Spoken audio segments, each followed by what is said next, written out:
Welcome to the Pencil Bob channel. I hope you enjoy my stories. Ned's Law. The church hall smelled like weak coffee and old carpet, which Ned Plunkett thought was a shame because John had always been more of a strong coffee person. He would have hated this. He would have said something about it too, quietly, just to Ned, leaning over with that look he got when something struck him as absurd. Eyebrows up, mouth pressed flat, eyes doing all the laughing. Ned knew that looked better than he knew his own reflection. He had been looking for it all morning without thinking about it, scanning faces as people came through the door, and it was only when he caught himself doing it for the fourth or fifth time that he understood, with a lurch somewhere below his ribs, that he was not going to find it. Not today. Not ever again. He straightened his tie. It was the wrong tie. He knew that now. Had known at the moment his mother's friend Patricia had looked at it in the doorway with an expression she tried to rearrange before he noticed. He had not owned a black tie. He had worn the darkest one he could find, which was navy blue with a pattern of very small anchors on it. John would have found this hilarious. Ned chose to focus on that. The hall was full in the way that only a well-liked person's funeral can make a hall full, not just family and obligation, but actual people, colleagues and neighbors, and what appeared to be 3 separate women who had gone to university with John and had all arrived independently, and were now conducting an elaborate pretense of not noticing each other near the sandwiches. Ned had counted 46 people before he lost track. He had not known John knew 46 people. He had not known John had time for 46 people, given that John spent approximately 19 hours a day in that lab of his. And yet here they were, all of them holding paper cups and speaking in the careful lowered voices of people who meant what they were saying. And Ned moved through them with his jacket slightly too tight across the shoulders and his anchor tie, and his expression of a man who was holding himself together through sheer stubbornness. Ned, his mother found him near the window. Margaret Plunkett was a small woman who had spent 63 years being absolutely certain about everything, and grief had not changed this. She was certain that John had been taken too soon. She was certain that the flowers were wrong, carnations, she said. John deserved better than carnations. She was certain, as she took Ned's face briefly in both hands and looked at him, that he was going to be absolutely fine. "You look just like him," she said, which was not strictly true, but which Ned accepted with a nod because it was the kind of thing you accepted at funerals. "I'm all right, Mum," he said. "Of course you are," she said, in the tone she had used his entire life. The tone that meant the question was already answered, had always been answered, and anyone who suggested otherwise simply didn't know what they were talking about. She straightened his tie without comment on the anchors. "People want to talk to you. John talked about you constantly, you know. All of them know who you are." Ned did know this, because 4 separate people had already approached him to say some version of the same thing, that John spoke of him often, that John was enormously proud, that John always said Ned had a gift. Each time, Ned had nodded and thanked them, and felt the thing below his ribs lurch again in that way he couldn't quite name. It wasn't disbelief. John had always said those things. It was something else, something about hearing it from strangers, about the past tense of it all, about the way John's pride in him had apparently been large enough to share with 46 people, and was now just something they were all carrying around this church hall in paper cups along with the weak coffee. His Uncle Gerald appeared at his elbow with a plate of sandwiches, and the expression of a man who had decided that feeding people was the only useful thing left to do. "Eat something," Gerald said. Ned took a sandwich. It was egg and cress. He ate it without tasting it, and looked out the window at the car park where John's colleagues from the university were gathered in a cluster, talking with the focused intensity of people who processed grief through conversation. He recognized 2 of them, Dr. Paulson, who had visited the house once and spent 3 hours talking to John about something Ned hadn't followed, and a younger woman whose name he couldn't remember but who had sent a card that was mostly equations, which Ned had assumed was some kind of in-joke. 3 weeks. That was the distance between a Tuesday afternoon and this room. John had been driving back from the university on a Tuesday afternoon in October, which he had done hundreds of times, and a lorry had come through a red light on the Denison Road intersection, and that had been the end of it. The police had been very kind. The hospital had been very kind. Everyone since had been very kind, and Ned had discovered that kindness, in sufficient quantity, had a cumulative weight to it that you felt mostly at odd moments. Standing in a car park, eating an egg sandwich, looking at 46 people who were all here because of one man who was not. He finished the sandwich. He straightened his jacket. Across the room his mother was talking to someone, and gesturing in his direction with the quiet pride she never switched off. And the person she was talking to looked over at Ned and smiled in the way people smiled at someone who had just been described as remarkable. Ned smiled back. He had been told, remarkable.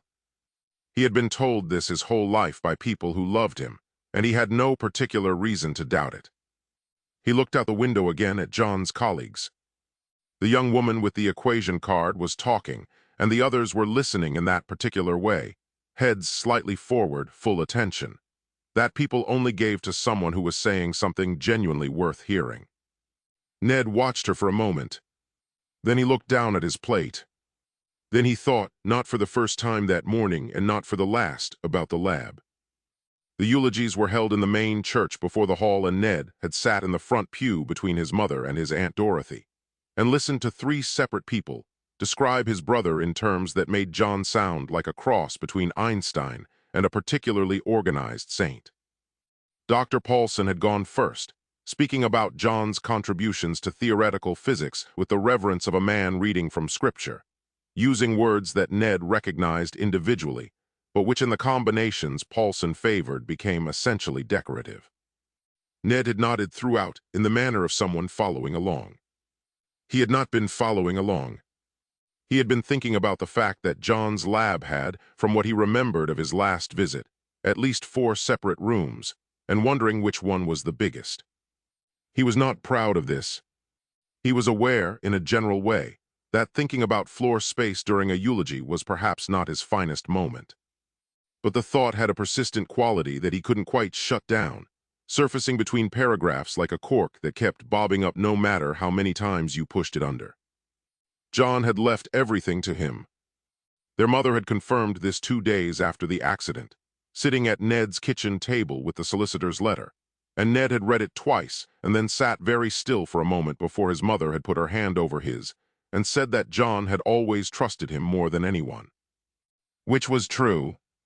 John had always trusted Ned enormously. Whether this trust was well placed was a question that had apparently not made it into the solicitor's letter. The second eulogy had been delivered by the young woman with the equation card, whose name turned out to be Dr. Sarah Chen, and who spoke about John with a precision and warmth that made several people in the pews cry openly. She talked about his patience and his humor and the specific quality of his attention, the way he could make you feel, when he was listening to you, that your problem was the most interesting problem in the world. Ned had felt something genuine move through him at this, because he knew exactly what she meant. John had listened to him like that his entire life. Every half-formed idea, every job interview he'd failed, every scheme that hadn't quite worked out, John had listened to all of it with that full-beam attention and found something in it worth encouraging. Ned had leaned slightly forward in the pew. Dr. Chen was very good at this. He wondered briefly if she would be useful to have around the lab. The third eulogy was from Cousin Mark, who had prepared what he clearly believed were some light-hearted anecdotes to balance the mood, and who delivered them with the timing of a man reading the shipping forecast.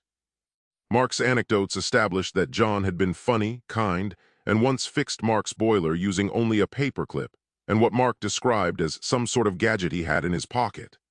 The congregation laughed politely. Ned laughed genuinely because he remembered that day, remembered John pulling the thing out of his jacket and doing something precise and confident with it, and the boiler shuddering back to life, and Mark's face. John had always had something in his pocket. Some half-finished thing he was thinking about. Some problem he was turning over. Ned had never known what any of them were exactly, but he had always liked that about his brother.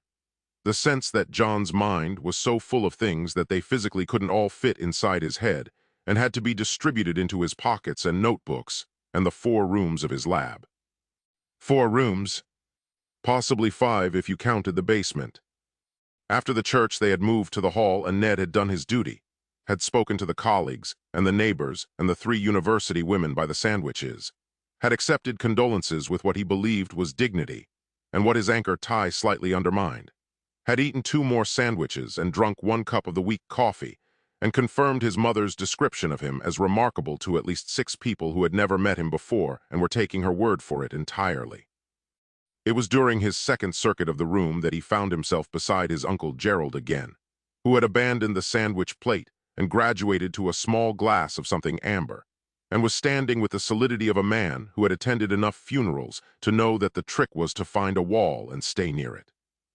"Your brother was one of a kind," Gerald said, which was the 4th time he had said it that morning, and which Ned suspected he would say several more times before the day was out. "He was," Ned agreed. "Brilliant man." "Absolute one-off," Gerald shook his head slowly. "All that work, all those projects," he looked at Ned sideways. "You know what any of it does. All that equipment. Getting a handle on it," Ned said, which was not true but which sounded better than the truth. Gerald nodded in the way people nodded when they didn't believe you, but had decided this was not the hill they were going to die on. He took a sip of his drink. "Your mother says you've got a gift for it. Science and whatnot." "John always said so," Ned confirmed. "Right," Gerald said. There was a pause. "Right," he said again, differently. Ned's mother materialized at his other elbow with a woman he didn't recognize who turned out to be John's neighbor from 2 doors down, and who wanted Ned to know that John had been a wonderful neighbor. Quiet, considerate, and had once helped her retrieve her cat from a tree using what she described as a device he had in his garage. The device had apparently been attached to a very long pole and had emitted a low hum, and the cat had come down immediately, though she said it had walked a bit sideways for a week afterwards. She didn't know what the device was. Neither did Ned. He made a mental note to look for it. "He was always inventing something," the neighbor said fondly. "He was," Ned said. "He had a real gift. Runs in the family, your mother tells me." Ned smiled modestly. This was one of his better smiles. He had a range, and the modest one sat comfortably near the top. "I don't like to say," he said, which was completely untrue. He liked to say very much. He simply found that waiting for other people to say it first produced better results.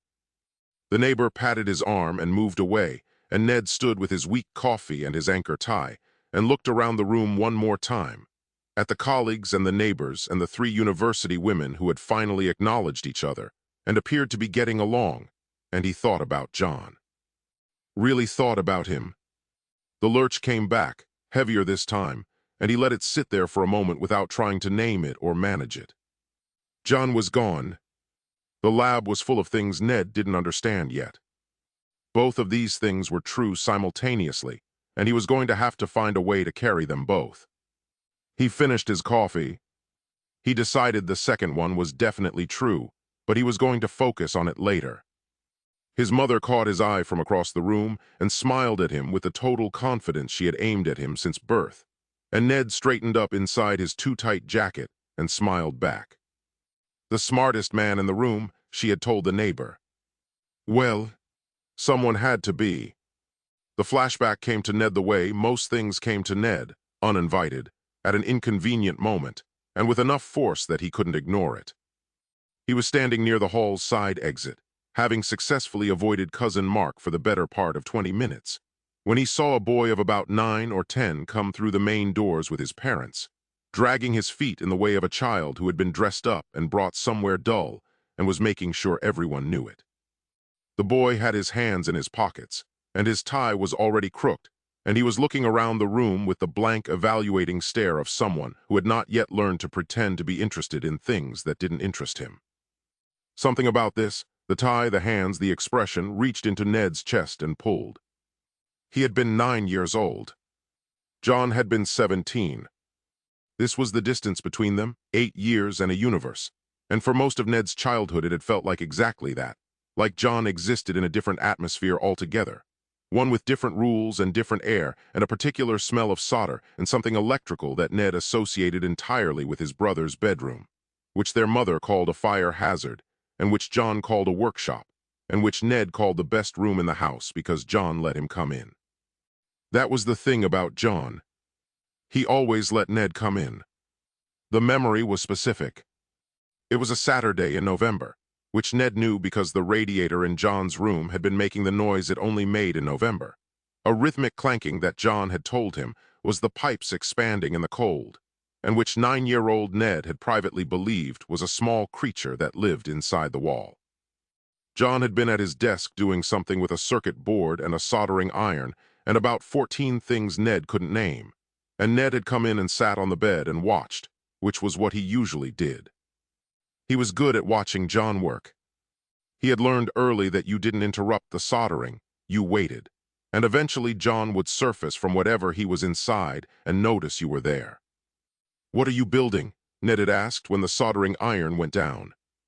John had turned around on his chair and looked at the circuit board, and then at Ned with the expression he got when he was deciding how to explain something. It was a specific expression, not impatient, never impatient with Ned, but thoughtful, like he was sorting through a large box to find the right size of thing to hand over. "You know how the radio works," John had said. Ned had said yes, which was partially true. He knew that you turned it on and music came out. "Okay," John said. "So radio waves travel through the air and the radio catches them." "Right.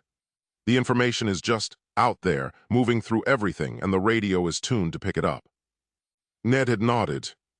This part he could follow. "I'm trying to build something that catches a different kind of wave," John said.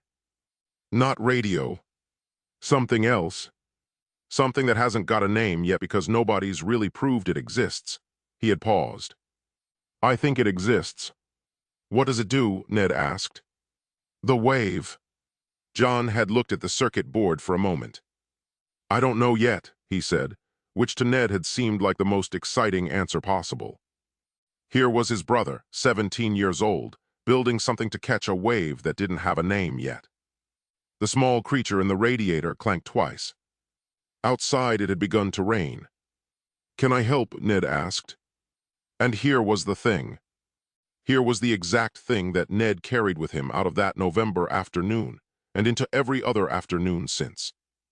John had looked at him, really looked, the full beam attention that Dr. Chen had described in her eulogy, and said, "Yeah. Absolutely." Here, and he had handed Ned a component. A small cylindrical thing, silver, with colored bands around it. A resistor, though Ned didn't know that then. "Hold that," John said. "Don't let go of it." Ned had held it. Carefully, with both hands. John had gone back to work. For 20 minutes Ned had sat on the bed, holding the resistor with both hands, while John soldered and muttered, and occasionally made a noise of either satisfaction or frustration that Ned couldn't always tell apart.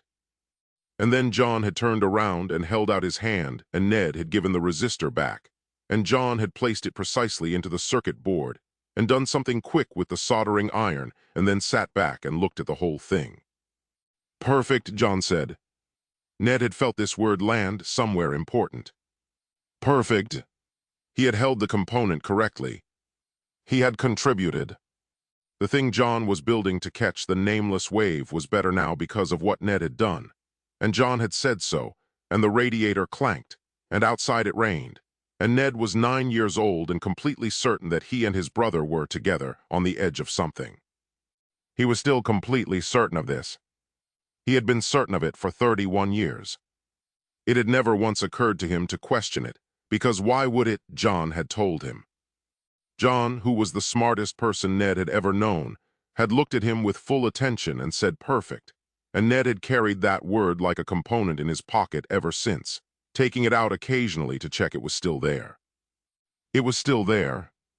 Standing in the church hall in his anchor tie with the rain starting outside, and the boy with the crooked tie now sitting under a table eating a sandwich with the focused dedication of someone who had given up on the proceedings, Ned felt the lurch again. Harder this time.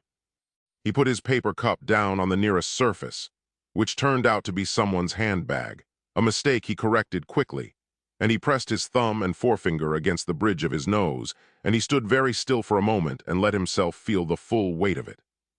John was gone. John, who had always let him in. John, who had handed him things to hold and called the result perfect. John, who had 8 years and a universe on him, and had spent the whole time reaching back across the distance to make sure Ned could keep up. There was nobody left to hand him things now. There was only the lab, full of nameless equipment and notes in handwriting he knew better than his own, and the particular November smell of solder and electricity and whatever came next. Ned straightened up. He retrieved his paper cup from the floor where he had knocked it in the process of not putting it on the handbag. He looked at the bottom of the cup. Empty. Right then, he went to get another coffee. It was still weak. He drank it anyway, standing by the window, watching the rain, thinking about the lab. The last of the mourners left at 4:30. Ned's mother was the last to go, naturally. Margaret Plunkett did not leave places so much as she concluded them, working the room backwards from the door, dispensing final words with the thoroughness of someone closing up a shop for the night. She found Ned by the coat rack and took both his hands and looked at him with the expression she had aimed at him since birth. Total love. Total certainty. No room for doubt about anything at all. You'll be all right, she said. Not a question. I know, Ned said. John wanted you to have everything. He told me himself. Last Christmas at my kitchen table, she squeezed his hands once firmly. He said Ned will know what to do with it. Those were his exact words. Ned nodded. Whatever else had shifted and broken in the last 3 weeks, this had not. John had believed in him. Said so out loud to their mother. That was as solid and unchangeable as anything got. His mother kissed him on the cheek, told him to eat properly, call tomorrow, don't stay up all night, and then she was gone. Ned collected his coat, nodded at the woman stacking chairs with pointed efficiency, and went outside into the October cold. The anchor tie came off at the first red light. The solicitor had been very thorough. Ned had sat across from him 4 days after the accident in an office that smelled of carpet cleaner and old files, and the solicitor had explained the situation with the careful neutrality of a man delivering news that could be taken more than one way depending entirely on the person receiving it. John had left everything to Ned. The house, the lab, all equipment therein. 11 years of research notes. 17 patents, pending and registered, on technologies that the solicitor described as, he had checked his notes here, pre-commercial stage developments with significant theoretical promise. Which meant, as far as Ned had been able to establish, that none of them actually worked yet. Not in any way you could sell. There was also a bank account. The solicitor had named the figure with his face carefully arranged. It sounded to Ned like a significant amount of money. It was, the solicitor gently explained, somewhat offset by the outstanding costs of 11 years of private research. Equipment, materials, lab running costs, the 3 planning applications for the extension, various specialist components sourced from institutions Ned had never heard of. When these were subtracted, the remaining figure was considerably less impressive. Ned had nodded throughout as though he was following this. He had not been following this. He had been thinking about the 17 patents. 17. That was a lot of patents for things that were nearly finished. John Street was quiet when Ned arrived. The house looked exactly as it always had, which seemed faintly unreasonable given everything. Front garden untended. Windows dark. Leaves on the path that nobody had cleared, because clearing them had seemed beside the point. He let himself in. The hallway light took a second, and in that second the smell of the house reached him, coffee and paper, and that faint, persistent electrical thread that had lived in every space John occupied since he was 17. Ned stood still for one moment with his hand on the light switch. Then he moved forward because standing in hallways accomplished nothing. The kitchen was tidy in the way of a room unused for 3 weeks. A mug on the draining board. A notepad on the table with something in John's handwriting that Ned looked at, and then away from because he wasn't ready for that yet. A plant on the windowsill that had not survived. He made tea. He stood at the window and drank it, looking out at the back garden where the security light had come on, and at the end of the path, low and unremarkable from the outside, the lab. He rinsed his mug and put it on the draining board next to John's. Looked at the two mugs. Looked away. Got the lab keys from the hook by the back door where John had always kept them and went out into the cold. The door swung open and the smell came out, solder and electricity, and something underneath that he couldn't name, something with a faint metallic sweetness. He found the light switch just inside, and the fluorescent tubes came up one after another, flickering, remembering themselves. Ned stood in the doorway and looked. The benches ran along two walls, covered in equipment connected by cables and tubing in configurations that suggested tremendous purpose without revealing what the purpose was. Shelves held components and tools and notebooks dated back 11 years. Several large shapes sat under canvas covers. A chrome sphere on a small stand caught the light in a way that seemed slightly unnecessary for its size. A floor lamp in the corner held a bulb that was, even unlit, faintly and inexplicably bright. There was a gun-shaped device on the nearest bench, a belt with a dial on it, something that looked like a television remote with no television to justify it, and what appeared to be a very heavy blanket folded on a stool. None of it had labels. None of it looked finished. Ned walked in slowly, his shoes on the concrete, the hum of something he couldn't locate. He moved along the nearest bench, running his fingers lightly over surfaces, not picking anything up yet, just looking. He paused at the notebooks and opened one, John's handwriting, small and precise and absolutely dense with notation that went on for pages without relief. Ned turned through them slowly, pausing at what appeared to be diagrams and at the long, elaborate patterns of symbols and curves that filled the margins and sometimes the entire page. He thought, not for the first time, that John must have doodled when he was thinking. He thought the doodles were remarkably detailed. He set the notebook down. He stopped at the chrome sphere and looked at it without touching it. His watch said 6:15. He could have sworn it had said past when he came through the door. He moved on. He stood in the middle of the lab and turned slowly, taking it all in. The equipment, the notebooks, the canvas-covered shapes, the 17 patents on things that didn't work yet, the bank account that had sounded impressive until it didn't.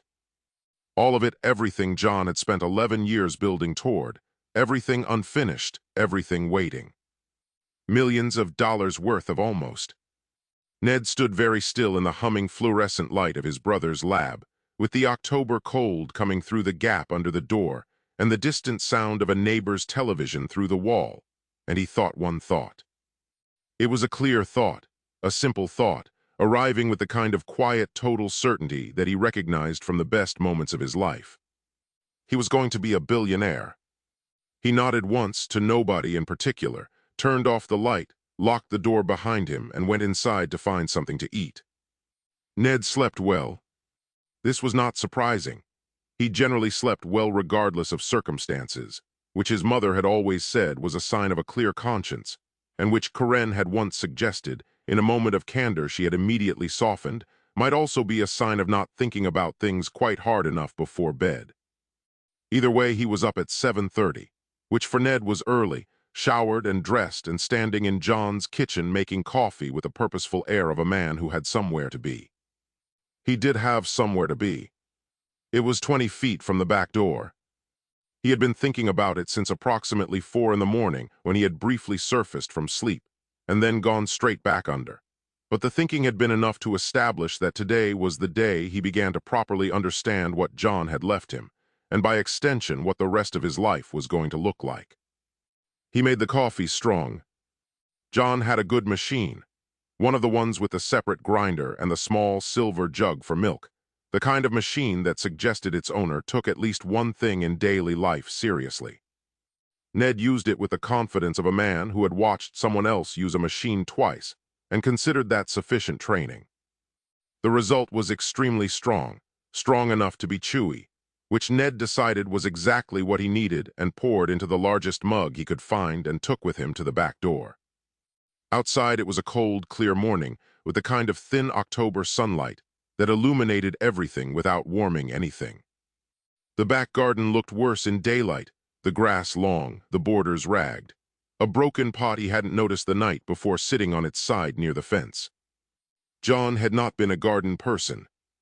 John had been a lab person, entirely and without apology, and the garden was the visible evidence of every hour he had chosen to spend inside rather than out. Ned looked at it without judgment because he was not a garden person either. He drank his chewy coffee and looked at the lab, and then he walked down the path and unlocked the door and went in. The fluorescent lights came up in their hesitant sequence. The smell was the same as the night before, the solder and the electricity, and the sweet metallic thread underneath. But in the morning it seemed stronger, more present, the smell of a place that was in regular use rather than one that had been sitting empty. Ned stood just inside the door and looked at the benches and the shelves and the canvas-covered shapes and felt something he could only describe as appetite. Not hunger exactly. Something more specific. The feeling of standing in front of a very large and complicated puzzle and knowing, with total confidence, that you were the right person for it. He set his coffee on the nearest clear surface, which was a stool near the door, and he began. His method, such as it was, involved starting at the left-hand bench and working right. He picked things up, turned them over, set them down, moved on. He was not taking notes. He had a notebook, John's spare, which he had found in a kitchen drawer and appropriated. But so far it contained only the date and the word inventory written and underlined at the top of the first page, below which nothing had been written because Ned had come out to the lab before he remembered to bring the notebook, which was still on the kitchen table. This did not concern him. He had, he felt, a good memory for things that mattered. The first item of interest was on the near end of the left bench, a length of pipe, roughly 18 inches, with what appeared to be a lens at one end and a grip at the other. It was the right weight and the right shape, and had the right kind of feel to it, and Ned held it up and looked down the lens end and saw nothing because it didn't emit visible light. It emitted a concentrated beam of high-velocity ions, but Ned didn't know that. What Ned knew was that it looked exactly like a torch.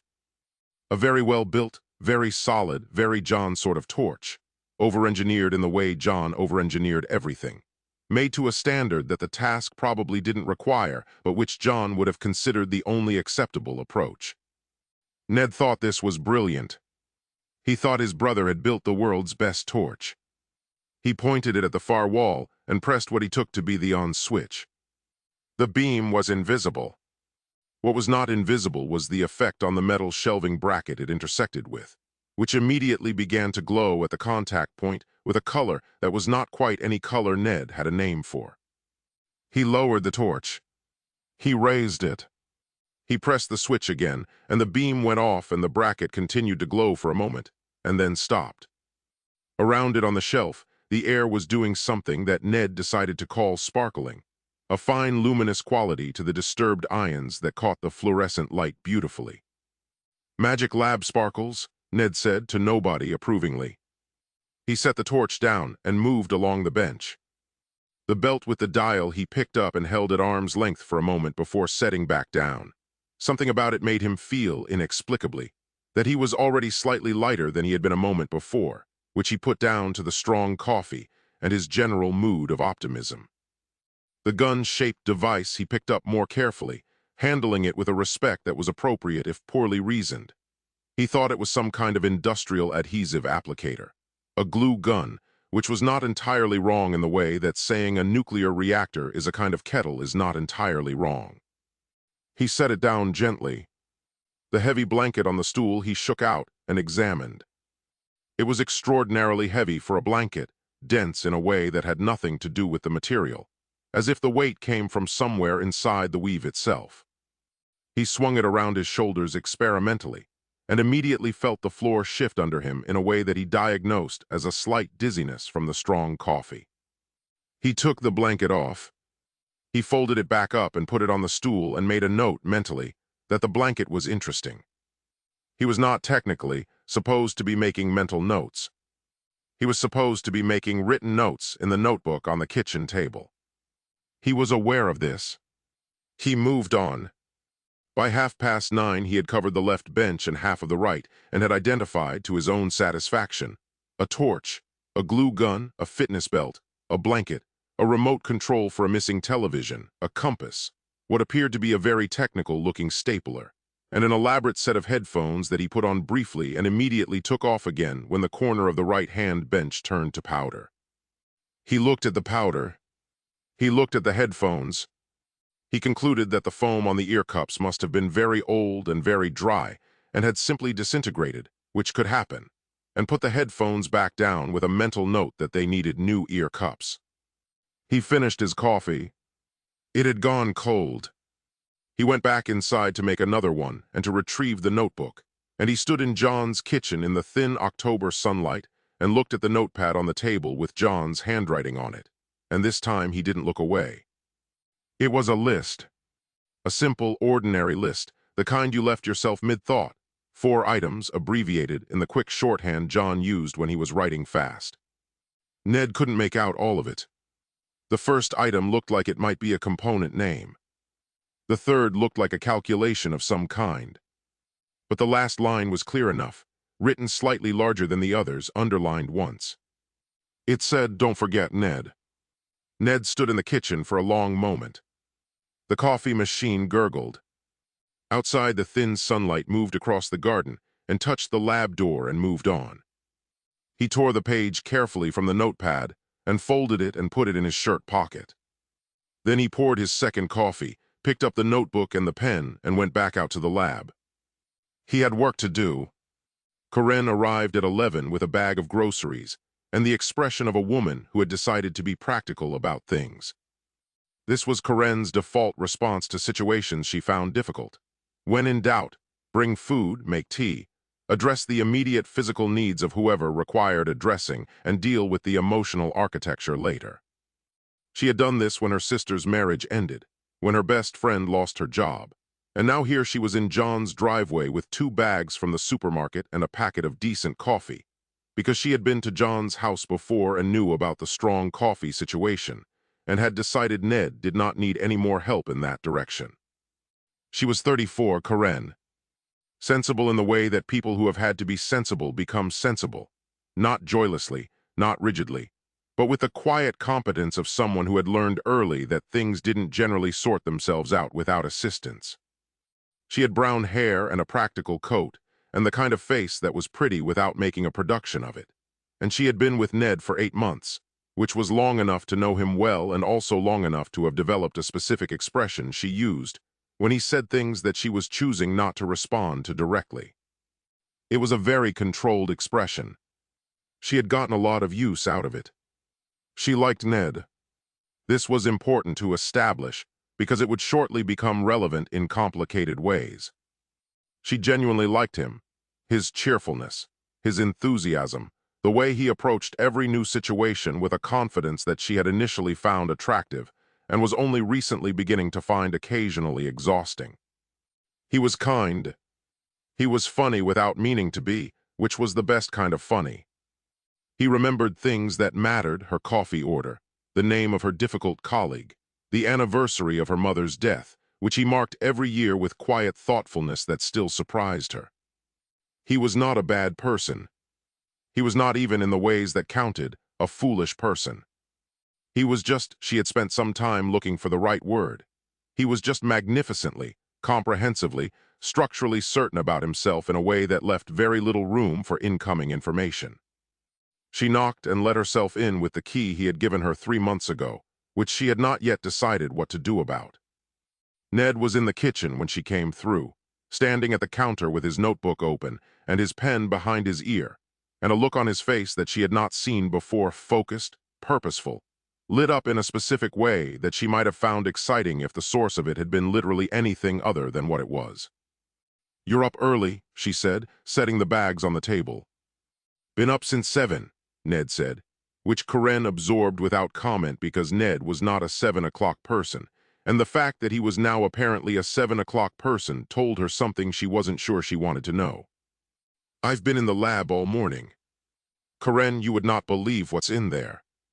I probably wouldn't, Karen agreed carefully, beginning to unpack the bags. She had brought eggs, bread, milk, proper coffee, soup, and 3 apples because she wasn't sure how long it had been since Ned had eaten anything with nutritional content, and 3 apples felt like a reasonable opening position. It's incredible, Ned said, with the reverence usually reserved for cathedrals or very good steaks. John had there's equipment in there that I don't even, he stopped. He started again. It's all nearly finished, Karen. All of it. He was right at the end of everything. Karen put the soup in the cupboard. How do you know it's nearly finished? You can tell, Ned said, with the confidence of a man who absolutely could not tell. The way it's all set up. Everything's connected, everything's in place. He just needed a bit more time. Karen considered this. She put the eggs in the fridge. She put the proper coffee next to the machine and removed the bag of whatever Ned had found and used this morning, which appeared to be espresso beans that John had presumably intended for some purpose other than making beverages. Have you eaten? She said. I had coffee. That's not eating. It was very filling coffee. She made him sit down. She made eggs and toast and proper coffee, normal strength, the strength a person made coffee when they intended to remain on the ground. And she sat across from him and watched him eat with the appetite of someone who had genuinely forgotten about food until this moment, which was one of the things she found endearing about him, and also one of the things that worried her in a general background way that she hadn't fully examined yet. Can I see it? She said. The lab. Ned looked up from his eggs. He had the expression of someone trying to decide whether a place was ready for visitors. It's a bit of a work in progress, he said. I'm not judging the tidiness. He considered this for another moment, and then nodded and finished his eggs, and they went out through the back door together into the cold morning and down the path to the lab. And Karen stood in the doorway while Ned turned on the lights and felt the first arrival of something she would later identify as dread. Though at this point it was still just unease. Low-level, undirected. The feeling of standing somewhere that your instincts are telling you is not quite right without being able to say exactly why. The lab was extraordinary. She could see that immediately. The equipment alone, the sheer density and complexity of it, the cables and components and the things she couldn't name and the notebooks lining the shelves, communicated without any ambiguity that the person who had worked here had been operating at a level she couldn't measure. It was not the lab of a hobbyist or an enthusiast. It was the lab of someone for whom this had been the entire point of everything. Ned, she said slowly, looking around. John built all of this himself. Every bit, Ned said, with a proprietary pride that was entirely understandable and also faintly alarming. He was moving along the bench showing her things, the torch, the belt, the blanket, explaining each one with the authority of a man who had spent 3 hours misidentifying them and was now presenting his findings. This is a torch, he said, holding up the particle accelerator. Brilliant build. Very John. Bit dim, but I think it might need batteries. Karen looked at the torch. Something about the lens end made her instinctively not want to stand in front of it. Has he got notes for all of this? She said. Loads, Ned said, gesturing at the shelves. Pages and pages. He was a prolific doodler.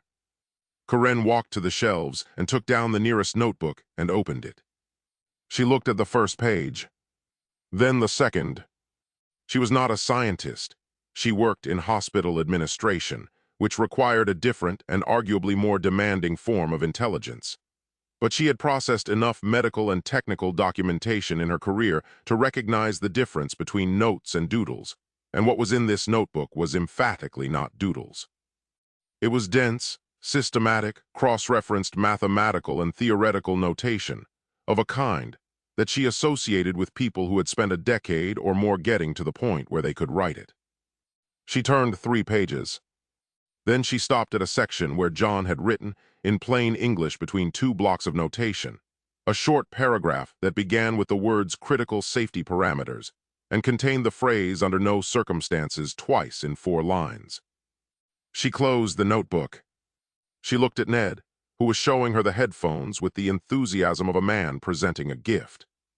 "Ned," she said, "I think you should have someone look at all of this before you touch anything else." "I've already been through most of the left bench," Ned said. I mean someone qualified. A scientist. Someone from John's department, maybe." Ned set the headphones down and looked at her with the gentle patience of someone explaining something to a person who was almost but not quite following. "Karen," he said. "John always said I had a natural gift for this kind of thing."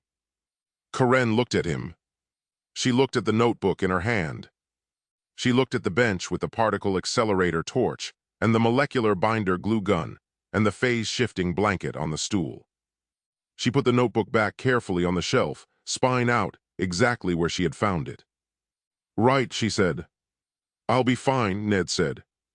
"Right," she said again, differently.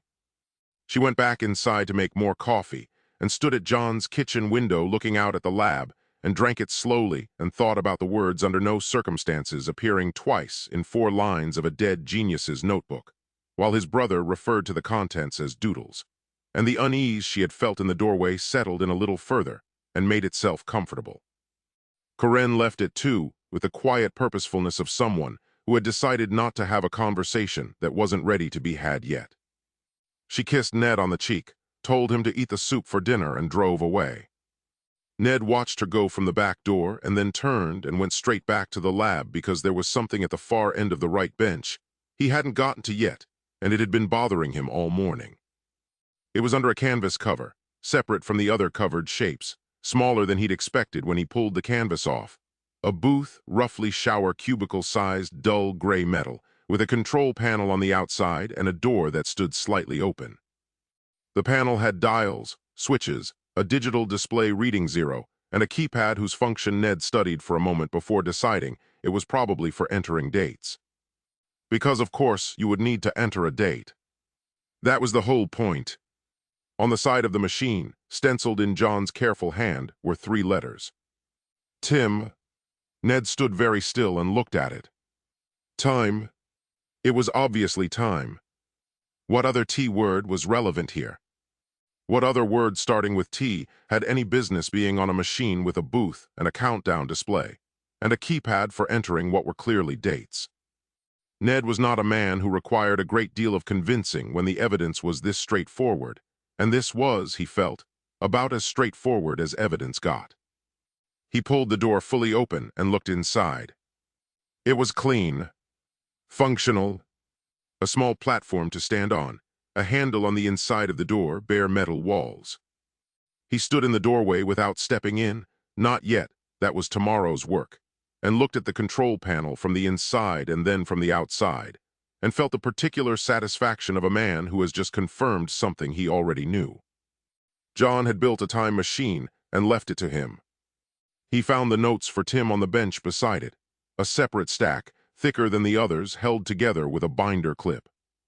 He sat on the stool with the phase-shifting blanket still on it, which immediately gave him the peculiar sensation of the stool being less solid than a stool should be, and he opened the notes and began to read. The first page was dense with notation, the kind of elaborate patterned mathematics that Ned had come to think of as John's artistic side. He turned past it. The second page was more of the same, with a diagram in the margin that Ned studied carefully and decided depicted the booth from above, which was interesting. The third page had more English on it than the others, actual sentences, John's writing slightly faster here, the letters more compressed, suggesting he'd been excited when he wrote it. Ned could make out phrases. Spatial displacement confirmed. And lower down, 30-second temporal echo, unexplained, possibly inherent to the field geometry. And at the bottom of the page, underlined, do not. The page ended there. The next page was entirely mathematics. Ned turned back. Do not. Do not what? He looked at the bottom of the page again. The sentence was clearly unfinished. The underline continued to the edge of the paper, which meant John had either run out of page or been interrupted mid-thought and started a new page with the maths. Ned turned forward and back twice, looking for the completion of the sentence, and didn't find it. He concluded John had simply moved on and forgotten to finish it, which sounded exactly like John when he was excited about something. He set the notes down and stood up and looked at Tim. Spatial displacement confirmed was interesting. Ned wasn't entirely sure what spatial displacement meant in this context, but it sounded like something working. 30-second temporal echo was even more interesting because temporal was definitely a time word, and echo suggested repetition, which suggested that the machine could do something twice, or that time itself did something twice when the machine was running, and either way that sounded like significant progress. He was going to need to understand the control panel better before he tried anything. He was also going to need to eat the soup Karen had left, because it was now 3:30, and he had had nothing since the eggs. These two things could be accomplished in sequence, soup first, then controls. He was being systematic. He was being, he felt, genuinely scientific about this. He took one more look at Tim, standing square in its corner with the door slightly open and the display reading 0 and the 3 letters on its side that explained everything. And he thought about John writing notes at this bench at whatever hour John worked, which had been all of them, turning the problem over and over until it became something real. He had built a time machine, in a back garden extension, in a semi-detached house, in an ordinary street. John had simply sat down and done it because it needed doing, and he was the person to do it, and that was how John worked. And now it was Ned's. He locked the lab carefully and went inside and heated the soup and ate it standing at the kitchen window in the dark, because he had lost track of time, which he found faintly amusing given the circumstances. Then he sat at the kitchen table with the notebook he still hadn't written anything in except the date and inventory, and he uncapped the pen and thought about what to write. He wrote Tim Time Machine confirmed. Booth style single occupant. Control panel, dials and keypad, date entry likely. Display currently 0. Notes indicate progress, temporal echo mentioned 30 seconds. Next step controls. He looked at this for a moment. Then he added, John was close. Really close. He capped the pen. He sat in John's kitchen in the quiet of the house with the notepad in front of him and the lab dark outside, and the 2 mugs still on the draining board, and he felt, underneath the excitement and the certainty and the billionaire arithmetic he had been running quietly all day, the simple, clean fact of missing his brother. It arrived without drama, the way the truest things usually did, and he sat with it for a moment before it became something he needed to manage. Then he picked up the pen again and uncapped it and wrote one more line. We would have figured it out together. He closed the notebook. He went to bed. He slept well, as he always did, and in the lab at the end of the garden Tim stood in the dark with its door slightly open and its display reading 0, and the notes on the bench beside it lay open at the page that ended do not and went no further. He spent the next morning on the control panel. This was, by Ned's standards, a methodical approach. He had his notebook. He had his pen. He had strong coffee at the correct strength, which is to say incorrect by any objective measure, but consistent with what he had established as his standard. He had pulled the stool up in front of Tim's control panel and was examining each dial and switch with the focused attention of a man who intended to understand something, which was a different thing entirely from actually understanding it, but which felt, from the inside, identical. The panel had 7 dials, each with a range of settings marked in units Ned didn't recognize. He wrote dials X7, settings unclear, possibly metric in his notebook, and moved on. There were 4 switches, 2 of which were currently in the down position and 2 in the up position, and a row of 3 buttons in red, green, and yellow that Ned studied for a moment before writing traffic light buttons. Green to go, red to stop, yellow unclear, maybe pause. There was the keypad, which had numbers 0 through 9, and 2 additional keys marked with symbols he didn't recognize, and which he wrote down as accurately as he could, producing in his notebook 2 shapes that bore a reasonable resemblance to what was on the panel in the way that a child's drawing of a house bears a reasonable resemblance to a house.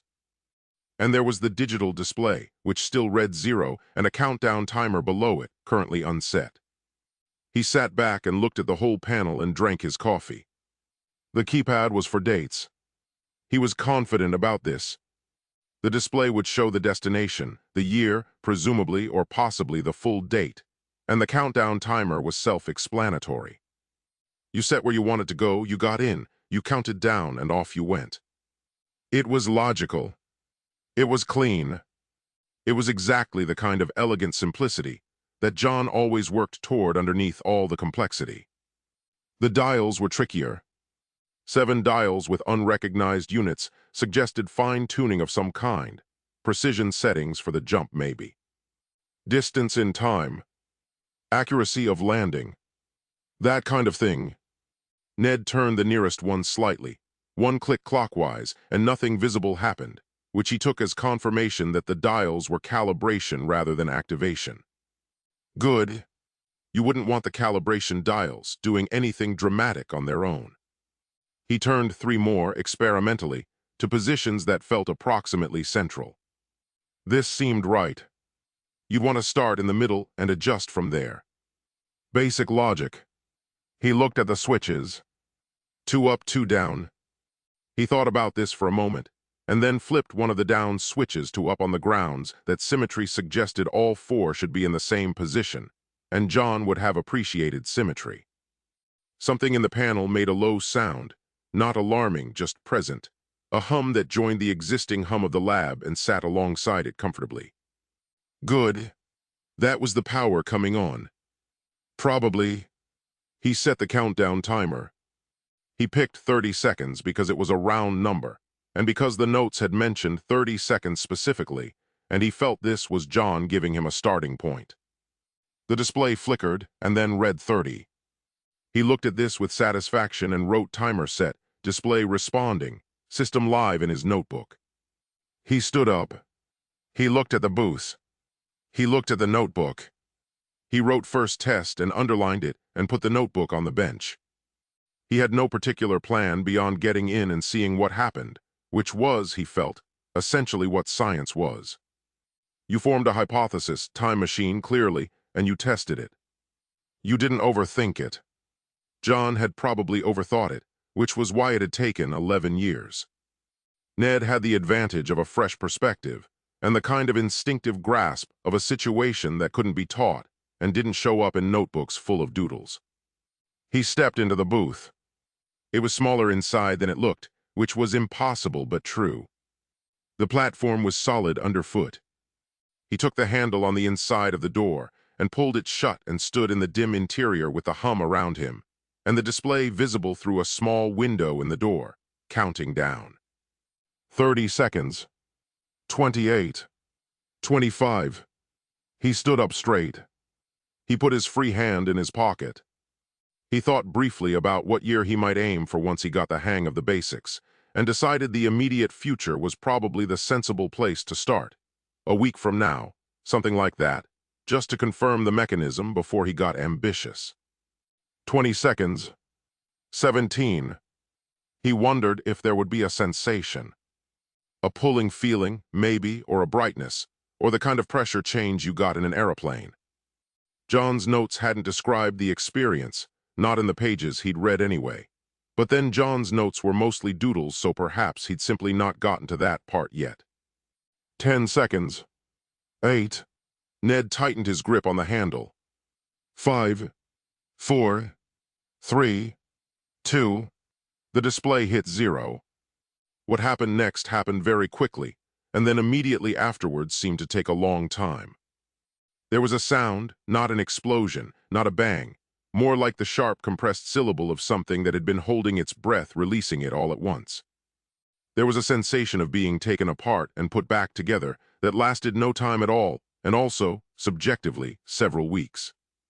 There was a moment of absolute nothing. And then Ned was in the filing cabinet. Not near it. Not against it.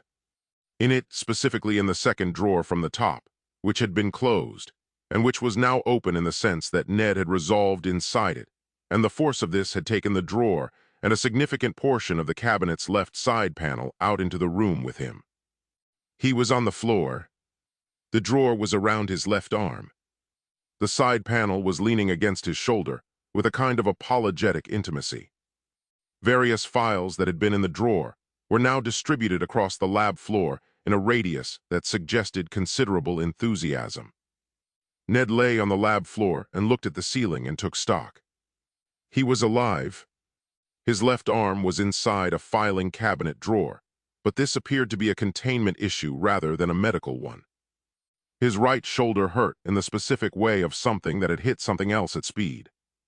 His dignity was, he didn't bother finishing this thought, because dignity was not a variable he tracked. He extricated himself from the drawer. He stood up. He looked at Tim, which was sitting in its corner looking exactly as it had before, display back to 0, entirely untroubled. He looked at the filing cabinet, which was having a worse morning than anyone. He rubbed his shoulder. Calibration, he thought. Obviously a calibration issue. You wouldn't expect to get it perfect first time.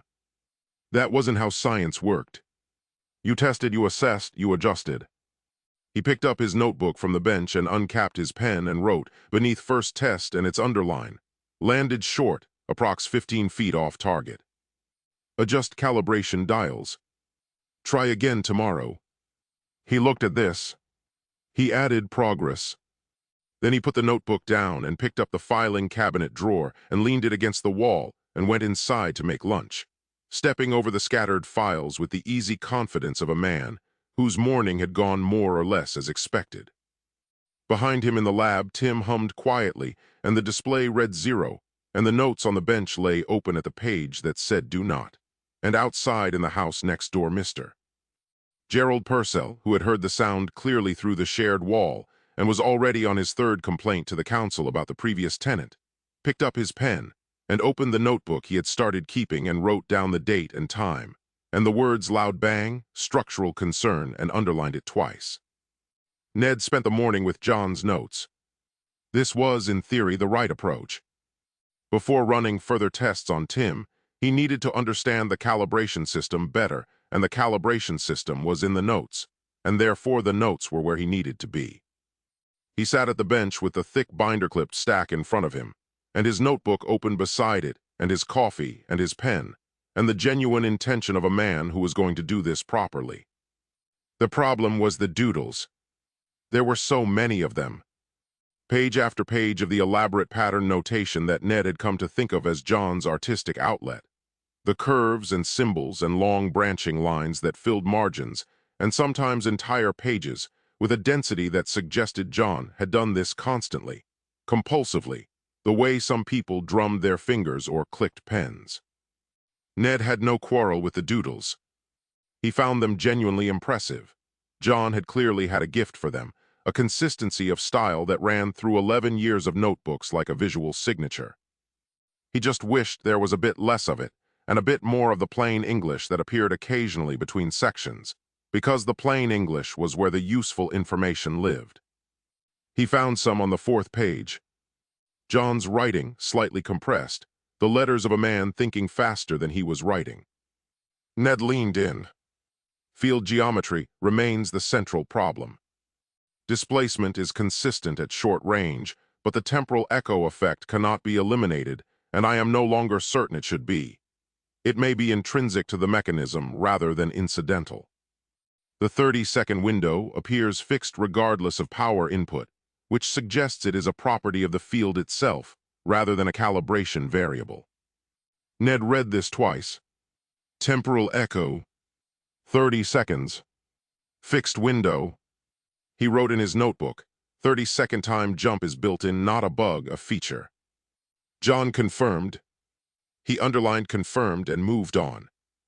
The next English paragraph was half a page later, and began mid-thought in the way of someone continuing an argument with themselves across multiple sessions. Which means the spatial component and the temporal component cannot be fully decoupled with the current architecture. Displacing the subject in space will always produce the echo. This is acceptable for cargo applications, but for any application involving a human subject, the implications require very careful. The paragraph ended. The next page was doodles. Ned looked at the truncated sentence. Require very careful what? Consideration, presumably. Planning. John being thorough. He wrote in his notebook, "Spatial and time functions linked, moving in space also moves in time. Both work together. Efficient design." He considered this for a moment and added, John was nearly there. He turned more pages. The doodles thickened. He found one more English section near the back of the stack, shorter than the others, written in a hand that was slightly less precise than John's usual, faster or tired or both. 3 human-scale tests attempted with a stabilized field. First 2 results were within acceptable parameters for the spatial component, but the rematerialization coordinates were significantly off. Subject matter displaced to unintended locations within the lab. Third test produced concerning results regarding the integrity of the page end. Ned turned the page. More doodles. He sat back. 3 tests. Off coordinates that tracked. He had experienced that himself with the filing cabinet. Concerning results regarding the integrity of the what? The machine, presumably. Some component that needed reinforcing. Standard prototype stuff. He wrote, John ran tests, coordinates need work. Some integrity issues noted, ongoing refinement required. He looked at this and then added, same issues I'm finding. We're on the same track. He closed the notes with the satisfaction of a man who had done his research and pushed back from the bench and looked at Tim. The morning's reading had confirmed everything he already believed and added useful detail. The 30-second temporal echo was a built-in feature, not a problem. The spatial and temporal functions were linked, which explained why his first test had produced movement. He had moved in space and triggered the echo simultaneously, which was actually impressive for a first attempt. The coordinate calibration needed work, which he had already identified. He felt, genuinely across the technical situation. He was not genuinely across the technical situation. He had read 4 paragraphs from a document that ran to 300 pages and had understood none of them correctly. The human subject implications that required very careful something were not implications about planning and consideration. They were safety implications, structural implications, implications that John had been worried enough about to write in plain English specifically, so they would be clear to anyone reading the notes. The concerning results regarding the integrity of the human tissue. John had been running tests with biological material, and the results had alarmed him enough to stop and write it down at speed in a tired hand late at night. None of this was in Ned's notebook. In Ned's notebook was, we're on the same track. He stood up, stretched, finished his coffee, and walked to Tim's control panel. He had made 2 adjustments based on the morning's reading. He had turned the central calibration dial back 2 clicks from where he'd set it yesterday, reasoning that the filing cabinet displacement suggested he'd been aimed too far to the left, and he had reset the countdown to 30 seconds because the notes confirmed 30 seconds was the operative figure. Everything else he left as it was on the grounds that if it wasn't broken, he shouldn't fix it, which was a reasonable principle being applied to a situation it had no business being applied to. He looked at the panel for a moment. He looked at his notebook. He uncapped his pen and wrote test 2 and underlined it. Then he recapped the pen, set the notebook on the bench, and got into the booth. The door clicked shut. The display read 30. The hum was the same as before, present, surrounding, the sound of something large doing something complicated in a very small space. Ned took the handle and stood straight and waited. 20 seconds. 15. He had decided not to think about where he was going this time and simply focus on the mechanism. One step at a time. Today was about confirming the echo. Tomorrow he would start thinking about destinations. 10, 7, 4. He closed his eyes. 0. The sound. The sensation of being briefly nothing. The moment of absolute dark. And then light and the lab, and Ned opened his eyes and was standing 4 feet from the booth looking at himself. He was sitting in the booth. He could see himself through the small window in the door, his own face slightly too close to the glass, eyes closed, hands on the handle completely still. He stood and watched himself for what felt like a long time, but was 30 seconds, And then the display in the booth window hit 0 and the sound happened again, and he watched himself disappear. The booth was empty. The display read 0. Ned stood very still in the middle of the lab. He had done it. He had actually done it. He had gone back 30 seconds in time and watched himself in the machine, and the machine had worked. And he was standing here now as living proof that the whole thing was real and functional, and he was going to be on every television program that existed within the month. He opened his mouth to say something appropriate to the moment. Then he disappeared. He came back 4 feet to the left of where he'd been standing, stumbled slightly, caught the bench, and stood breathing for a moment while his nervous system updated its records. The booth was in front of him. The display read 0. The lab was exactly as it had been. His shoulder hurt slightly less than yesterday, which was a bonus. He picked up his notebook. He uncapped his pen. He wrote under test 2, successful. Temporal echo confirmed, saw myself in booth 30 seconds prior. Machine working. Calibration improving. He looked at this. He added 3 exclamation marks, which was 2 more than he had ever used in a single notebook entry in his life. Then someone knocked on the lab door. The man at the door was short, precise, and furious in the contained way of someone who had decided that fury without documentation was just noise. He was 61, Gerald Purcell, retired council surveyor, and he had the bearing of a man who had spent 40 years measuring things and finding them wanting. He wore a corduroy jacket. He had a notebook, not a lab notebook, a small hardback one, the kind you got at a newsagent, with a pen clipped to the cover. He held it at his side like a warrant. Ned opened the lab door and looked at him with the open expression of someone who had just confirmed time travel and was feeling generous toward the world. "Mr. Purcell," he said. "Mr. Plunkett." Purcell looked past him into the lab with the professional assessment of a man who had condemned properties for a living and knew what structural concern looked like from a doorway. Whatever he saw did not reassure him. "I'd like to talk to you about this morning." "Of course," Ned said, leaning against the door frame in the manner of someone who had all the time in the world, which given recent developments felt newly literal. "There was a sound," Purcell said. "At 9:47, he checked his notebook. "A compression sound. He paused, selecting the word with care, like a very large staple gun. Followed by what I can only describe as a displacement of air. My kitchen window rattled. "Ventilation work," Ned said immediately. Purcell looked at him. "Ventilation work. John had a ventilation system. I'm getting it sorted out. Teething problems." Purcell wrote something in his notebook. Ned watched him write it and felt the first faint arrival of something he quickly identified as irrelevant and moved past. "There was also a sound yesterday morning," Purcell said without looking up.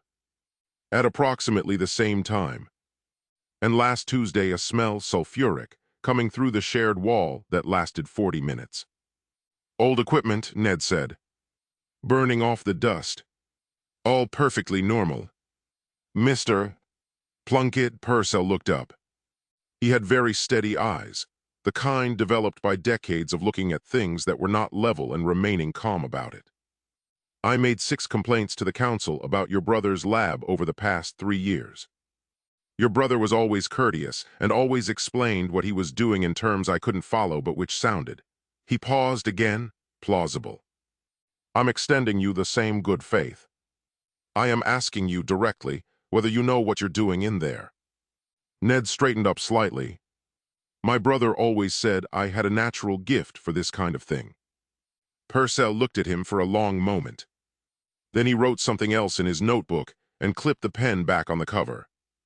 "I've also noticed," he said, "that my house has developed a lean." "Houses settle," Ned said. "Not laterally," Purcell said. "Not 6 degrees.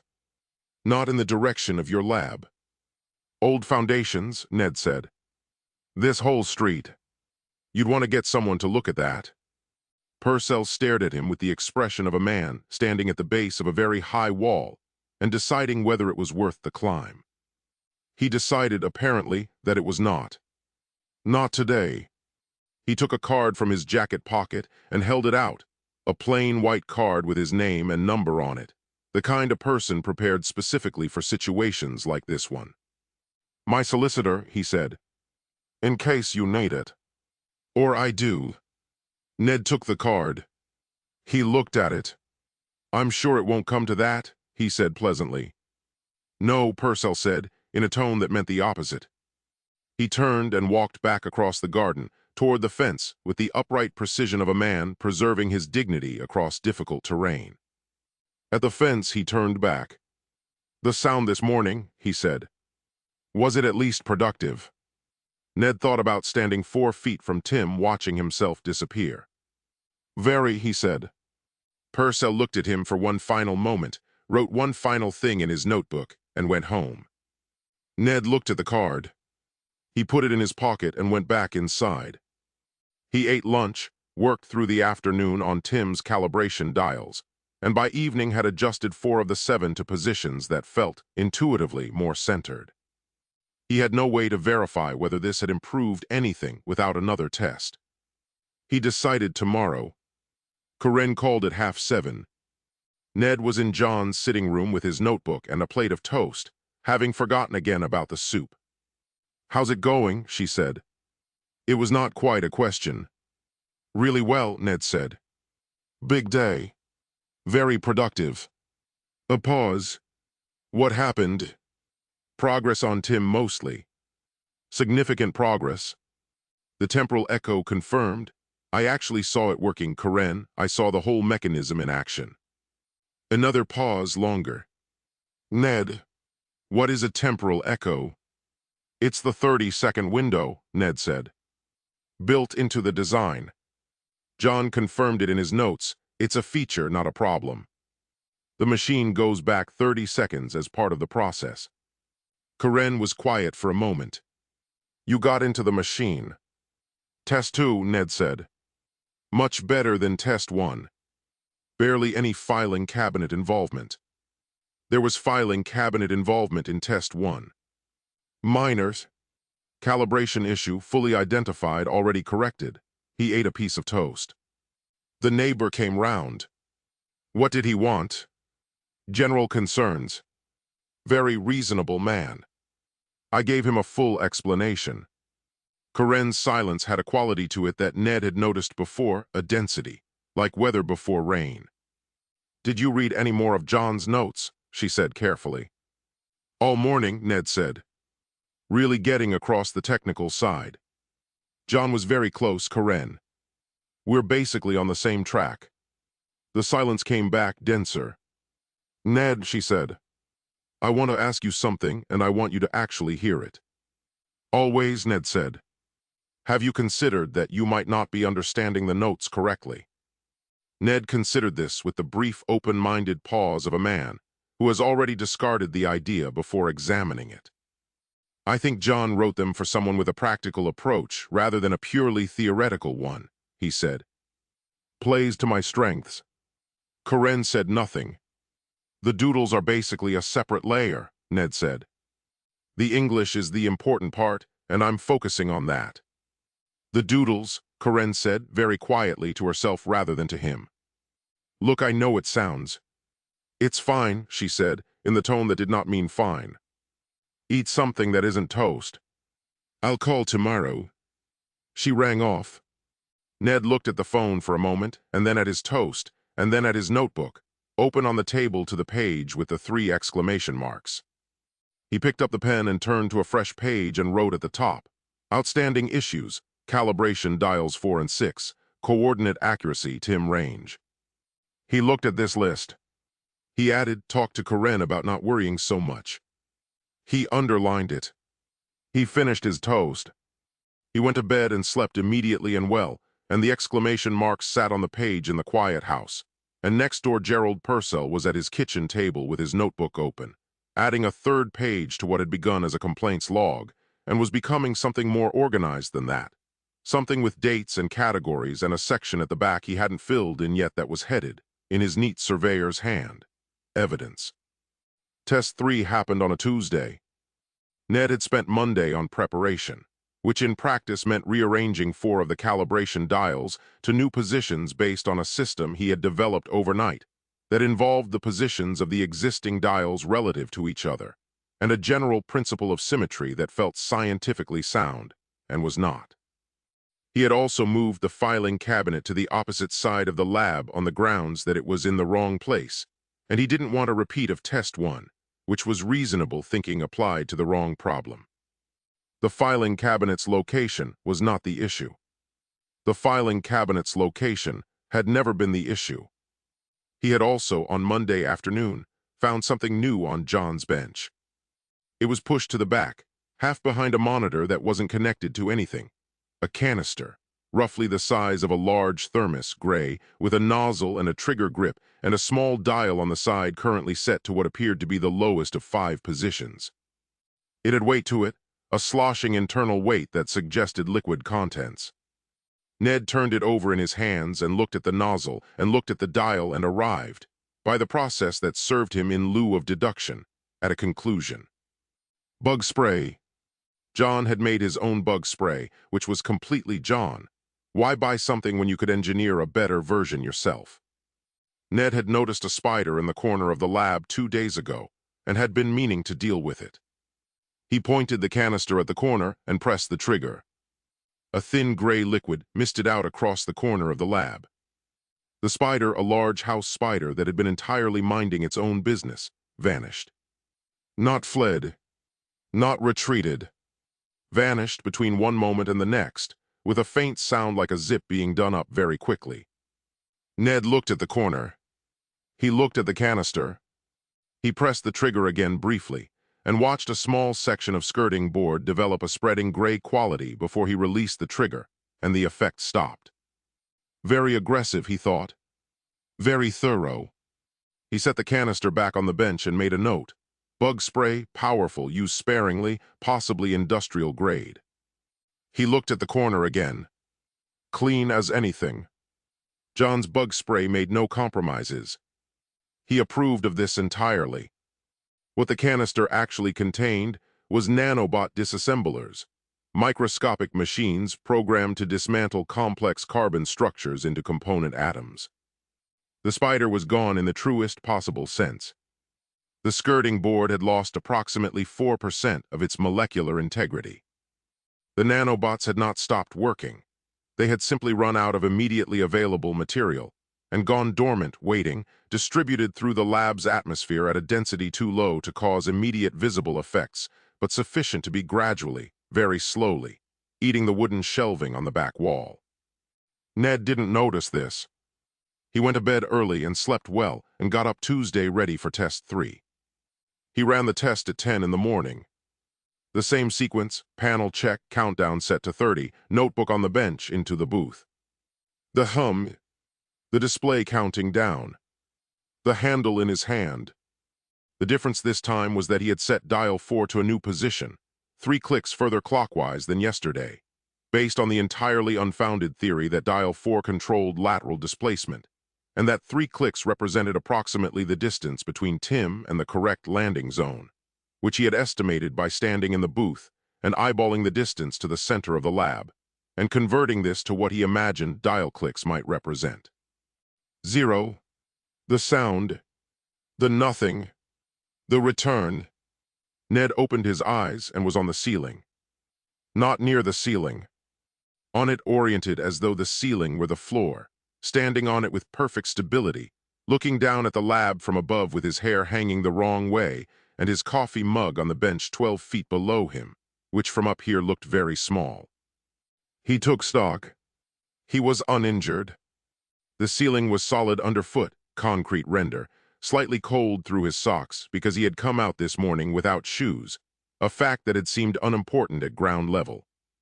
The lab below him was entirely recognizable, just inverted, and from up here he could see the tops of the shelving units and the back of the monitor that wasn't connected to anything, and the wooden shelving which appeared to have developed a slightly gray quality that he made a mental note about. He also noticed from up here that the lab was larger than he had appreciated at ground level. It was a good size, a serious size. a size that said the person who built it had intended to do serious work in it. He stood on the ceiling for approximately 4 minutes, during which time he attempted to walk toward the wall and found this possible but vertiginous, and looked at Tim from above and thought that the roof could use cleaning.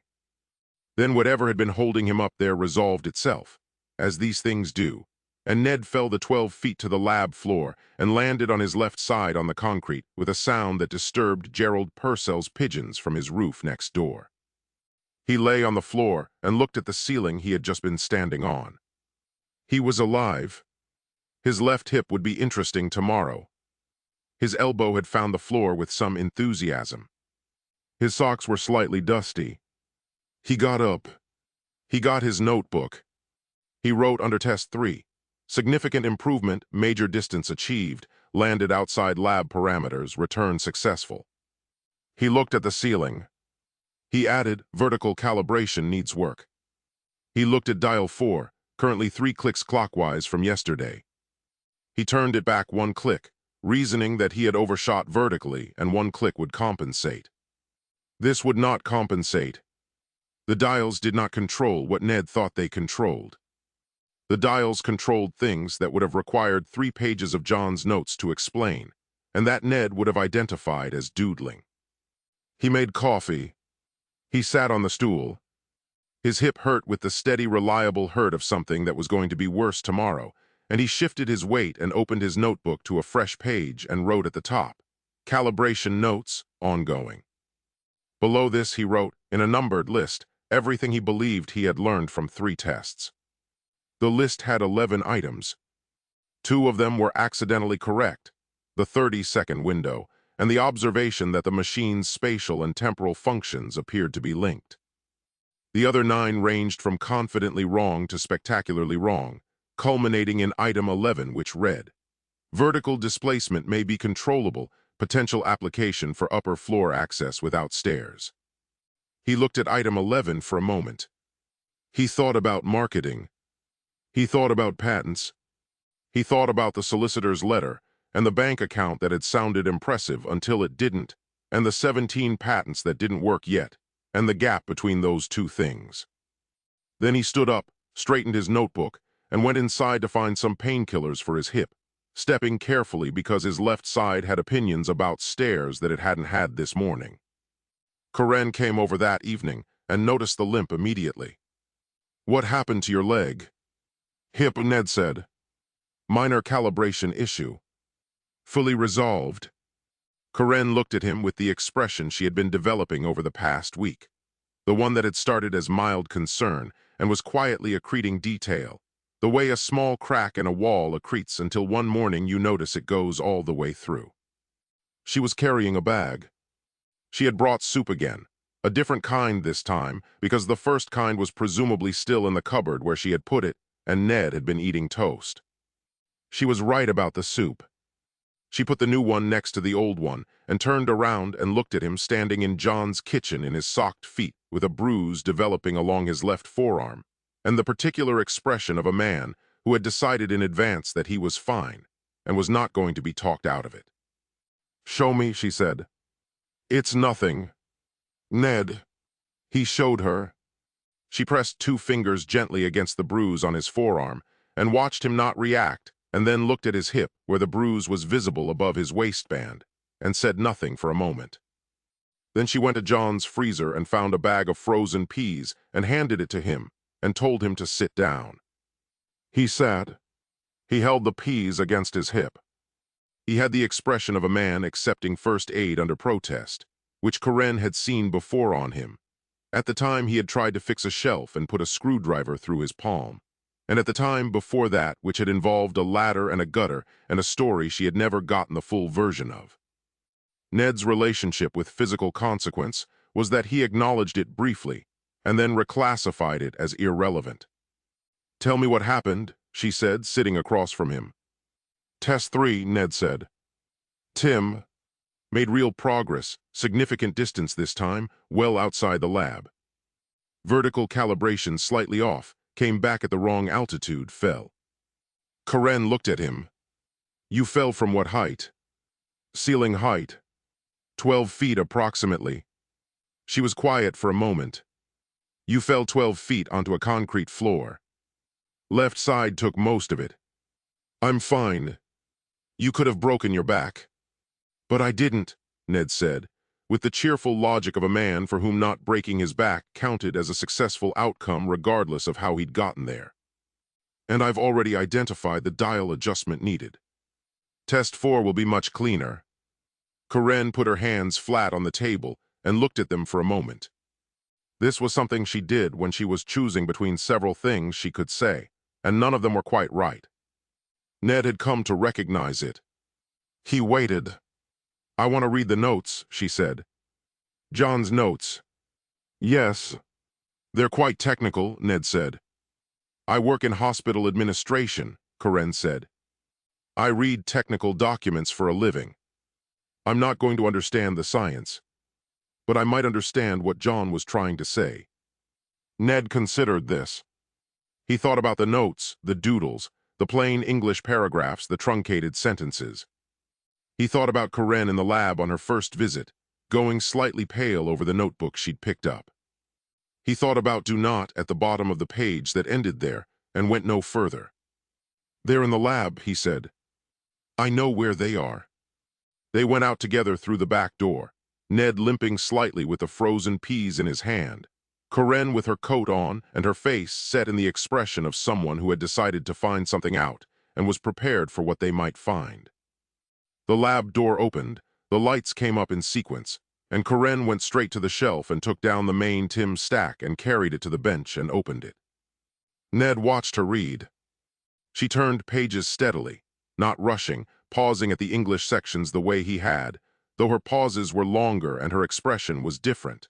Not the nod of recognition he had given those pages, but something more careful, more attentive. The look of someone receiving information rather than confirming what they already thought. She turned to the page with critical safety parameters and read it fully. She turned to the page with under no circumstances. She found the page with 3 human-scale tests attempted, and the sentence that ended mid-thought and turned the page, and found the doodles, and turned back and read the truncated sentence again. She closed the notes.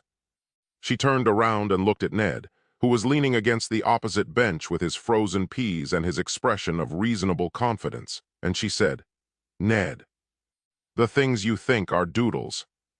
John's artistic side, Ned said. He always. They're not doodles. Ned looked at her. They're clearly. They are mathematics, Karen said. I don't know what kind. I can't read them. But I know the difference between someone doodling and someone doing 10 years of advanced calculations, and those pages are not doodles. She put her hand on the stack of notes. And the English parts, the bits you have been reading, those are the warnings, Ned. The plain English is where John wrote down the things that worried him. In between the maths that you can't read. Ned was quiet for a moment. I've been reading the important parts, he said. You've been reading the caution tape, Karen said. Around the parts you can't read. This landed in the space between them and sat there. Ned looked at the notes. He looked at Tim in its corner. He looked at the bruise on his forearm. The machine worked, he said. 3 tests. It's working.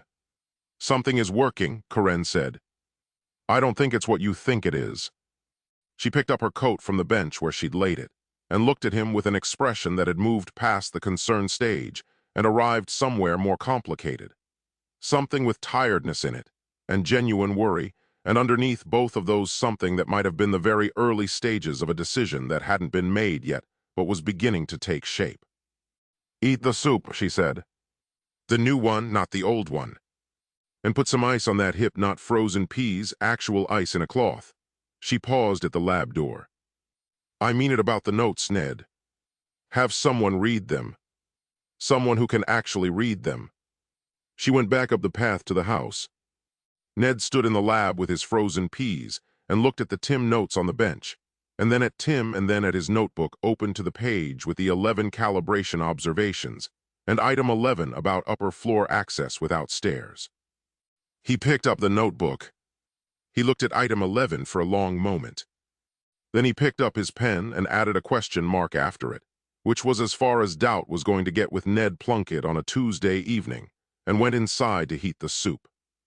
Ned found the glue gun on Wednesday morning. He had been meaning to get to it since the first day. It had been sitting on the left bench since his initial inventory, handled briefly, set down carefully, and left alone while he concentrated on Tim. But Tim was in a consolidation phase, which was what Ned called the period between tests when he was thinking about calibration adjustments, and the glue gun was right there, and the lab bench had a crack in it that had been bothering him since he first noticed it. A clean split across the front edge of the work surface that looked like something had been set down on it at speed from a significant height, which, knowing John's testing history, was probably exactly what had happened. He picked up the gun. It was heavier than a standard glue gun, much heavier. The weight of something with serious internal components rather than a heating element and a glue stick. The nozzle was narrower than he expected, and the trigger had a two-stage action, a light press and then a full press, with a small dial on the side that Ned turned experimentally through its range of settings. It had 5 positions. He set it to 2, which seemed moderate, and pointed it at the crack in the bench. He pressed the trigger, first stage and then full. The beam was invisible. The effect on the crack was immediate and total. The 2 sides of the split pulled together with a sound like a very small thunderclap and sealed along their entire length in under a second. Ned lifted the gun and looked at the bench. The crack was gone. Not filled, not covered, gone. The 2 pieces of composite surface merged at the molecular level into a continuity so complete that you could not have found the join with a microscope. Because there was no join. Because the atoms on either side of the former crack were now sharing electrons in arrangements that had not existed in that bench since it was manufactured. "There you go, John," Ned said approvingly. He looked around the lab for something else to fix. His eye fell on a section of shelving bracket that had come away from the wall slightly. Not badly, just the top screw worked loose, the kind of thing that nagged at you. He pointed the gun at the bracket where it met the wall and pressed the trigger. The bracket fused to the wall.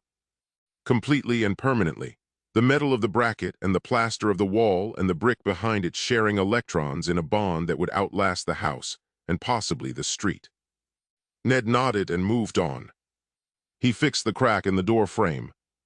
He fixed a loose handle on one of the storage drawers, which fused the handle to the drawer and the drawer to the unit, and the unit to the floor in a single connected molecular structure that would never move again under any circumstances short of demolition.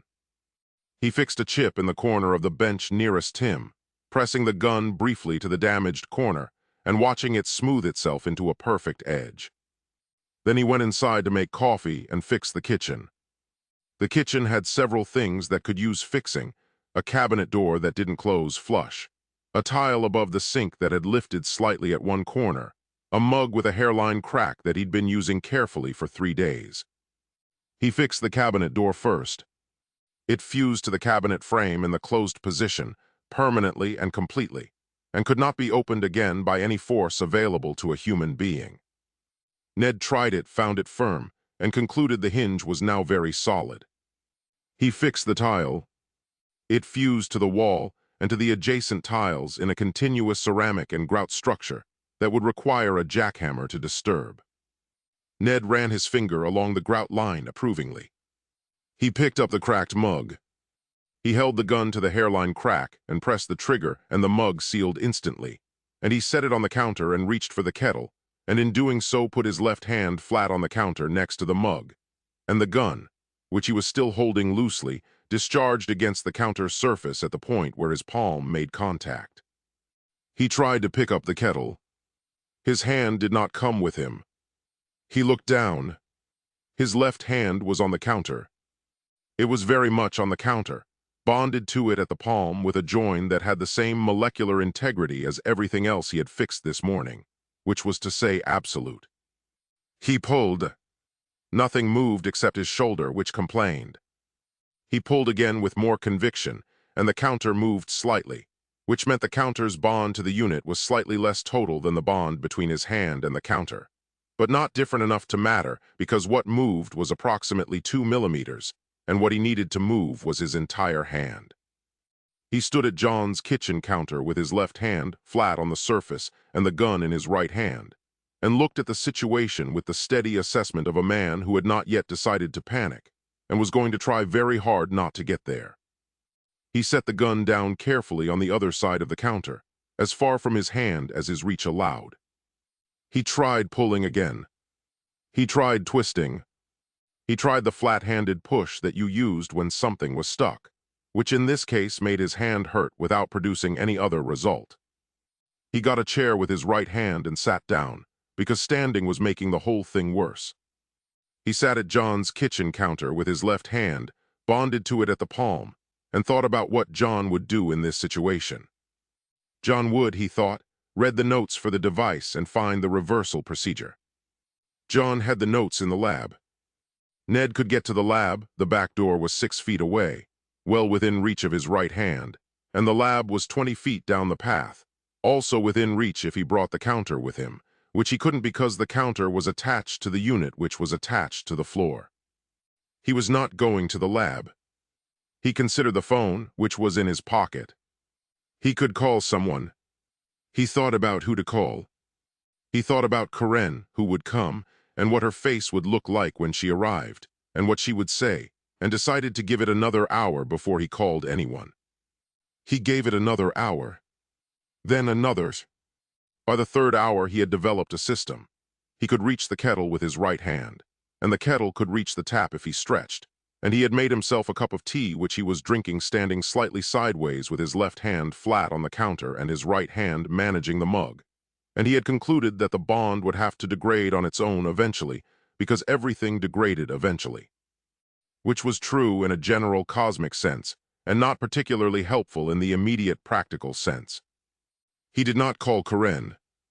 He stood at the counter and drank his tea and looked out the window at the garden and the lab and thought about calibration, and presently, at around the 4-hour mark, noticed that the bond had developed a slight give to it, not much. A millimeter of movement where before there had been none, but present. He pulled steadily and felt it give a fraction more and kept pulling with the patient consistency of a man who had decided this was just a process with a timeline, and the timeline was probably fine. And at the 5.5-hour mark, his hand came free with a sound.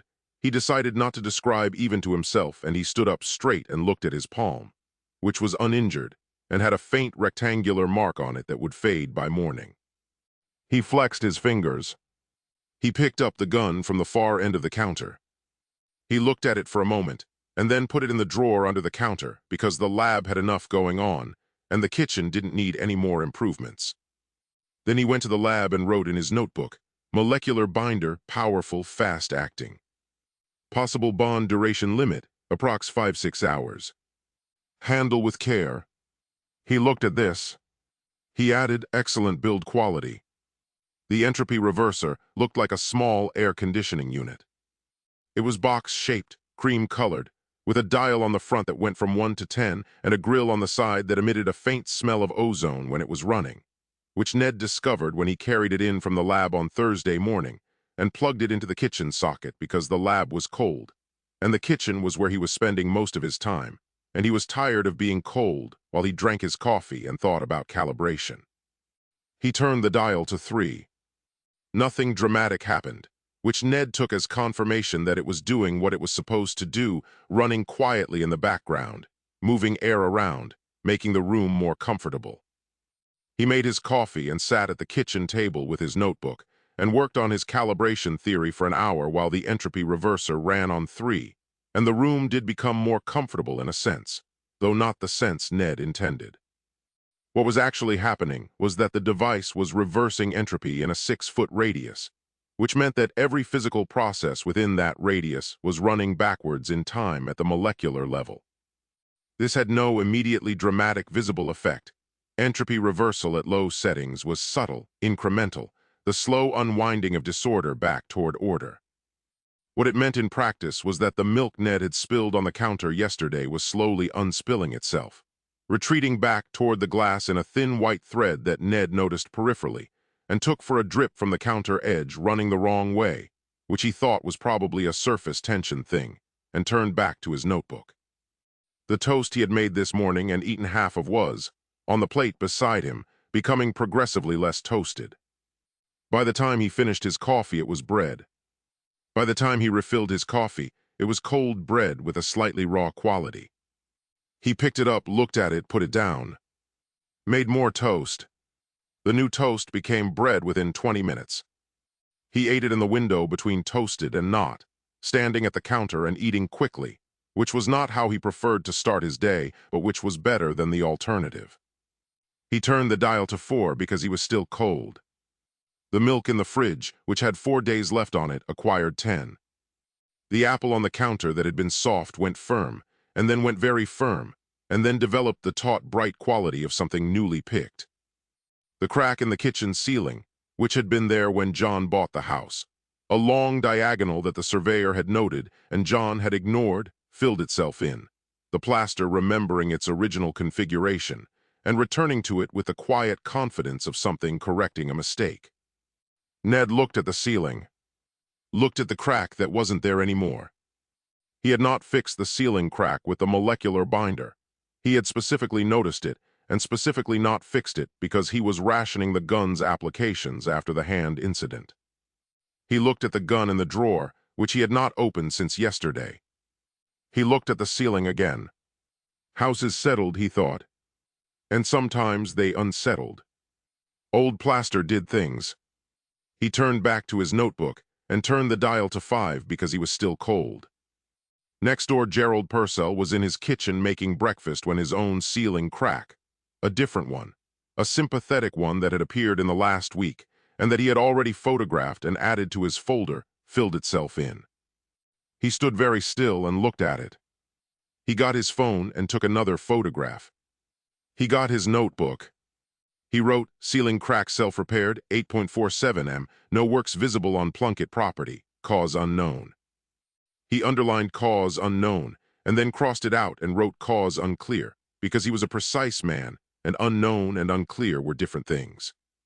He put his breakfast in the bin because it had uncooked itself. Ned's coffee had become coffee grounds and hot water in separate components in the cup. He looked at this for a moment, and then made another cup and drank it quickly before the reverser could have opinions about it, and turned the dial back to 3, which helped with the coffee situation but not with the foundations. The foundations were the part Ned couldn't see.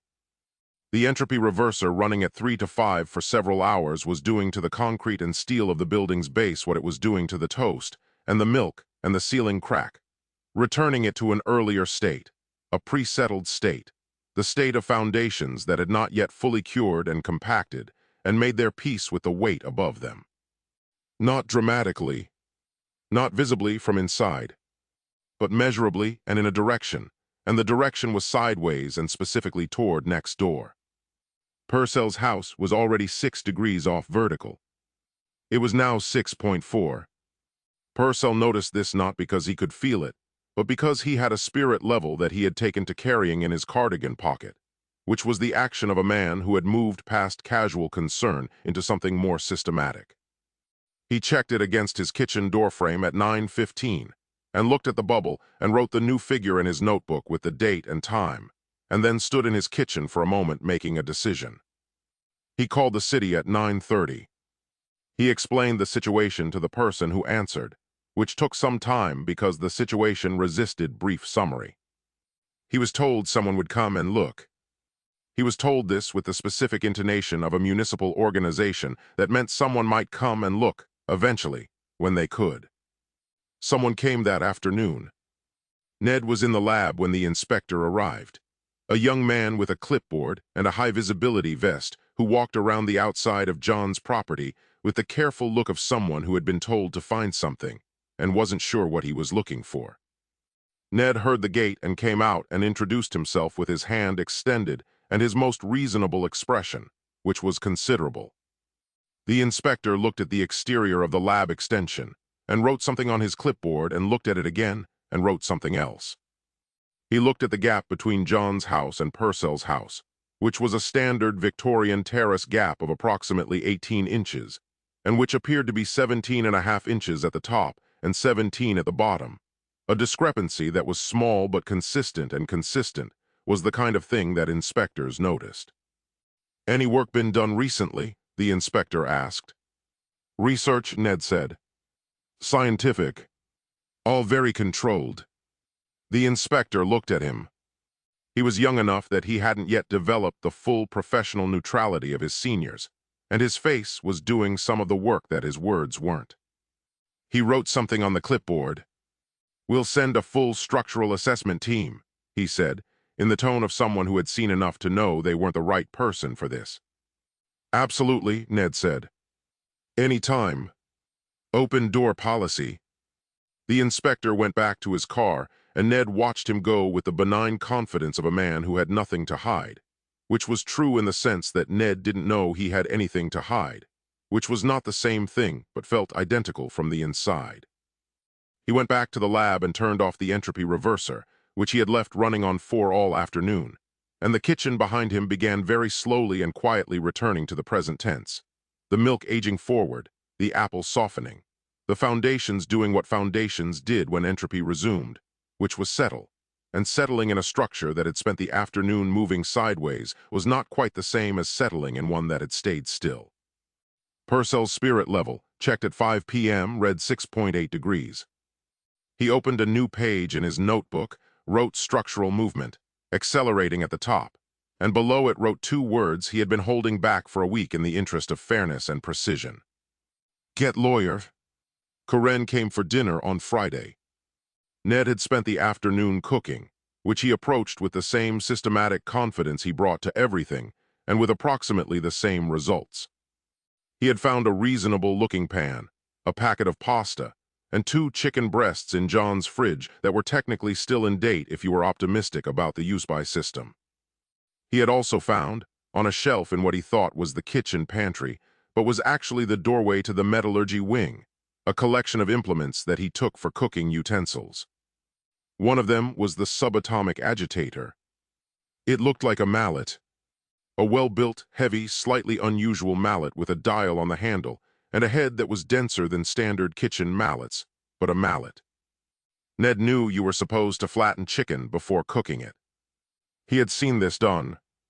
He set the chicken breast on the chopping board, set the agitator dial to what appeared to be a medium setting, and gave the chicken a firm tap. The chicken became a small cloud of hydrogen gas. Ned looked at the chopping board. He looked at the mallet. He looked at the faint dispersing cloud where the chicken had been, and concluded that he had hit it too hard. He got the second chicken breast from the fridge and tapped it more gently. That chicken also became hydrogen gas more slowly, which he felt showed improvement. He put the mallet back on the shelf and made pasta with a jar of sauce he found in the cupboard, checking it against the entropy reverser's radius before opening it, which he had become unconsciously careful about without quite knowing why. The pasta cooked normally. The sauce heated normally. By the time Karen arrived at 7, the kitchen smelled of food rather than dispersed poultry, and Ned considered this a reasonable outcome. Karen came in and looked around the kitchen with the assessment she now applied automatically to any room in this house, before committing to entering it fully. The cabinet door that didn't open anymore. The tile that was now continuous with the surrounding tiles, in a way that suggested it had always been there.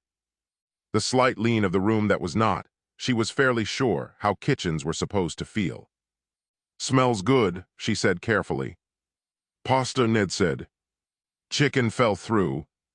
She decided not to ask about the chicken. They ate at the kitchen table, which was normal enough. Pasta, sauce, bread. A bottle of wine that Karen had brought because she had a feeling about this evening, and wine seemed like appropriate preparation. Ned ate with appetite and talked about Tim with the enthusiasm of someone who had been alone with a subject all week and was glad of an audience. He had a new calibration theory. It involved dial 6 specifically, and a relationship between dial 6 and dial 2 that he had worked out on paper that morning, and that he was keen to test. Karen listened. She ate her pasta. She drank her wine at a pace that was slightly faster than her usual pace, but not dramatically so. Outside the kitchen window the garden was dark, and the lab was a low shape with no lights on, and she looked at it between Ned's sentences and looked away. I've been thinking, she said when Ned paused for pasta. About dial 6, Ned said. About all of it, she set her fork down. This was the thing he had noticed before. The fork going down was a signal, a preparation.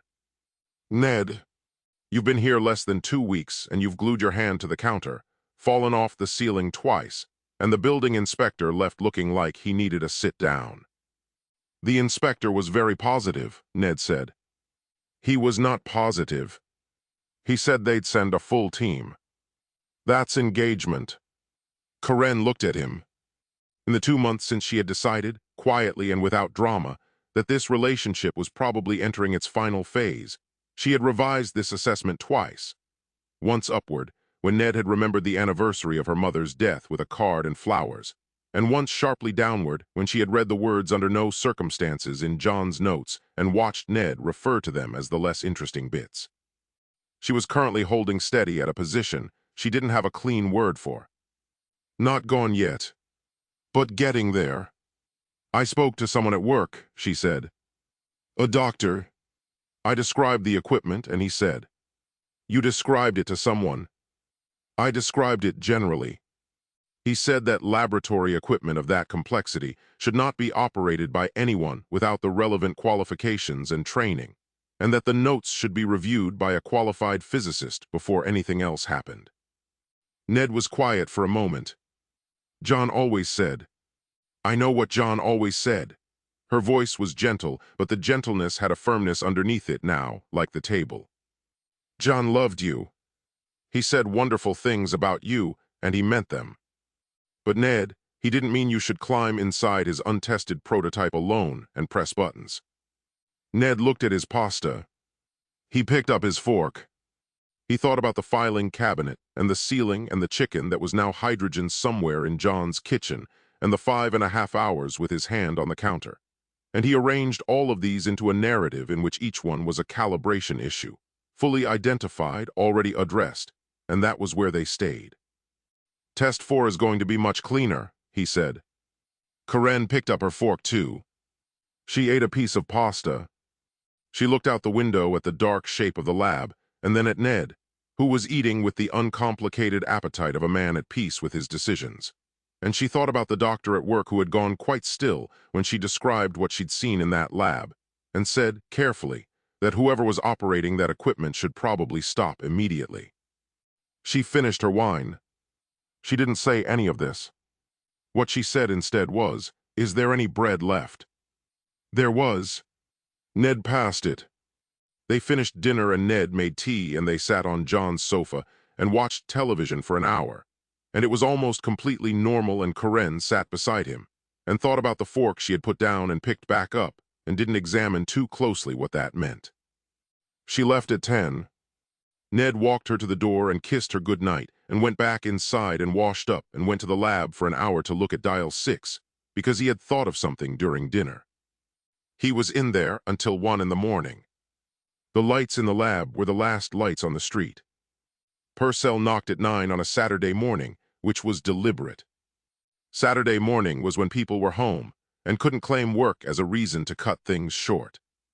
He had his notebook. He had his pen. He had the card with his solicitor's number on it in his breast pocket, and he had 6.8 degrees of lien on his house and 4 pages of documented incidents. And he had decided, quietly and finally, that courtesy had run its course. Ned answered in John's lab coat, which he had taken to wearing in the mornings because it had pockets for his notebook and his pen, and it made him feel, in a general way, more scientific. It was 3 sizes too large. The sleeves came past his wrists. He looked, Purcell thought, like a child wearing a parent's coat, which was an impression that the subsequent conversation did nothing to correct. Mr. Purcell, Ned said, with the warmth of a man who considers himself on good terms with everyone regardless of evidence. Purcell opened his notebook. I'm going to read you a list, he said. I would like you to listen to the whole thing before you respond. Absolutely, Ned said. Purcell read him the list. It took 4 minutes. It covered, in chronological order with dates and times, every incident Purcell had documented since Ned's arrival, the compression sounds, the structural movement, the self-repairing ceiling crack which he had included with a note that he was aware of how it sounded but was including it anyway, the flash-frozen hydrangeas which were still glass, and which he had also photographed. The gravitational anomaly on the pavement outside which had caused his car to require 40% more effort to reverse out of his driveway, the birds flying in confused circles, and the inspector's visit, and the 6.8-degree lean. He read it all in the level tone of a man presenting evidence rather than making an argument, which was more effective than an argument would have been. Ned listened to all of it with the attentive expression of someone following along. He had not been following along. He had been thinking about dial 6. "Right," he said when Purcell finished. "I can explain all of that." Purcell looked at him. "Please do." Ned explained all of it. The explanation took 3 minutes and involved the words calibration issue 4 times, settling foundations twice, unusual weather once, and a reference to John's research being at a delicate stage that Purcell received with the expression of a man adding something to a mental list. None of the explanation was accurate. All of it was delivered with complete conviction. Purcell wrote something in his notebook. "The hydrangeas," he said. "They are glass, mister. Plunkett. I can pick one up, and it rings like a wine glass when I tap it." "Very cold snap," Ned said. "Unusual for October." "It is November," Purcell said. "Unusual for November," Ned said without missing a beat. Purcell looked at him for a long moment. He had the expression of a man who had hoped, despite considerable evidence to the contrary, that this conversation would produce something he could work with, and was now accepting that it would not. He closed his notebook. He reached into his breast pocket and produced not the solicitor's card, which he had given Ned already, but a second card. A different one, a cream-colored one with a firm name on it in serious lettering. "My solicitor has been formally instructed," Purcell said. "I am telling you this directly, as a courtesy, before anything else happens." Ned took the card. He looked at it. He looked at Purcell. "I'm sure it won't come to that," he said, pleasantly for the second time, with the same conviction as the first time and the same relationship to likelihood. Purcell turned to go and then stopped and turned back, and there was something in his face now that was not quite anger and not quite pity, but somewhere in the territory between them. "Your brother," he said. "I made 6 complaints about this lab in 3 years. He always came to the door himself, same day, and explained what had happened and what he was doing about it. I didn't understand half of what he said." He paused. "But I believed him." Ned said nothing. "He knew what he was doing," Purcell said. "Not unkindly.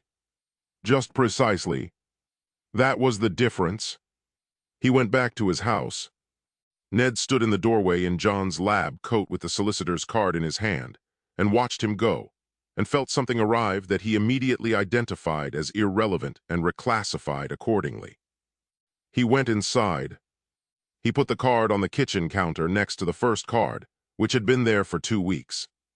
He looked at the 2 cards. He went to the lab. He wrote in his notebook, "Purcell formal complaint, solicitor instructed. Noise and structural concerns. Address, calibration improvements, reduced test frequency during business hours." He looked at this. Then he turned to a fresh page and wrote dial 6 theory at the top, and underlined it and forgot about Purcell entirely. Outside on the pavement, the gravitational anomaly from the localized event Horizon Paperweight, which Ned had moved to the lab windowsill 3 days ago, and which was doing something quiet and technically illegal to the spacetime in its immediate vicinity, was getting incrementally worse. A traffic warden had tried to write a ticket for a car parked outside Ned's house that morning and found she could not lift her pen from the notepad once she'd set it down. She had filed an incident report. Nobody had quite known what category to put it in. 2 doors down from Purcell, Margaret Fellows had come out to water her garden on Thursday and used what she thought was a hose attachment she'd found near the fence and frozen her prize hydrangeas, her garden path, and approximately 1/3 of her lawn before she dropped the liquid nitrogen compressor and ran inside. She had called the council, the police, and her daughter in that order. The hydrangeas were still there, glass bright in the November morning, each one a perfect frozen copy of itself catching the thin sunlight. She had also called a solicitor. Not Purcell's solicitor, her own, a different one. A woman who had listened to the description of the frozen garden with professional neutrality and said she would look into it. Ned knew none of this. Ned was in the lab with his notebook open to the dial 6 page, building a theory that was entirely wrong but internally consistent, which was the most dangerous kind of wrong there was because it held together long enough to act on. He felt, very close now. The structural assessment team arrived on Monday. There were 3 of them, a senior assessor named Bridge who had 30 years in the field and the unhurried manner of someone who had seen everything, a junior colleague with a tablet and a laser measuring device, and a third person whose role Ned never established, because she spent the entire visit taking photographs and writing things down and didn't speak to him directly at any point. Ned met them at the gate with his reasonable expression, and his hand extended and showed them around with the proprietary ease of a man conducting a tour of something impressive. The exterior first, the lab extension, which Bridge walked around twice and photographed from 4 angles, the gap between John's house and Purcell's, which the junior colleague measured with a laser device and wrote figures into his tablet with an expression that suggested the figures were interesting in the way that a doctor's expression when reading a test result is interesting.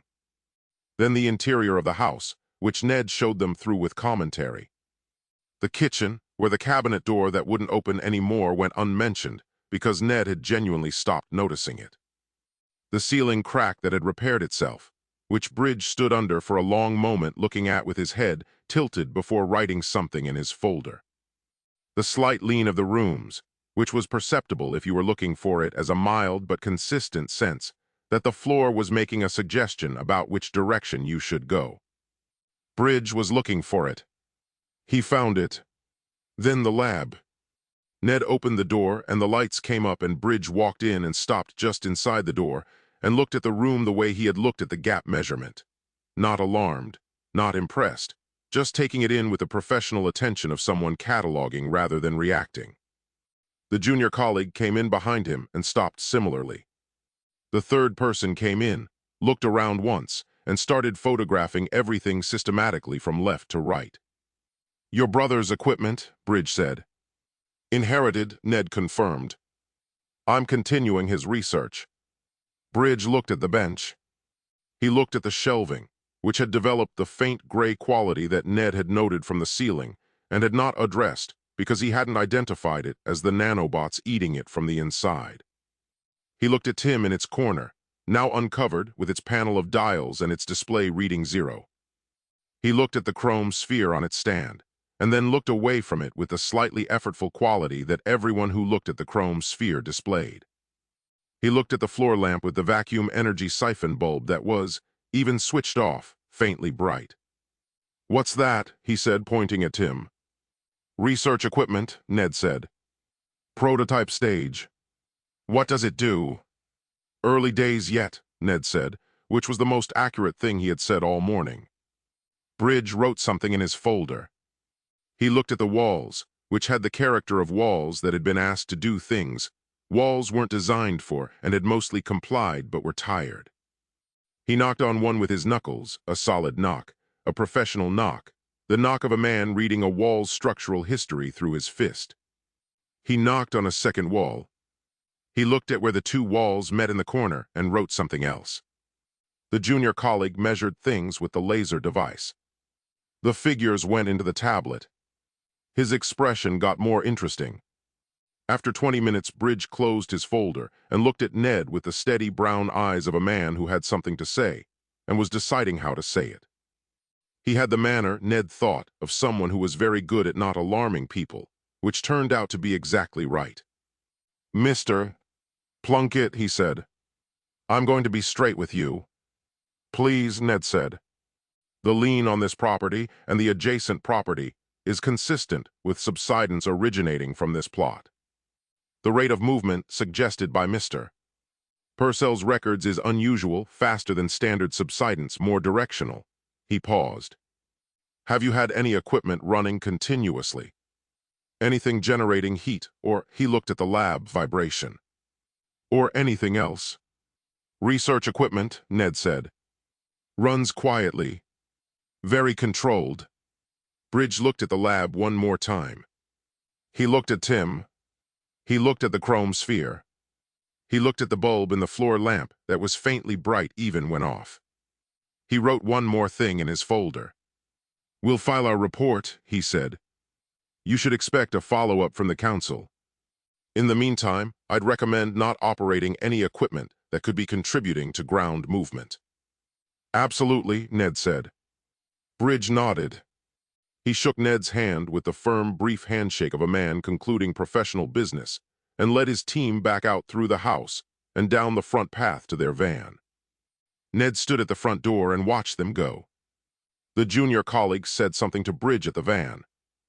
Bridge replied without stopping. The junior colleague looked back at the house once with the expression of someone filing something away for later and got in the van. Ned went back inside. He made coffee. He stood at the kitchen window looking at the lab and thought about Bridge's question. Anything generating heat, vibration, anything else. He thought about the entropy reverser, which he had turned off. He thought about the chrome sphere on the windowsill, which he should probably move back to the bench. He thought about the floor lamp. He went to the lab and moved the chrome sphere from the windowsill back to its stand on the bench, which immediately made the room feel fractionally more normal in a way nobody could have quantified. He looked at the floor lamp and decided it was fine where it was because it wasn't even switched on. Then he looked at Tim and thought about dial 6 and forgot about the structural assessment entirely. He had a new idea. It had arrived during Bridge's visit, somewhere between the wall knocking and the folder writing, a thought about the relationship between dial 6 and the countdown timer that he hadn't considered before. He sat on the stool and opened his notebook and worked through it on paper for an hour, and the more he worked through it, the more it held together, and by the time he reached the end of the page, he was fairly sure he had it. He circled the final figure. He looked at Tim. He looked at the figure again. He was going on the roof. He didn't know this yet, but he was going on the roof. Test 4 happened on Tuesday morning at 10:15.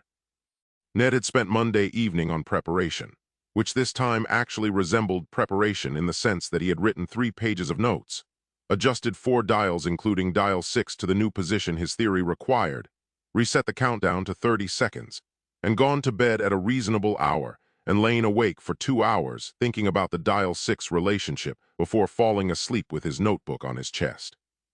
He was up at 7. He had his coffee. He had his notebook. He stood in front of Tim's control panel for 10 minutes going through each setting with the focused attention of a man who had done his homework and knew it, which was true in the sense that he had done homework and false in the sense that the homework had produced correct answers. He checked dial 6. 3 clicks further counterclockwise than yesterday, which his theory required. He checked dial 2, which his theory said was in a compensatory relationship with dial 6, and therefore needed to move 1 click clockwise for every 3 clicks dial 6 moved counterclockwise. He had moved it 1 click clockwise. He checked the countdown. 30 seconds. He checked the green button, the red button, the yellow button, which he still hadn't determined the function of and had decided to continue ignoring on the grounds that if John had wanted him to use it, he would have labeled it. John had labeled it. The label was on the back of the panel in small, neat letters and said abort. Ned had not looked at the back of the panel. He put his notebook on the bench. He got into the booth. He pulled the door shut and took the handle and stood straight and waited. 20 seconds. The hum. 15. His left shoulder was better today, which he took as a good sign. 10. He thought briefly about the roof conversation he'd had with himself yesterday, specifically the part where he'd acknowledged that landing on the roof was a possibility, and had decided this was fine because he had identified it in advance, which meant it was planned rather than unexpected, which meant it was progress. 7. 5. 0. He was on the roof. Not in the lab. Not in the filing cabinet. Not on the ceiling. On the actual roof of John's house, standing on the slates in his socks with the November sky enormous around him and the street 40 feet below, and the neighborhood spread out in every direction with a clarity that you only got from up high on a cold, clear morning. He stood very still for a moment and looked at it. It was, objectively, a good view. He could see Purcell's house from up here, the lean visible from this angle in a way it wasn't from the ground. The roofline of Purcell's property running at an angle to the horizontal that even Ned could see was not how rooflines were supposed to run. He could see Margaret Fellow's garden 2 doors down, the frozen section of lawn catching the morning light like a mirror. He could see his own lab extension from above, the corrugated roof, the small window, the extractor vent he hadn't known was there. He could also see that one of the slates near his left foot was loose. He stood on the roof in his socks for approximately 3 minutes, during which he turned carefully through 360 degrees and looked at everything with the satisfaction of a man who had planned an outcome and achieved it, which was only true in the loosest possible sense of planned. Then the cold reached him properly through his socks, and he looked at the roof and then at the drain pipe at the corner of the building and made a straightforward assessment. He climbed down the drain pipe. This took longer than expected and was more athletic than his Tuesday morning had previously required. The drain pipe was solid enough but cold, and the brackets holding it to the wall provided the only footholds, and Ned descended in stages, bracket to bracket, with his notebook still somehow in his lab coat pocket and the coat flapping around him in the November wind. He reached the kitchen windowsill at the halfway point and rested there for a moment and looked in through the kitchen window at the room, which looked completely normal from outside and was not. He made it to the bottom. He stood on the garden path and looked up at the roof he had just come down from and felt the particular satisfaction of a man who has done something unreasonable and gotten away with it. His socks were wet. His hands were cold. The drain pipe had left rust marks on his lab coat that he would not notice for 2 days. He went inside. He made coffee. He sat at the kitchen table and opened his notebook and wrote under Test 4, Roof. Significant progress, controlled vertical displacement, correct altitude, stable landing. Calibration theory confirmed. Dial 6 relationship with Dial 2 verified. He paused. Drain pipe useful. He looked at this list with profound satisfaction and then picked up his phone and called his mother. Margaret Plunkett answered on the second ring in the manner of a woman who kept her phone close and answered it quickly because her children might need her, a habit she had maintained for 40 years and saw no reason to revise. "Ned," she said, "how are you getting on?" "Really well, Mum," Ned said. "Really well. I think I'm close." "Close to what, love?" "A breakthrough. With John's machine. Tim, I've been running tests, and the last one," he paused, assembling it, "the last one went exactly where I intended." There was a warm silence on the line. He could hear her settling into it the way she settled into good news, arranging herself around it comfortably. "I knew it," she said. "I always knew you'd get there. John always said you had the gift for the practical side. The hands-on element." "That's what I think too," Ned said. "Your father would have been so proud. Both of you, John with the brains and you with the—" She paused, finding the word, the determination. "That's what it takes in the end. Not just the brains. The determination." Ned agreed that it was the determination. They talked for 20 minutes, his mother moving between pride and practical concern in the way she always had, proud of the breakthrough, worried about whether he was eating, proud again, curious about the machine, worried about the heating in John's house, proud once more to finish. By the time he hung up, he felt warm in the specific way that only his mother's certainty about him could produce. A warmth that had nothing to do with evidence and everything to do with 40 years of being told, by the person whose opinion had mattered most, that he was exactly what she said he was. He sat with his coffee and his notebook and the warm glow of it and thought about what came next. What came next was Test 5. He had the roof. He needed distance now, lateral distance, real distance, the kind of distance that turned a curiosity into an application. If he could get Tim to move him across town, he could start thinking about range, and range was where the real applications lived. Range was where the money was. Range was where you went from a brilliant prototype to something you could put in front of investors. He didn't know any investors. He had a vague sense that investors were people you met at events, and that events were things you were invited to, and that invitations came from having something impressive to show. He had something impressive to show. He had a time machine that could put you on a roof. He wrote at the bottom of the test 4-page, next lateral range. Get across town. He underlined it. He finished his coffee. He was in excellent spirits and would remain in excellent spirits for the rest of the day. Right up until 7 that evening, when he went to use the remote control he'd found on the bench to turn on John's television, and instead shifted the local gravity 90 degrees, and spent 45 minutes walking on the walls before he worked out which button reversed it. He found this mildly diverting. He did not connect it to the remote control. He put the remote back on the bench and concluded that John's house had unusual acoustics and went to bed. Margaret Fellows knocked on Wednesday morning. She was 67, small, precise in the way of someone who had kept a very organized house for a very long time and considered disorder a personal affront. She had white hair and a good coat, and the expression of a woman who had rehearsed what she was going to say, and was going to say it regardless of how the conversation went. She was holding a photograph on her phone, which she had ready before Ned even opened the door. Ned opened the door in John's lab coat, which he was still wearing because he had been in the lab since 8 and had forgotten to change. He looked at Margaret Fellows. He had seen her twice, once when he arrived and she had waved from her garden, and once when he had been on the roof and she had been below him on the street not looking up. Mrs.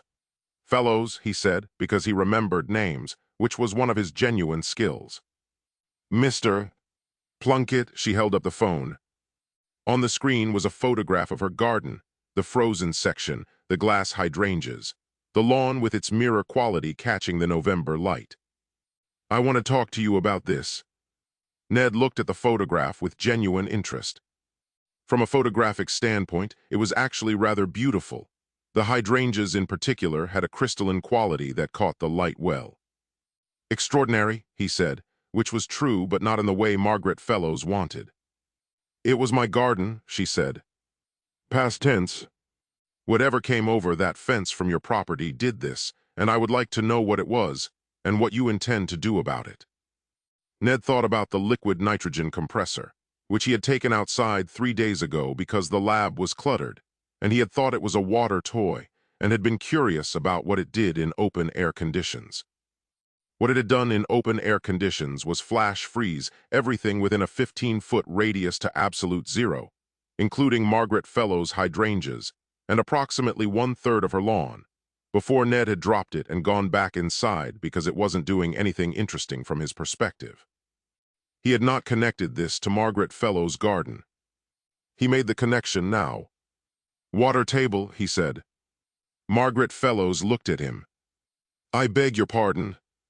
Underground water table, Ned said, with the confidence of someone who had heard this phrase before and felt it was applicable. Very cold at this time of year. Can come up through the ground in unusual conditions, particularly in November. Margaret Fellows looked at her photograph and then at Ned. My hydrangeas are glass, she said. I tapped one this morning and it rang. It rang, Mr. Plunkett, like a bell. Water tables do not make hydrangeas ring. Cold snap, Ned said, which he had used on Purcell and which had not worked on Purcell either. Margaret Fellows put her phone in her pocket with the deliberate movement of a woman closing a chapter.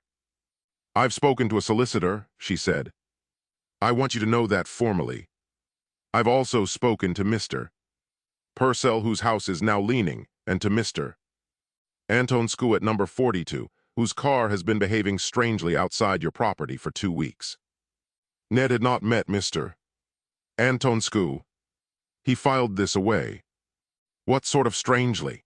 He said, with the curiosity of someone who was genuinely interested rather than appropriately concerned. He can't park it outside your house, Margaret Fellows said. It rolls toward your wall. He's been parking outside mine instead, which I don't appreciate but which I understand given the circumstances. the localized event Horizon Paperweight, which Ned had moved back to the bench from the windowsill after the structural team's visit, but which was still doing something quiet and technically impossible to the spacetime in its immediate vicinity, was doing it through the wall as well as through the window. Mr. Antonscu's car had been discovering this every morning for 12 days. "I'll look into it," Ned said. "Please do," Margaret Fellows said.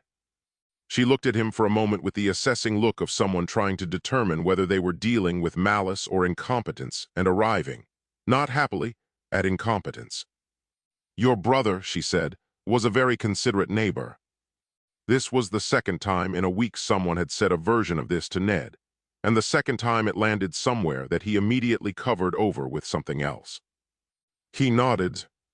He thanked her for coming.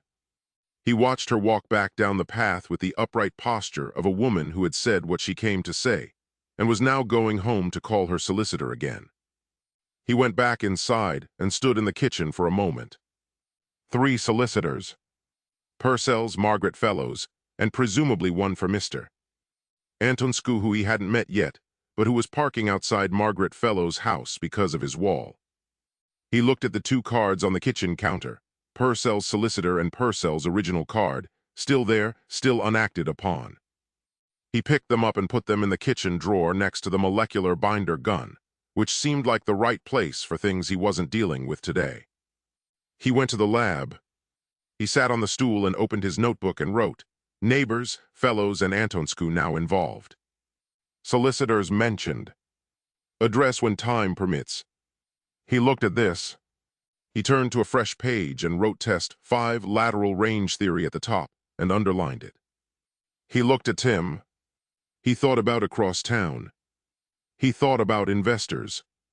He uncapped his pen and started writing, and the drawer in the kitchen sat closed with the 2 cards inside it, and the molecular binder gun that had already fused 3 things permanently, and the solicitors on their end were picking up their phones and doing what solicitors did, which was talk to each other, and establish that they had, collectively, quite a lot to work with. Corinne arrived unannounced at 2 in the afternoon.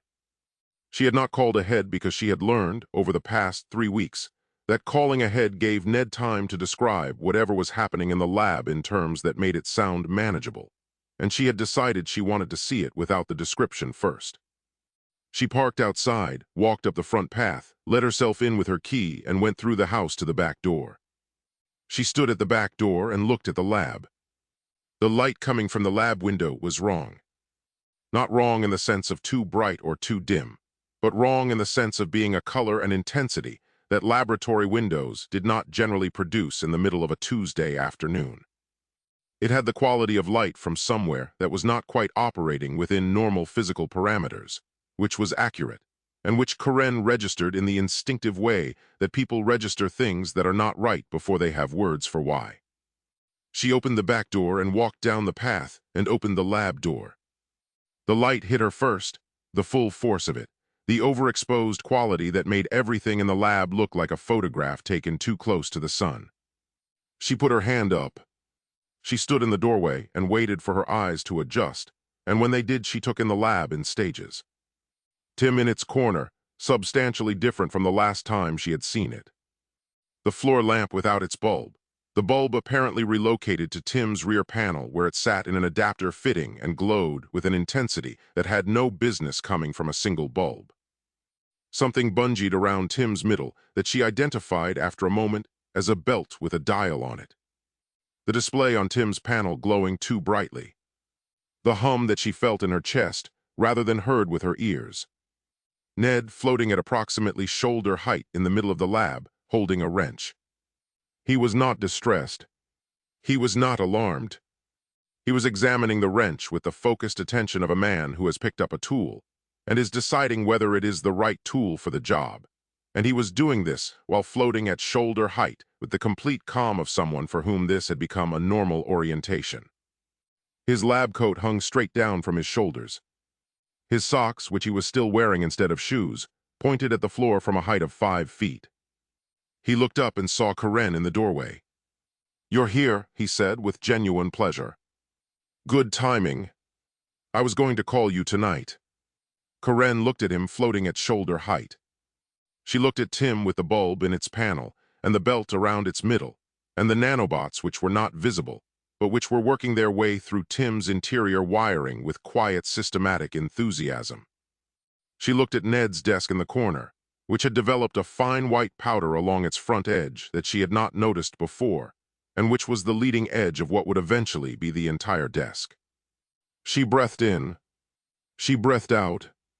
She noticed she was breathing slightly harder than usual, and put this down to the walk from the car. It was not the walk from the car. "Ned," she said, "why are you floating?" "Mass reduction," Ned said, gesturing at Tim. "Belt on the machine, it's affecting the local field. Bit of a side effect. Totally manageable." He demonstrated this by reaching out and taking hold of Tim's door frame with his free hand, anchoring himself at shoulder height with the ease of a man who had been doing this all morning. "I've been using the door frame. Works fine." Karen looked at the door frame. She looked at Ned holding it from 5 feet up. She looked at the lab coat hanging straight down from his floating shoulders. She turned around. She walked back up the garden path. She went through the house and out the front door and got in her car. She sat in the car with both hands on the wheel and looked at the front of the house. It looked completely normal from the front. Pebble dash, dark windows, leaves on the path that still hadn't been cleared. Completely ordinary from the front. She sat there for 10 minutes. She thought about the conversation she had been building toward for 2 weeks, the one where she said the things she had been not saying, where she put down the fork and left it down this time. She thought about the notes with under no circumstances in them. She thought about Ned floating at shoulder height, holding a wrench with the expression of a man having a perfectly normal afternoon. She thought about the light coming from the lab window that was the wrong color and intensity, and the hum she had felt in her chest that was still there faintly even sitting in the car with the door closed. She thought about the card she still had on her key ring, the one Ned had given her 3 months ago. The key to the front door. She started the car. She drove away. She did not call that evening. Ned, who had lowered himself to the ground by pulling hand over hand down Tim's door frame when he heard the front door close, stood in the lab and looked at the empty path and thought that Karen had probably had somewhere to be. He went back to work. He had been in the middle of checking Tim's panel connections when she arrived, and he wanted to finish before the lights started going. He picked up the wrench. He drifted back to shoulder height. He reached out and took hold of the door frame and worked one-handed on the panel connections with the wrench in his other hand, making 3 adjustments that he believed improved the power flow from the bulb to the main drive system, and which actually rerouted 2 safety cutoffs and a pressure valve to a configuration that John had specifically tried and specifically abandoned after it had produced results he described in his notes as alarming. Which notes were on the bench 3 feet from where Ned was floating, and which Ned had used that morning as a surface to rest his coffee on. He finished the connections. He lowered himself down. He looked at Tim with the power upgrade and the mass reduction belt and the cleaned rust patch and the rerouted safety systems and the nanobots working quietly inside, and felt the satisfaction he always felt at the end of a productive day. He wrote in his notebook, "Panel connections improved, power flow optimized, machine ready for test 5. He went inside. He made toast. He wondered briefly what Karen had been doing at the house, and concluded she had probably just been in the area and had come by on impulse, which was thoughtful of her. He ate his toast. He went to bed. He slept well. Test 5 happened on Wednesday morning. Ned had been awake since 6 thinking about it. Not anxiously, Ned didn't do anxious, had never done anxious, anxiety requiring a relationship with uncertainty that he simply didn't have, but with the focused anticipation of a man who had prepared thoroughly and was ready to see the results. He had his notebook. He had his theory. He had a Tim that was, by any measure he could apply, significantly more powerful than it had been a week ago. He was in the lab by 7:30. The light was still wrong. The bulb in Tim's power input was running continuously now, and the overexposed quality had become the lab's permanent condition. which Ned had adapted to by wearing John's safety glasses at all times inside, which gave him the look of a man who had decided that indoor sunglasses were a reasonable lifestyle choice. His breathing in the lab had been slightly effortful for 2 days now, and he had attributed this to a mild cold coming on, and had taken 2 paracetamol on Tuesday evening and considered the matter addressed. The air pressure in the lab was down 11% from normal. At 15%, the effects would become difficult to ignore. At 20%, they would become impossible. He stood in front of Tim's panel and went through his checks. The display was live, burning too bright, reading 0. The dials were set to his test 5 configuration, a new arrangement he had worked out on paper the night before that he believed would produce lateral displacement of approximately 2 miles, which was ambitious, but which the power upgrade should support.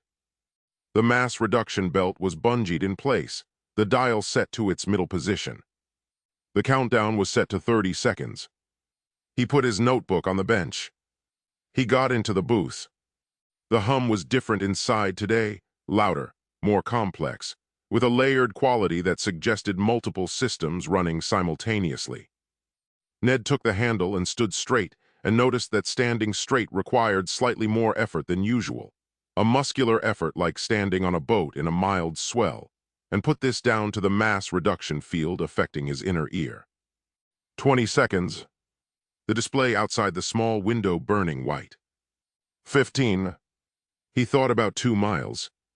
He thought about landing somewhere recognizable and orientating himself, and finding his way back, which he had thought about enough to put a 20-pound note and his door key in his lab coat pocket. 10.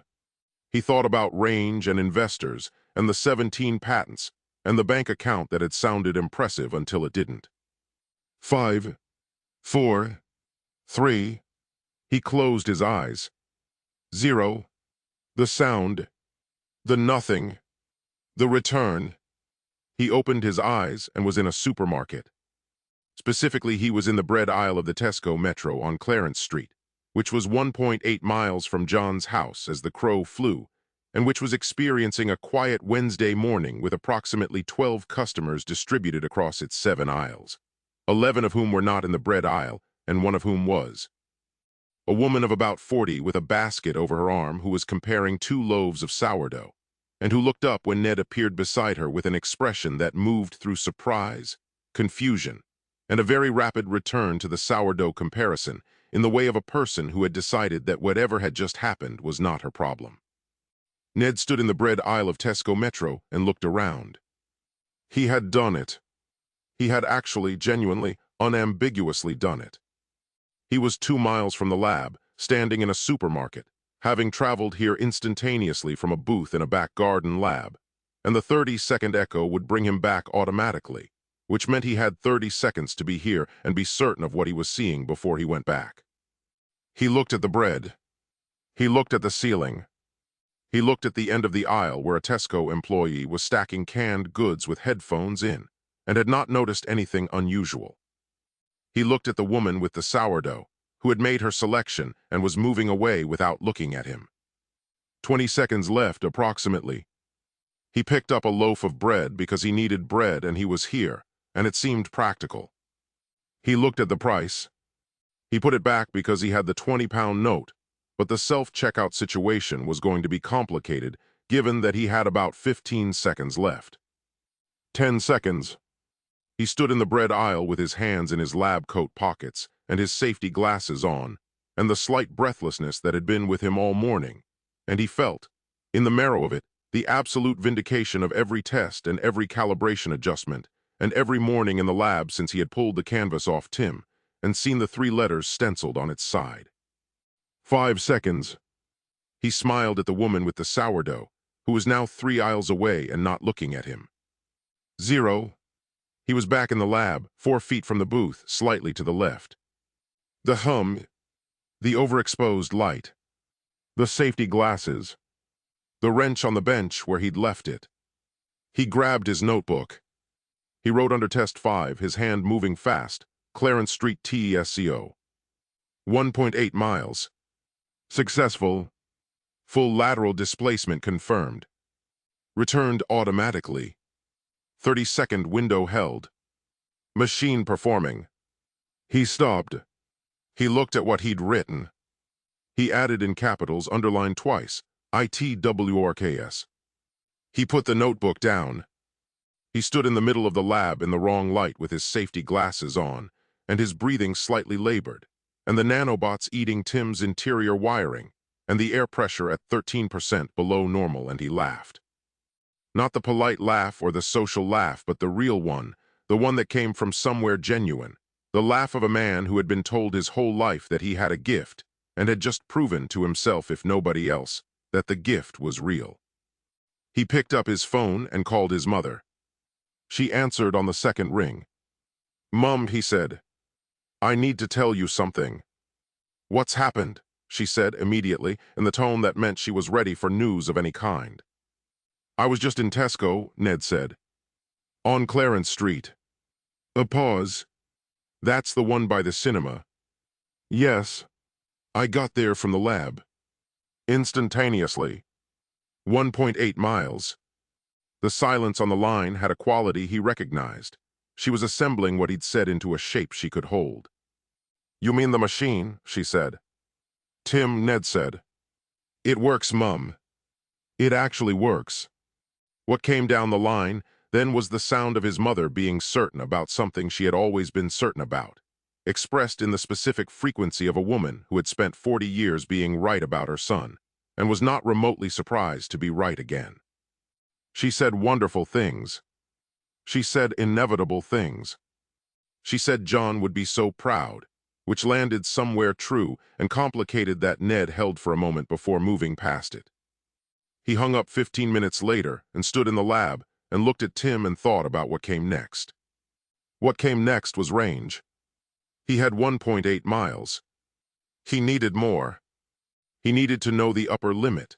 John's notes had suggested 100 miles maximum, but John's notes had been written before the power upgrade and the mass reduction modification, and Ned had a strong feeling the ceiling was higher now. He looked at Tim. He looked at the panel with the rerouted safety systems and the bulb burning too bright in the power input. He looked at the belt bungeed around Tim's middle. He needed to push it further. Tomorrow. Today he was going to eat something and call Karen and tell her about Tesco and let the morning be what it was. He went inside. He ate soup, the right one, the new one, standing at the kitchen window in the thin November light, and outside the lab hummed quietly to itself with the bulb in its panel, and the nanobots inside it, and the air pressure dropping by increments that were small and consistent and heading in one direction only. He called Karen. It went to voicemail. He left a message. "Tesco," he said. 1.8 miles. "It works. Call me back." She did not call back. Karen called on Thursday morning at 8. Ned was in the lab when his phone rang, and he came inside to answer it with the safety glasses pushed up on his forehead, and the slightly breathless quality that had been with him for 3 days now, and that had progressed from mild cold to something he was beginning to notice more consistently, but had not yet upgraded to concern. "You went to Tesco," Karen said. No preamble. 1.8 miles, Ned said. Instantaneous. Came back automatically on the 30-second window. The power upgrade made the difference, the bulb in the input socket, the mass reduction on the booth. It all came together. A silence. "Ned, I came to the lab on Tuesday." "I know. I heard the front door. I thought you had somewhere to be." "I had somewhere to be," she said, "because I was standing in the lab doorway watching you float at shoulder height holding a wrench, and I needed to sit in my car for 10 minutes. Ned considered this. "The mass reduction has a field effect," he said. "It extends beyond the booth. I've been managing it with the door frame." "You've been managing it," Karen said. "It's fine." The silence that came back was the dense kind, the weather before rain kind, and it went on long enough that Ned moved the phone from one ear to the other and looked out the kitchen window at the lab. "I need to say something," Karen said, "and I need you to actually hear it this time. Not process it and reclassify it and move on. Actually hear it." I'm listening, Ned said. Something is wrong with that lab. Not calibration wrong. Not prototype wrong. The light is wrong, and the air is wrong, and you're floating, and your desk is turning to powder, and the machine has a belt bungeed to it, and you can't walk 20 feet to the kitchen without breathing like you've been running. She stopped. When did you last leave the house? Ned thought about this. Tesco, he said. Tuesday. Via Tim. Before that, he thought. Purcell's doorstep. Last Saturday. Ned, that's 5 days. I've been busy. You've been in that lab for 5 days breathing whatever is in that lab, and you think you have a cold.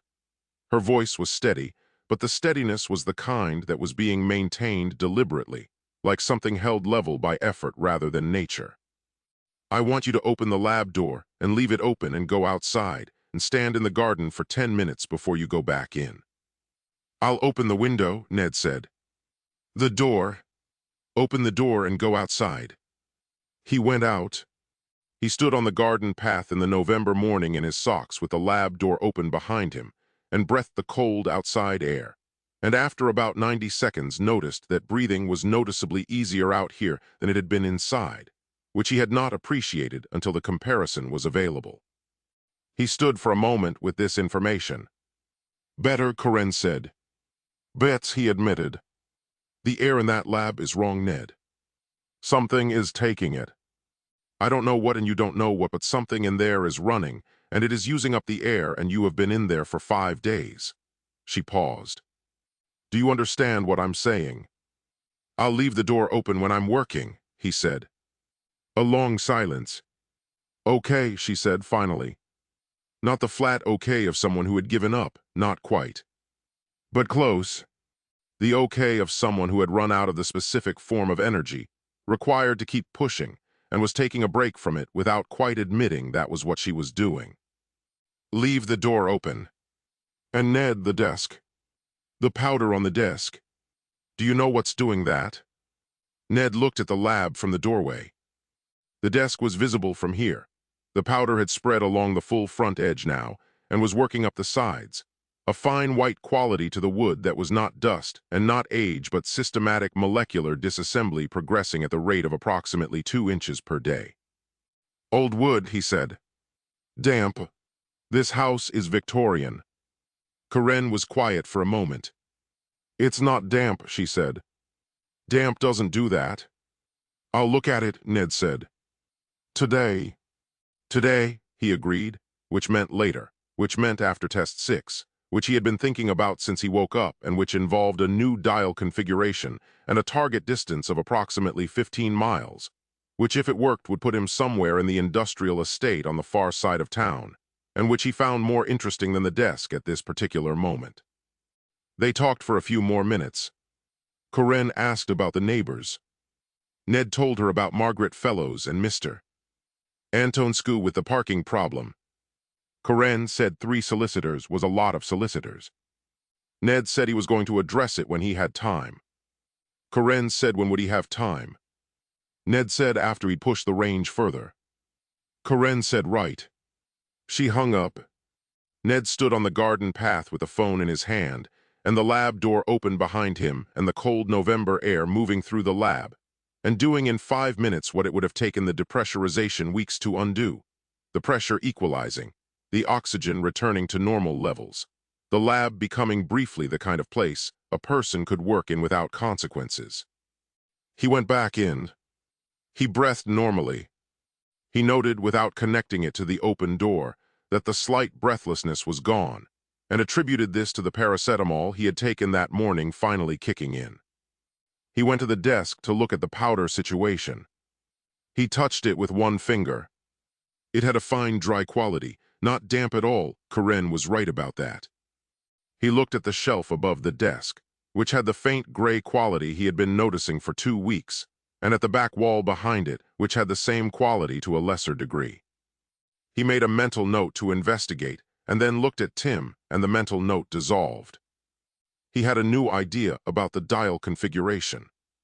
It had arrived while he was on the phone, the way ideas arrived when he was talking about something else, and it was specific and complete, and felt right in the way that the shower idea had felt right, and the dial 6 theory had felt right, all of which had in fact been wrong, but none of which had felt wrong, which was the persistent problem with Ned's instincts. They were confident in exactly the same register regardless of whether they were correct. He sat on the stool. He opened his notebook. He wrote test 6, 15 miles at the top of a fresh page, and underlined it and began working through the dial configuration on paper. And the desk dissolved quietly behind him by another 2 inches, and the nanobots inside Tim continued their patient, systematic work on the interior wiring, and outside on the street Mr. Antonscu's solicitor was on the phone to Purcell's solicitor comparing notes, and the notes were extensive, and the picture they were assembling between them was becoming the kind of picture that had a legal name. Ned wrote numbers in his notebook and did not look up. The lab door stayed open. He had promised Karen. He was, in this one small thing, keeping his word, and the cold November air moved through the lab, and the light was wrong, and the desk was powder at its edges. And Tim hummed with its rerouted safety systems, and its nanobot interior, and its mass reduction belt, and its bulb burning too bright in the input socket. And everything in the room was heading in a direction that had one destination and one destination only.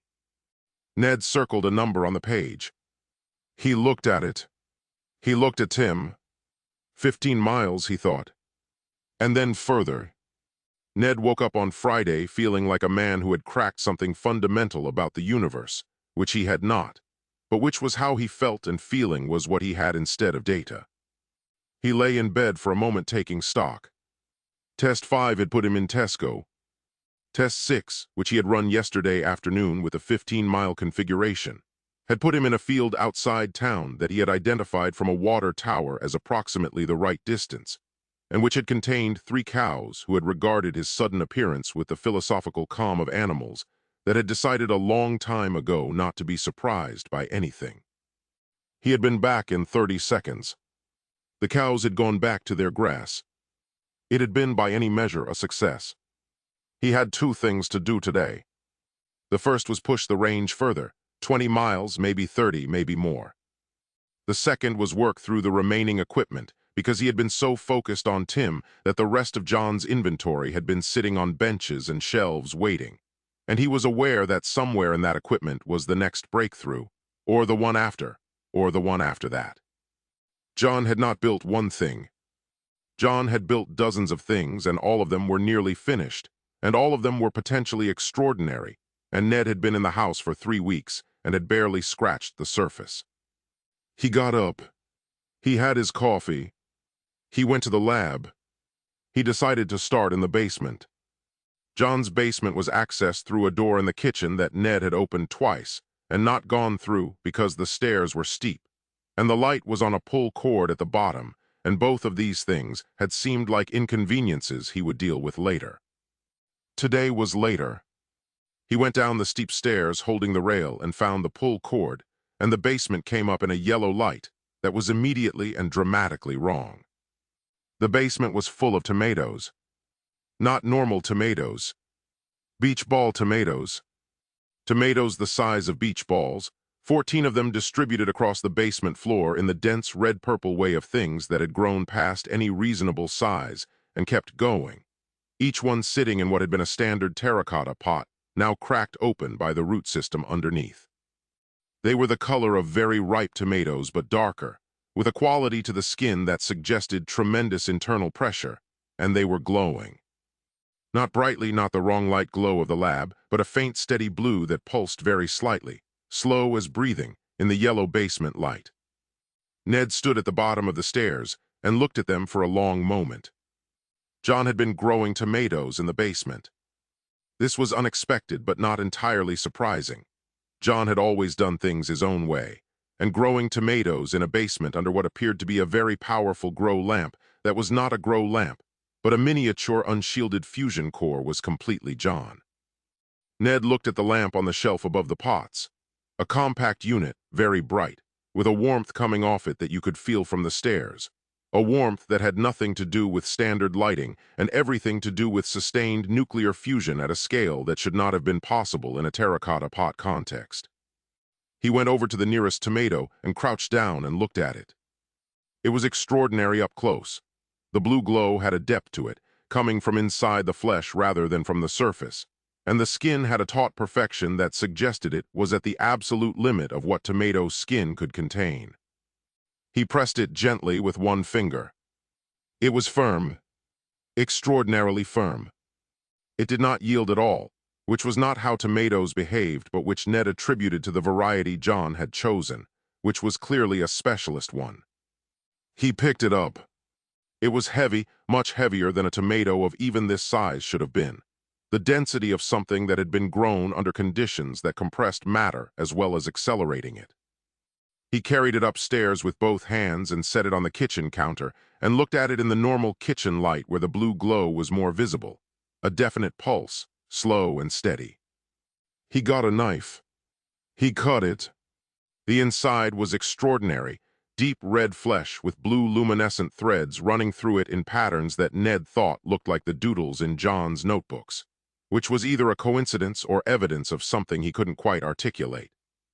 It smelled like a tomato, strongly, more strongly than any tomato he had smelled before, the concentrated essence of tomato amplified by whatever the fusion lamp had done to its growing process. He cut a slice.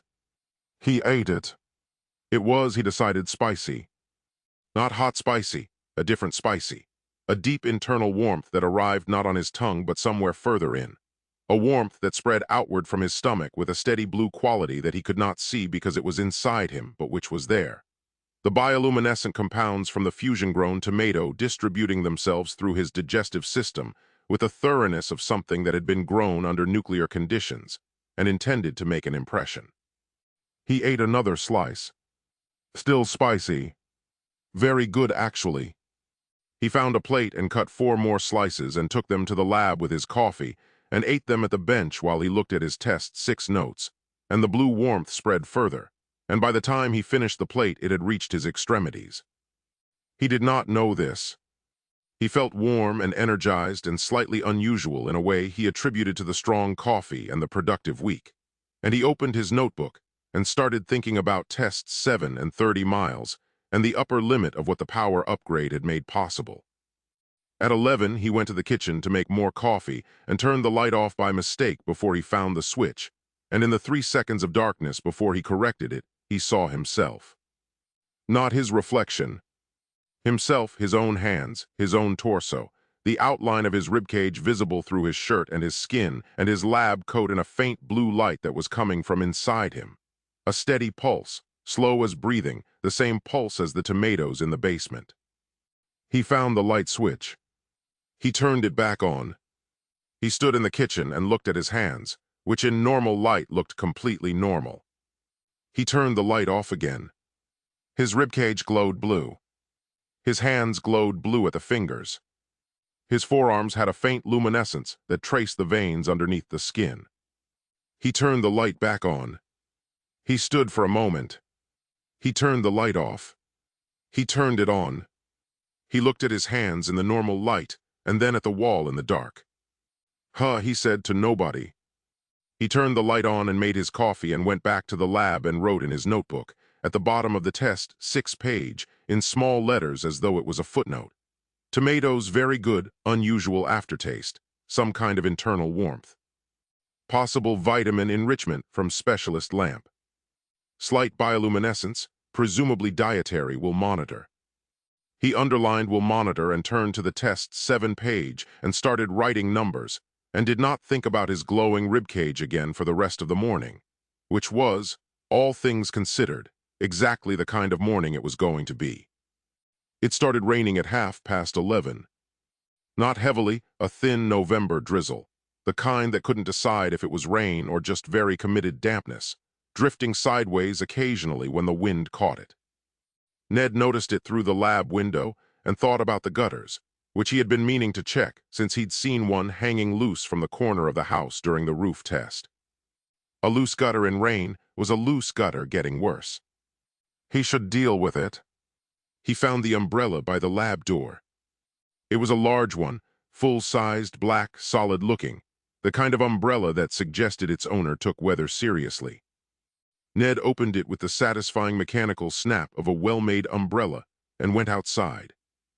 The drizzle hit the umbrella and did not come through, which was the first thing an umbrella was supposed to do, and which this one accomplished, though the mechanism by which it accomplished it had nothing to do with fabric and everything to do with the kinetic energy reflector field it generated, which took any object moving toward it and returned it at double the incoming velocity in the exact opposite direction. Ned walked down the garden path looking up at the gutters. The loose one was at the far corner. He could see it from here, the bracket pulled away from the fascia, the gutter itself hanging at an angle. He walked toward it, umbrella up, drizzle deflecting off the field in tiny droplets that were fired back upward into the clouds at twice their arrival speed, which was doing something to the local precipitation pattern that nobody had noticed yet. He reached the corner of the house and looked up at the gutter. It was worse than he'd thought, not just the bracket. The whole section was pulling away, 20 feet of guttering hanging by one fixing at the far end and nothing at the near end, swinging very slightly in the wind. He lowered the umbrella to look at it more directly.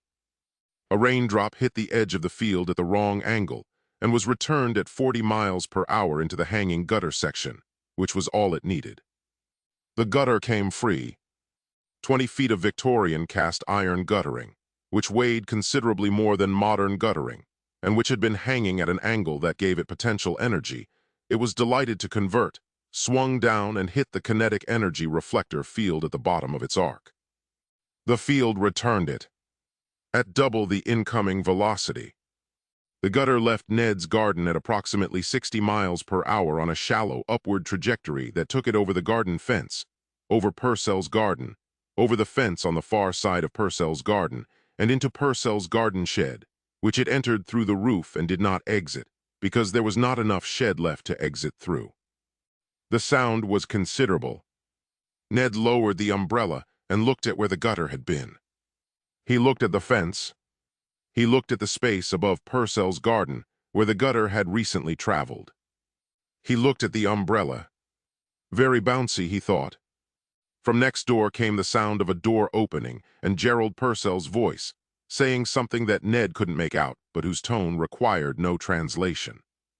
Ned put the umbrella down by the lab door and went back inside with the focused neutrality of a man who has decided that whatever just happened is best addressed from indoors.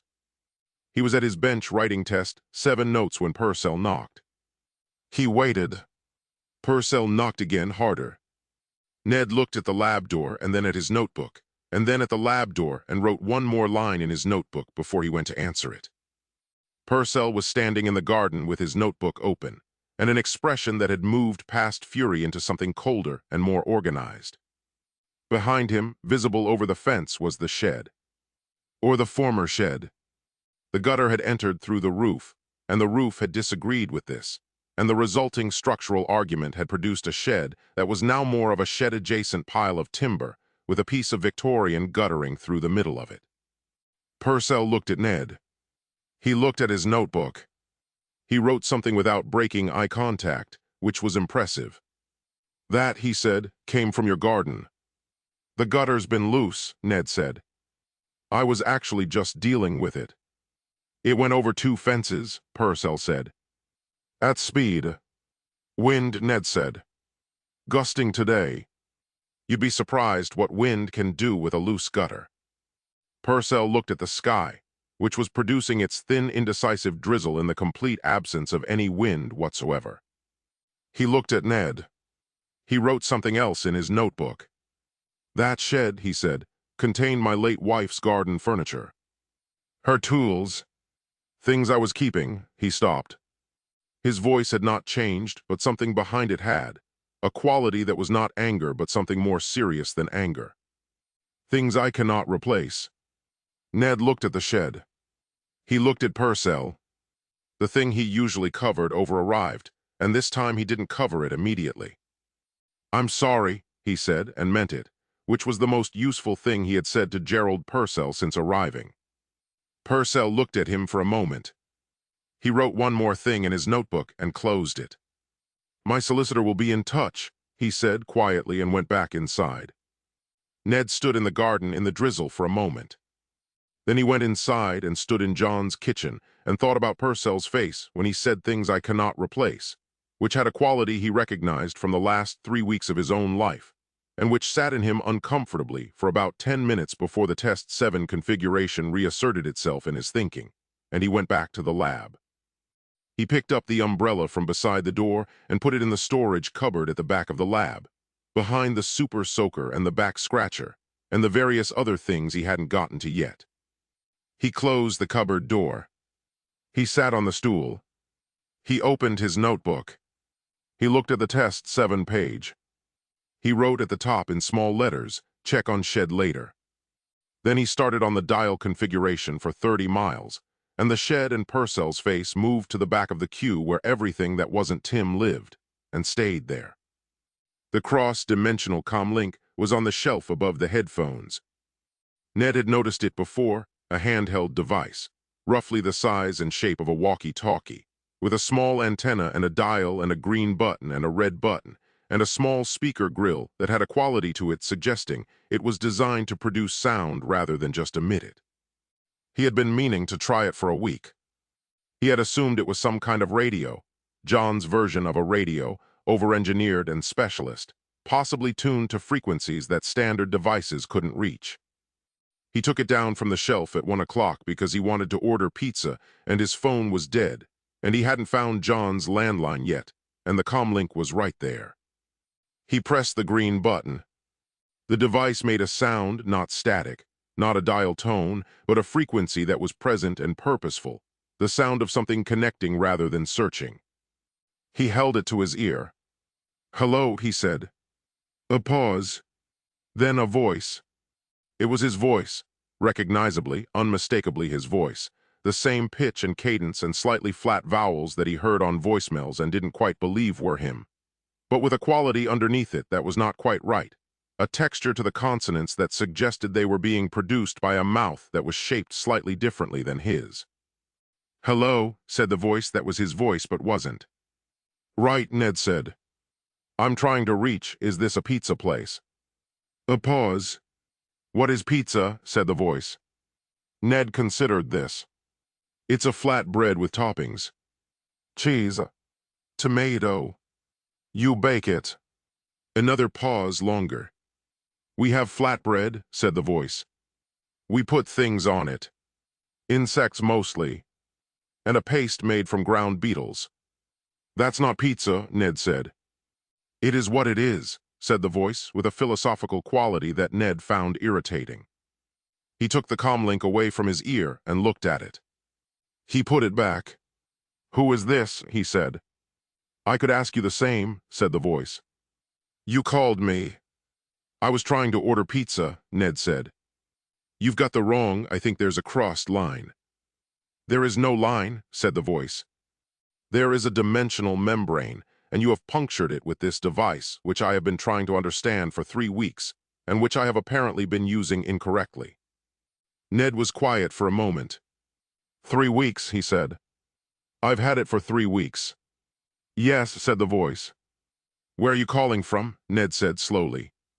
What followed was a description that took 4 minutes, and that Ned listened to with the progressive expression of a man receiving information that he is processing selectively. The voice, which was his voice, with the different consonants, with the beetle paste quality, described a world that was recognizable in its geography and its general architecture and its broad social organization, and completely unrecognizable in its biology, its dietary habits, its personal appearance, and what it described, matter-of-factly, as the standard human tail, which in this dimension was vestigial but present, and which most people had pierced. "You have a tail," Ned said. "Small one," said the voice. "Mostly decorative." "You don't." "No," Ned said. "Interesting," said the voice, in a tone that suggested it did not find this interesting so much as faintly pitying. Ned sat on the stool and held the comlink and thought about this. He thought about the walkie-talkie that was not a walkie-talkie. He thought about John building a device that connected to other dimensions and leaving it on a shelf above the headphones. He thought about the voice on the other end that was his voice with different consonants, and a small decorative tail and opinions about beetle paste. "Are you me?" he said. "From another dimension." "Apparently," said the other Ned. "Right," said Ned. He thought about this further. Do you have pizza there? Any version of pizza? I told you. Flatbread with insects. What insects? Depends on the season. Currently, we are in the grub season, so mostly grubs. Large white ones. They are considered a delicacy. A pause. You are not writing this down. Why would I write it down? Because you have punctured a dimensional membrane and are speaking to a version of yourself from a parallel reality, said the other Ned, with the patience of someone explaining something to a person who should find it more remarkable than they appear to. This is significant. I was trying to order a pepperoni, Ned said. A long pause. What is pepperoni? Cured meat. Spicy. Goes on pizza. On the flatbread. Yes. With the cheese. Yes. That sounds, said the other Ned slowly, extremely good. It is, Ned said. It's very good. They were both quiet for a moment in the way of two versions of the same person, contemplating a food neither of them currently had access to, separated by a dimensional membrane and a significant evolutionary divergence and the question of tails. Can you get pepperoni here? Said the other Ned. Could you send some through? I don't think the device works that way, Ned said. Probably not, the other Ned agreed. It has been unreliable. Last week I connected to a dimension that was entirely water. No response, but a lot of bubbling. Ned looked at the comlink. He looked at the shelf where he'd found it. He looked at Tim and thought about dimensions and membranes, and what it meant that John had built a device that could punch through them, and whether this had applications he hadn't considered. Does your version have a machine? He said. A booth, called Tim. A pause. We have a booth, said the other Ned. We call it something else. It does not work correctly. Mine neither, Ned said. Getting there, though. Same, said the other Ned. Another silence, companionable in the strange way of silences between people who share a fundamental nature across dimensional membranes. Then the other Ned said, in the voice that was Ned's voice with different consonants, If you work out the pepperoni situation, let me know. Will do, Ned said. The connection ended. The comlink went quiet. Ned sat on the stool and looked at the device, and then at the shelf, and then at the lab in general, and thought about what had just happened. He had just spoken to himself. From another dimension. A dimension where he had a small decorative tail and ate grubs on flatbread, and had been trying to operate an identical device for 3 weeks with identical results, which meant that somewhere across a dimensional membrane, there was a version of him doing exactly what he was doing, and having exactly the same results and thinking, probably, exactly the same thoughts about those results. He found this deeply reassuring. If the other Ned was doing it, then it was the right thing to be doing. They couldn't both be wrong. He put the comlink back on the shelf. He picked up his notebook and wrote under the date. Cross-dimensional comlink works, connects to parallel dimension, spoke to self, tail dimension, no pizza available there either. Possible applications unclear. Follow-up. He looked at follow-up. He added, send pepperoni if mechanism identified. Then he turned to the test 7 page and got back to the 30-mile configuration because it was already 2:30 and he had a lot to get through before dark. By 4 o'clock, the street outside John's house was having a difficult afternoon. It had begun with the watches. 3 parking officers working the street had each noticed independently that their watches had stopped at the same time. 2:47. All 3 of them, digital and analog alike, stopped dead at 2:47 with no explanation and no resumption. One of them had called it in as an equipment malfunction. The second had written it in her incident log. The third, who was more observant than the other 2, had noticed that his watch had not just stopped, but was running backwards, slowly, 1 second per minute in the wrong direction, and had stood on the pavement outside John's house for a full minute watching it do this before filing an incident report that his supervisor would later describe as the most unusual paperwork he had received in 30 years of municipal parking administration. The localized event Horizon paperweight was on the lab windowsill. Ned had moved it back there after the structural assessment team's visit because he had wanted the bench space, and the windowsill had seemed like a reasonable alternative, and the paperweight was small and chrome and didn't appear to be doing anything visible. What it was doing invisibly was creating a gravitational well that extended through the lab wall and across the pavement with sufficient strength to stop watches, slow light by a measurable fraction, and make the simple act of walking past the house feel, to anyone sensitive enough to notice, like walking slightly uphill in a direction that wasn't up. Mr.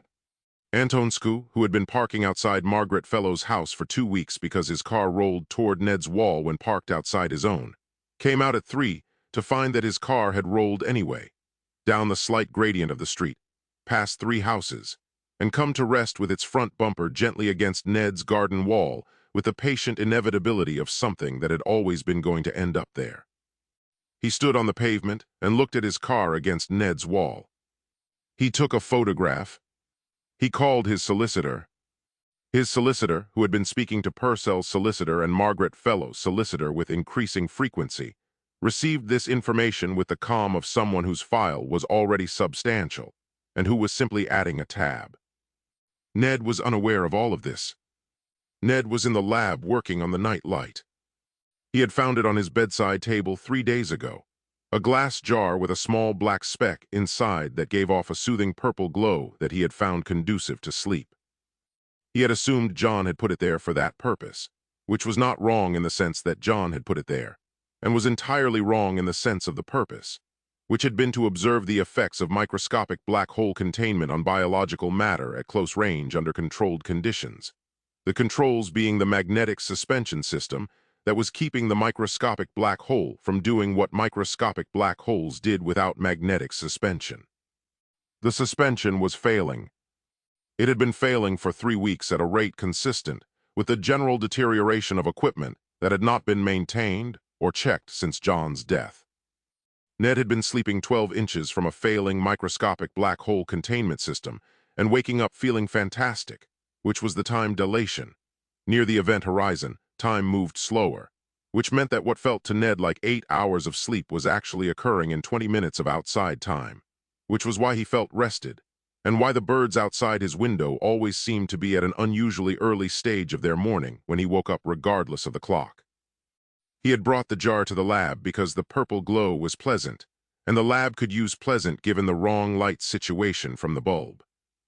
He set it on the bench and looked at it, and decided it was doing something interesting with the light in the room, a quality of purple that interacted with the blue-white overexposure from Tim's power bulb in a way that was actually rather beautiful, and that he thought Karen might appreciate if she came to the lab again, which he was hoping she would.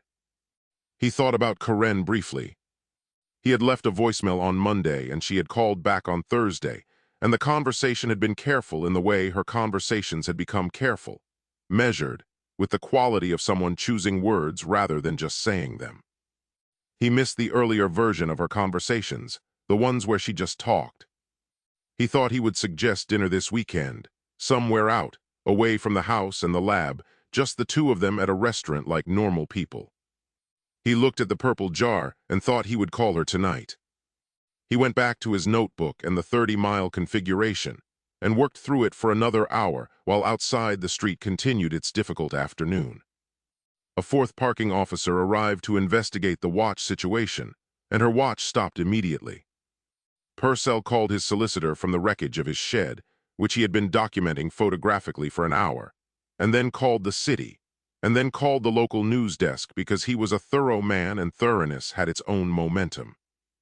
2 other neighbors on the street had filed noise complaints about a low hum they couldn't locate, which was Tim's new operating frequency felt rather than heard, coming up through the foundations and into the houses in a sub-bass register that made fillings ache slightly, and dogs sit down abruptly and look at the floor. At 6 o'clock, Ned closed his notebook and looked at what he had accomplished.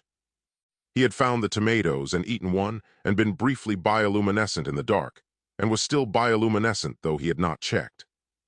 He had dealt with the gutter situation. He had made contact with a parallel dimension and established that across the membrane there was another version of him doing the same work with the same results, which he found affirming. He had identified the night light as a useful lab accessory. He had made significant progress on the 30-mile configuration for Test 7. He wrote at the bottom of the day's notes, "Productive day." He underlined it. He went inside and heated soup and sat at the kitchen table and called Corinne. It went to voicemail. He left a message suggesting dinner Saturday, somewhere nice, his treat, thinking of her. He washed up. He went upstairs. He put the purple jar on the bedside table where it had been before because the lab was fine with the blue-white light, and the purple was better in the bedroom. He got into bed. The purple glow pulsed slowly. Time in the immediate vicinity of the bedside table began to move at a rate that was not quite the same rate as the rest of the room. Ned closed his eyes and was asleep in 4 minutes. Outside the window the street was quiet now, the parking officers gone, Mr. Antonscu's car still against the wall, Purcell's shed in its new configuration of timber and Victorian guttering, the birds settling for what they believed was evening, but what the gravitational anomaly on the pavement suggested was technically still mid-afternoon.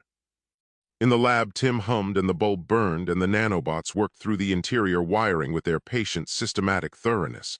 And the night passed, and 23 minutes later by the clock on the kitchen wall Ned's alarm went off, and he woke up feeling absolutely magnificent, rested in the deep total way of someone who had slept for 12 uninterrupted hours, which he had, relative to the event horizon.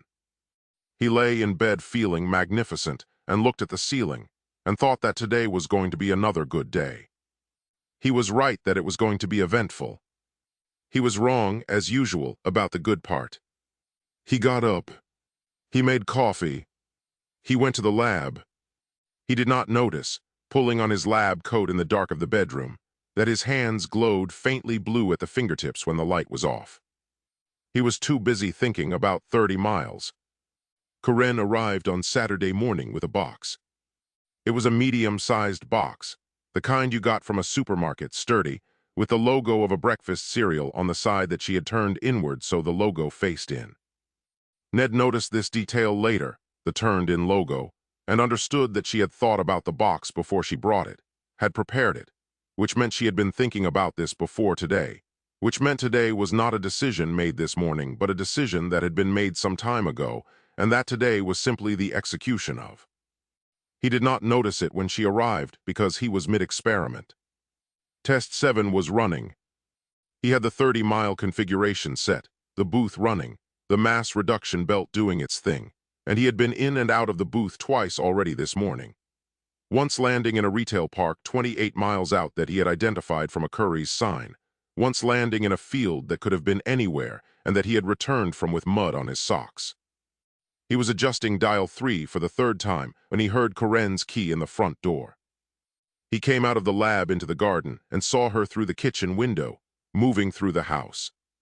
She had the box under one arm. She was moving with the particular efficiency of someone who knows where everything is and has a list, mental or otherwise, of what she is here for.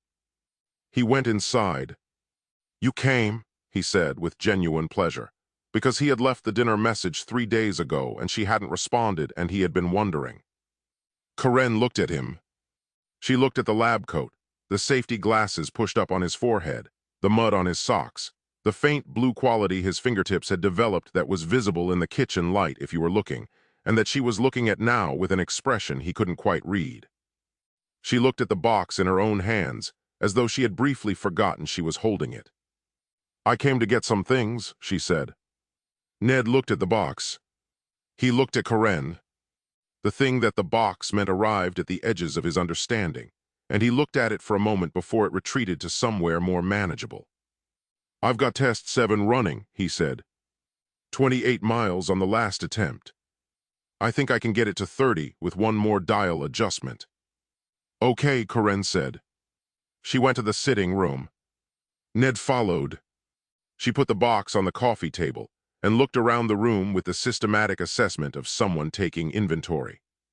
The book on the shelf that was hers, she took it. The plant on the windowsill that she had brought 3 weeks ago and that had survived, unlike John's, because she had been watering it on visits, she looked at it and left it. The throw on the sofa that she had bought because John's sofa had no throw, and she felt sofas needed throws, She folded it and put it in the box. "The 30-mile configuration is the breakthrough I've been building toward," Ned said from the doorway.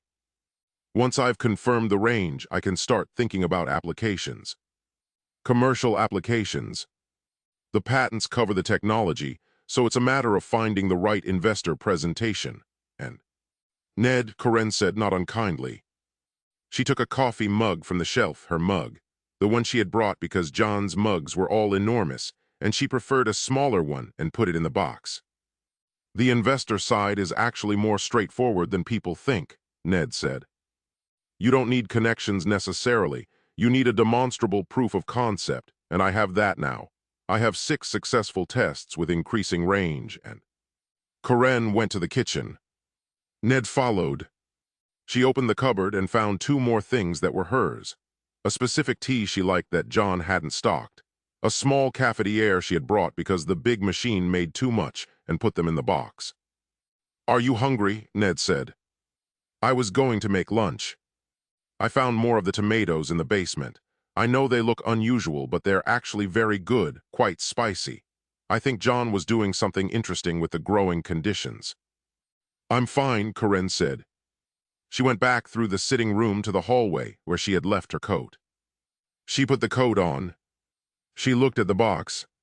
She looked at Ned, who was standing in the sitting room doorway in his lab coat with his safety glasses on his forehead, and the mud on his socks and the faint blue fingertips, and the expression of a man who was following her from room to room, because he had not yet fully processed what the box meant. She picked up the box. "Karen," Ned said. Something in his voice was different, not the confident explanatory tone of the last 10 minutes, but something underneath it, quieter, less certain of its footing. "Are you, is this?" "Yes," she said simply. He was quiet.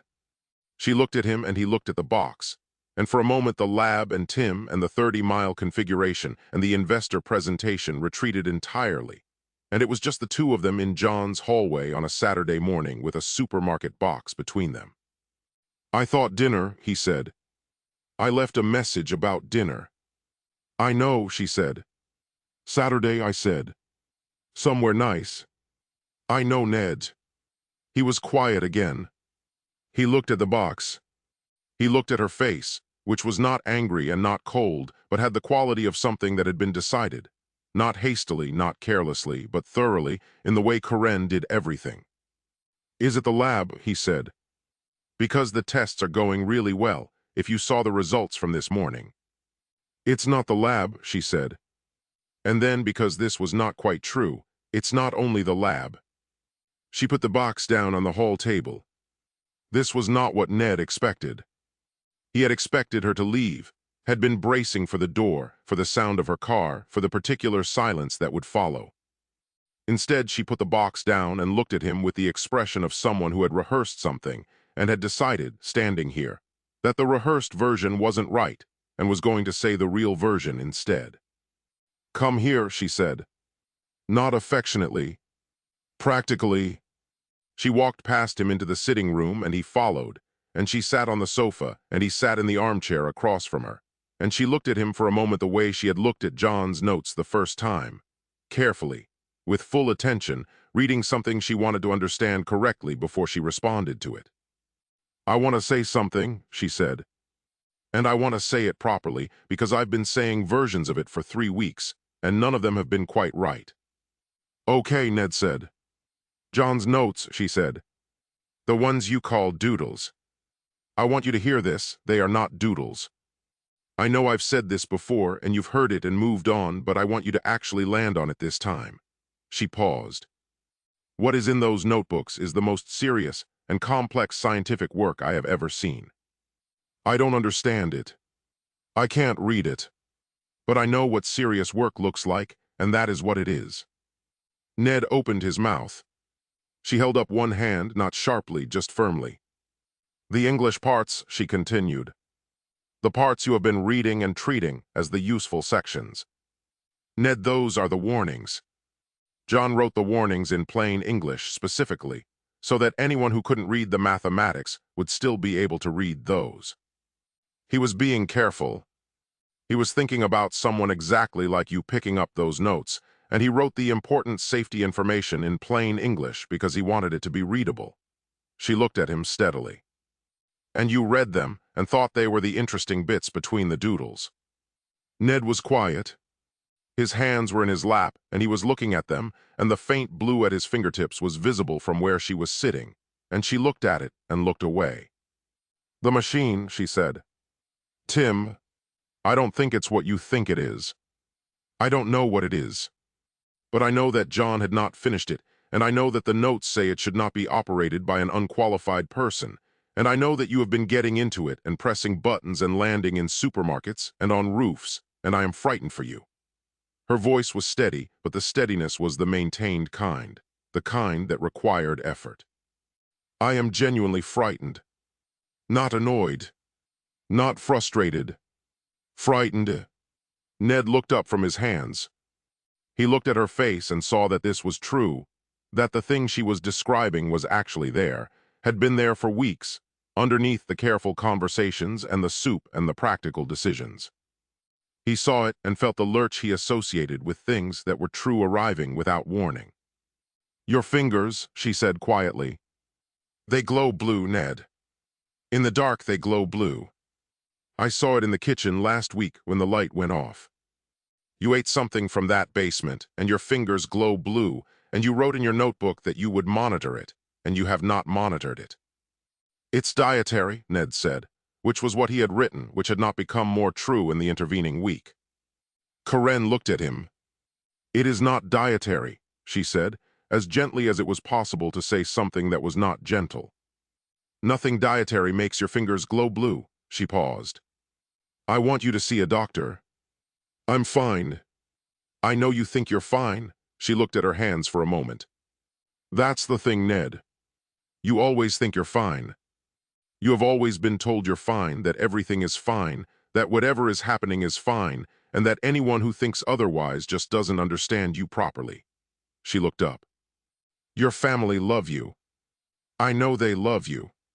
But they have spent your whole life telling you that you are exceptional and that the world is wrong when it disagrees, and you have believed them because why wouldn't you?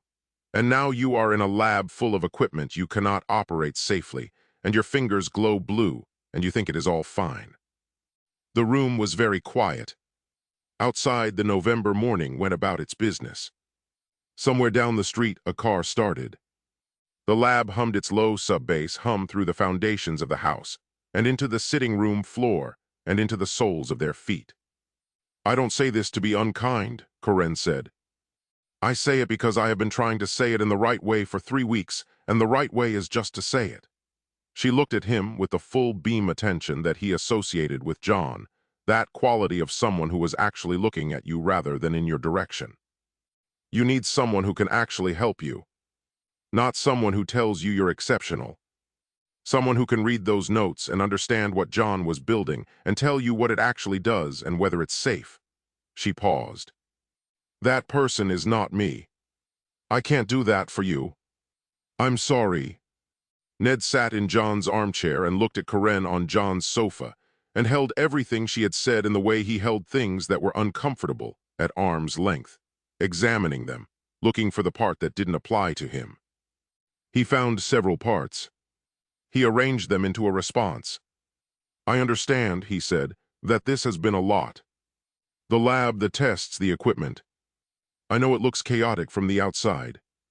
But Karen, John left this to me. He said specifically, to our mother, that I would know what to do. Those were his words. He believed I could do this." Karen looked at him for a long moment. Something in her face shifted, not defeat, not frustration, but a recognition. The recognition of someone who has said the true thing as clearly as it can be said, and has watched it land and dissolve and understood, finally, that this is not a problem of clarity. That she could say it 100 different ways in 100 different rooms, and it would dissolve each time, not because Ned was stupid or cruel or beyond reach, but because the thing she was pushing against was 40 years old and had his mother's voice and his brother's face, and was built into the foundation of him in a way that an 8-month relationship and 3 weeks of soup and careful conversations was not going to move. She stood up. She picked up her coat from the sofa cushion where she'd put it. I hope you find someone who can help you, she said. I mean that. I really do, she looked at his fingertips. Please see a doctor about the blue. She went to the hall and picked up the box and opened the front door. Karen, Ned said, from the sitting room doorway. She turned. He looked at her with the box and the coat and the turned-in cereal logo and the face of someone who had said the real version of the thing and was now leaving, and he felt the lurch, properly this time, without covering it. I'll call you, he said. When the breakthrough happens.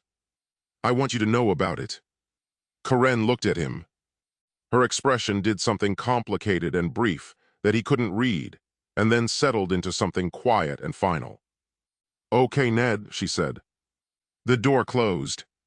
He listened to her footsteps on the path and the car door and the engine and the sound of her pulling away from the curb, and then the street was quiet and the lab hummed through the floor and the sitting room was just a sitting room with a sofa and an armchair and a plant on the windowsill that she had left. He stood in the doorway for a moment. Then he went to find his phone to call his mother.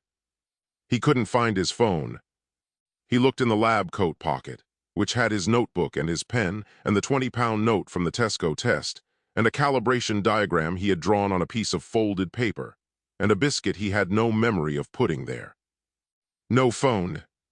He looked on the kitchen counter and the lab bench and the bedside table and the hall table, and found nothing and concluded it was in the lab, which it was, on the floor beside the booth where it had fallen out of his pocket during test 7 attempt 2.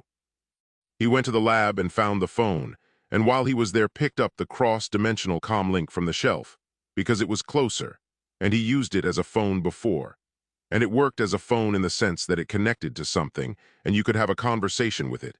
And right now the specific requirements of phone were less important than the general requirements of talking to someone. He pressed the green button. The frequency. The connection sound. He held it to his ear. Mum, he said. A pause. Then the voice, his voice, the other consonants, the slight tail dimension quality. No, said the other Ned. Ned looked at the comlink. You again. Me again, the other Ned confirmed. You keep calling me when you want your mother. We have discussed this. I was looking for my phone, Ned said. This was closer. Dimensional membrane, the other Ned said. Not a telephone.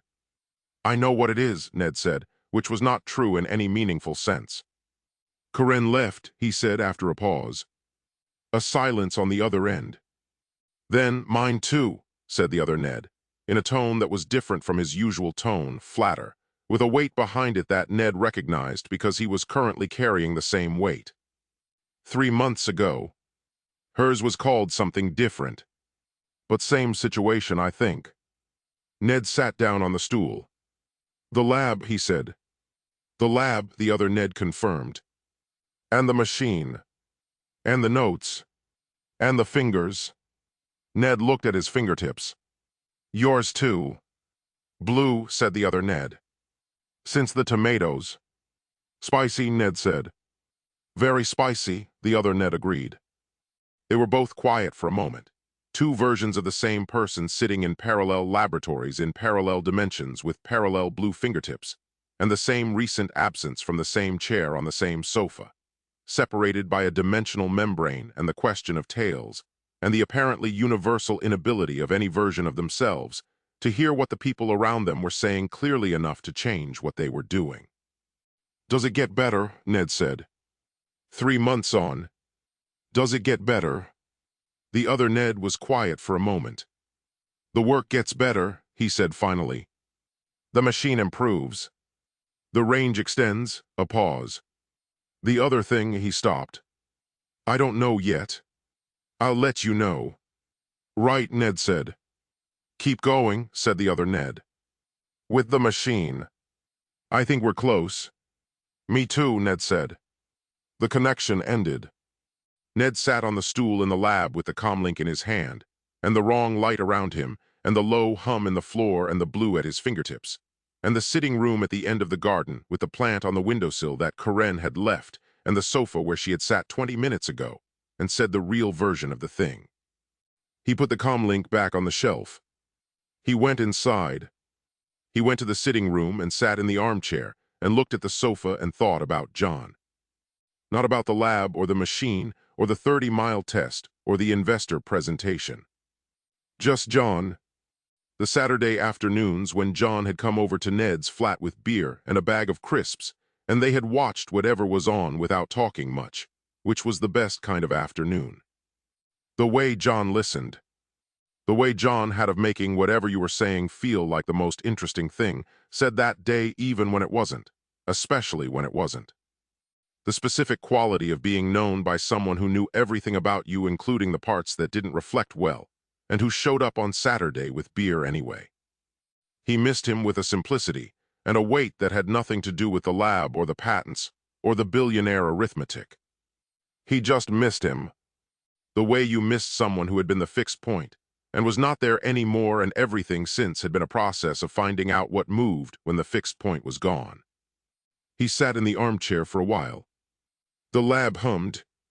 The plant on the windowsill was a spider plant, he noticed, the trailing kind, healthy green.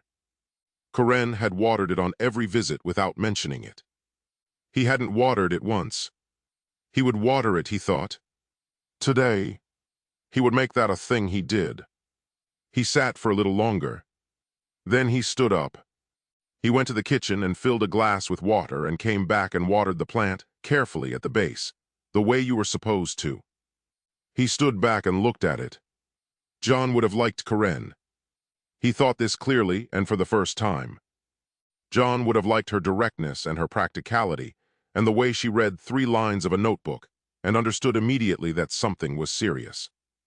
John would have said something about her to Ned at one of those Saturday afternoons, something quiet and precise, and Ned would have agreed, and they would have gone back to watching television. He put the glass on the windowsill next to the plant. He went back to the lab. He picked up his notebook from the bench.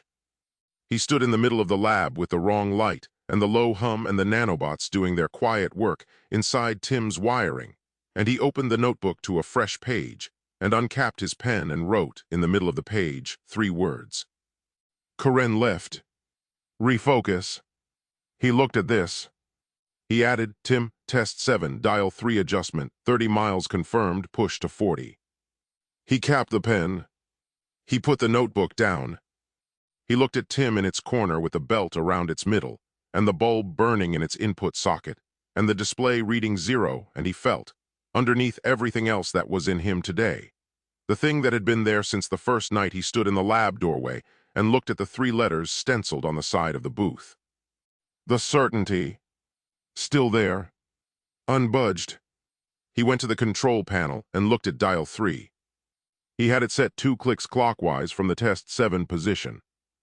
He thought about the retail park landing, 28 miles, slightly east of Target, and the field landing, which had been further but uncontrolled, and worked through the geometry of it on the page opposite the 3 words until the diagram felt right. He moved dial 3 1 click counterclockwise. He checked dial 6. He checked the countdown. 30 seconds. He was about to get into the booth when he noticed the recliner. John's recliner was in the corner of the lab behind Tim, where it had always been. John had apparently worked long enough hours that a sleeping option in the lab itself had seemed necessary, which was completely John. Ned had been using it occasionally for the same reason. He looked at it now and noticed that it had a quality he hadn't registered before, a slight translucence at the armrests, a barely perceptible transparency that hadn't been there last week. The phase-shifting blanket was folded on the seat, where Ned had left it 2 days ago after using it as an extra layer against the cold. He picked up the blanket and shook it out and sat in the recliner and put the blanket over his legs because the lab was cold, and he wanted to sit for a moment before the next test. The phase-shifting blanket activated on contact with a living body, which it always did, which was why Ned had fallen through the floor twice in the first week. At low contact, legs only, sitting still, the effect was partial. The recliner armrests, which had been exposed to the blanket's field repeatedly over the past week, had developed a partial phase shift of their own, a molecular instability that manifested as the slight translucence he had noticed, and as a tendency for anything resting on them to merge very slightly with the chair structure. Ned put his arms on the armrests. He sat in the recliner with a blanket on his legs, and his arms merged very slightly with the chair at the elbows. Not enough to be alarming, enough to feel like the chair was holding him, which it was, more literally than chairs generally did. He sat and looked at the lab and thought about John working here, sitting in this same chair, looking at this same bench and these same shelves and Tim in this same corner, and what John would have seen when he looked at it all. He would have seen the problems.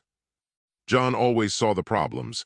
That was the difference, the thing everyone said about him, that he could hold the whole shape of something in his mind, including the parts that didn't work yet, and the parts that might never work, and the parts that worked but not in the way you expected.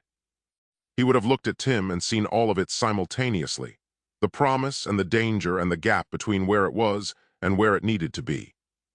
Ned could only see the promise. He knew this, sitting in the chair, in the way he occasionally knew things about himself that he immediately knew he was not going to act on.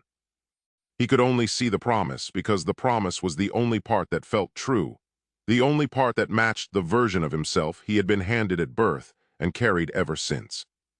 The danger was someone else's reading of the situation. The gap was a calibration issue, fully identified, being addressed. He sat for a while. The blanket was warm. The chair held his elbows. He thought about John saying Ned will know what to do with it.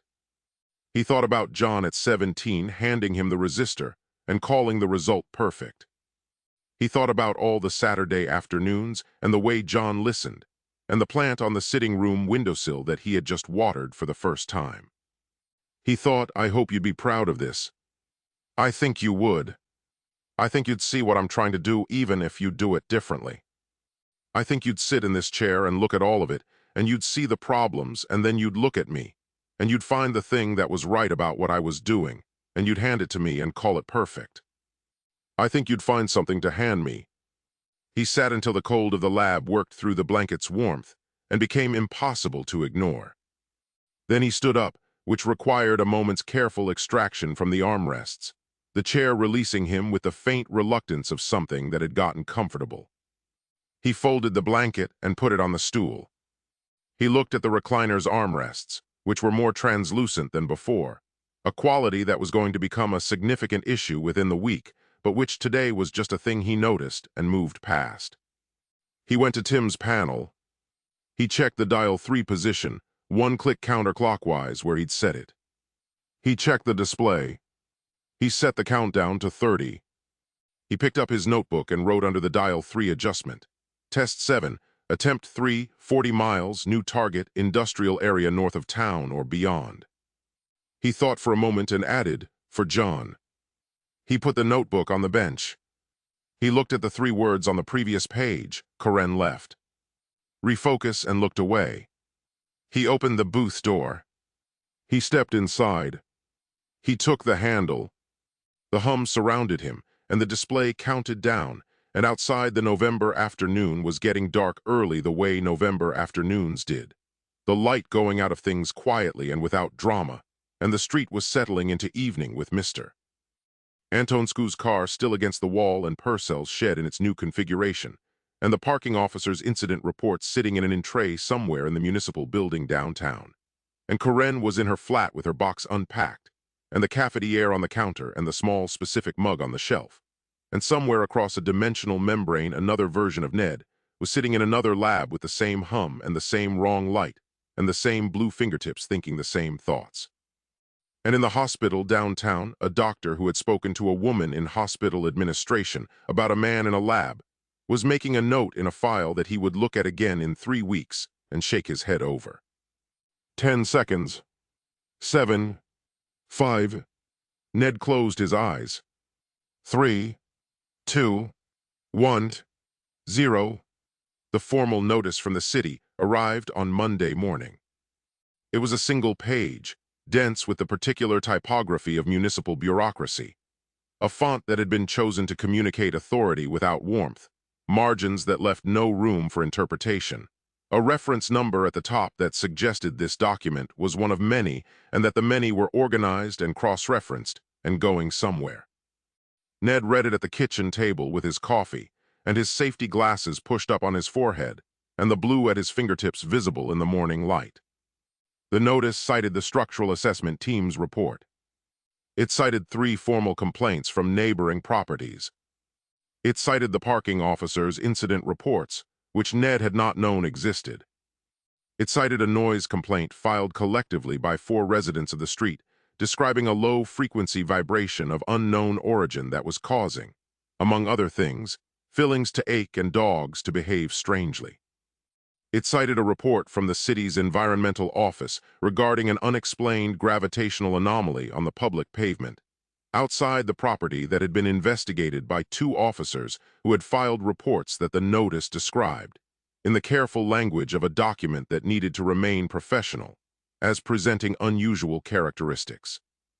At the bottom in bold, it said that the property was subject to a formal review and that no further works, modifications, or experimental activities should be conducted on the premises pending the outcome of that review, and that failure to comply could result in action up to and including enforcement notice and compulsory access. Ned read this twice. He put it on the kitchen table. He put his coffee mug on top of it because the table was small and he needed the space for his notebook, and the mug left a ring on the bold section at the bottom, and he went to the lab. He had a test to run. Test 8 was a 50-mile configuration, the most ambitious yet, requiring adjustments to 5 of the 7 dials in a combination he had worked out over the weekend that he was fairly confident about, which meant he was wrong about it in ways that would become apparent when he landed somewhere unexpected, which was every time, which he continued to interpret as incremental calibration progress rather than evidence that the calibration theory itself was wrong. He was running through the panel checks when his phone rang. He looked at it. His mother. He answered. "Did you get a letter?" she said before he could speak. "This morning," Ned said. "City notice. Structural review." "I've been speaking to Dorothy," his mother said. Dorothy was his aunt, who had been a legal secretary for 30 years, and who the family consulted on all matters that touched on officialdom. "She says you should not ignore it." "I'm not ignoring it," Ned said. "I'm aware of it." Ned, his mother's voice had the quality it got when she was navigating between her certainty about him and a specific thing she needed him to do. It was a narrow channel, and she navigated it carefully. "Dorothy says the language about enforcement is serious. She says formal review means they can come in." "They're welcome," Ned said.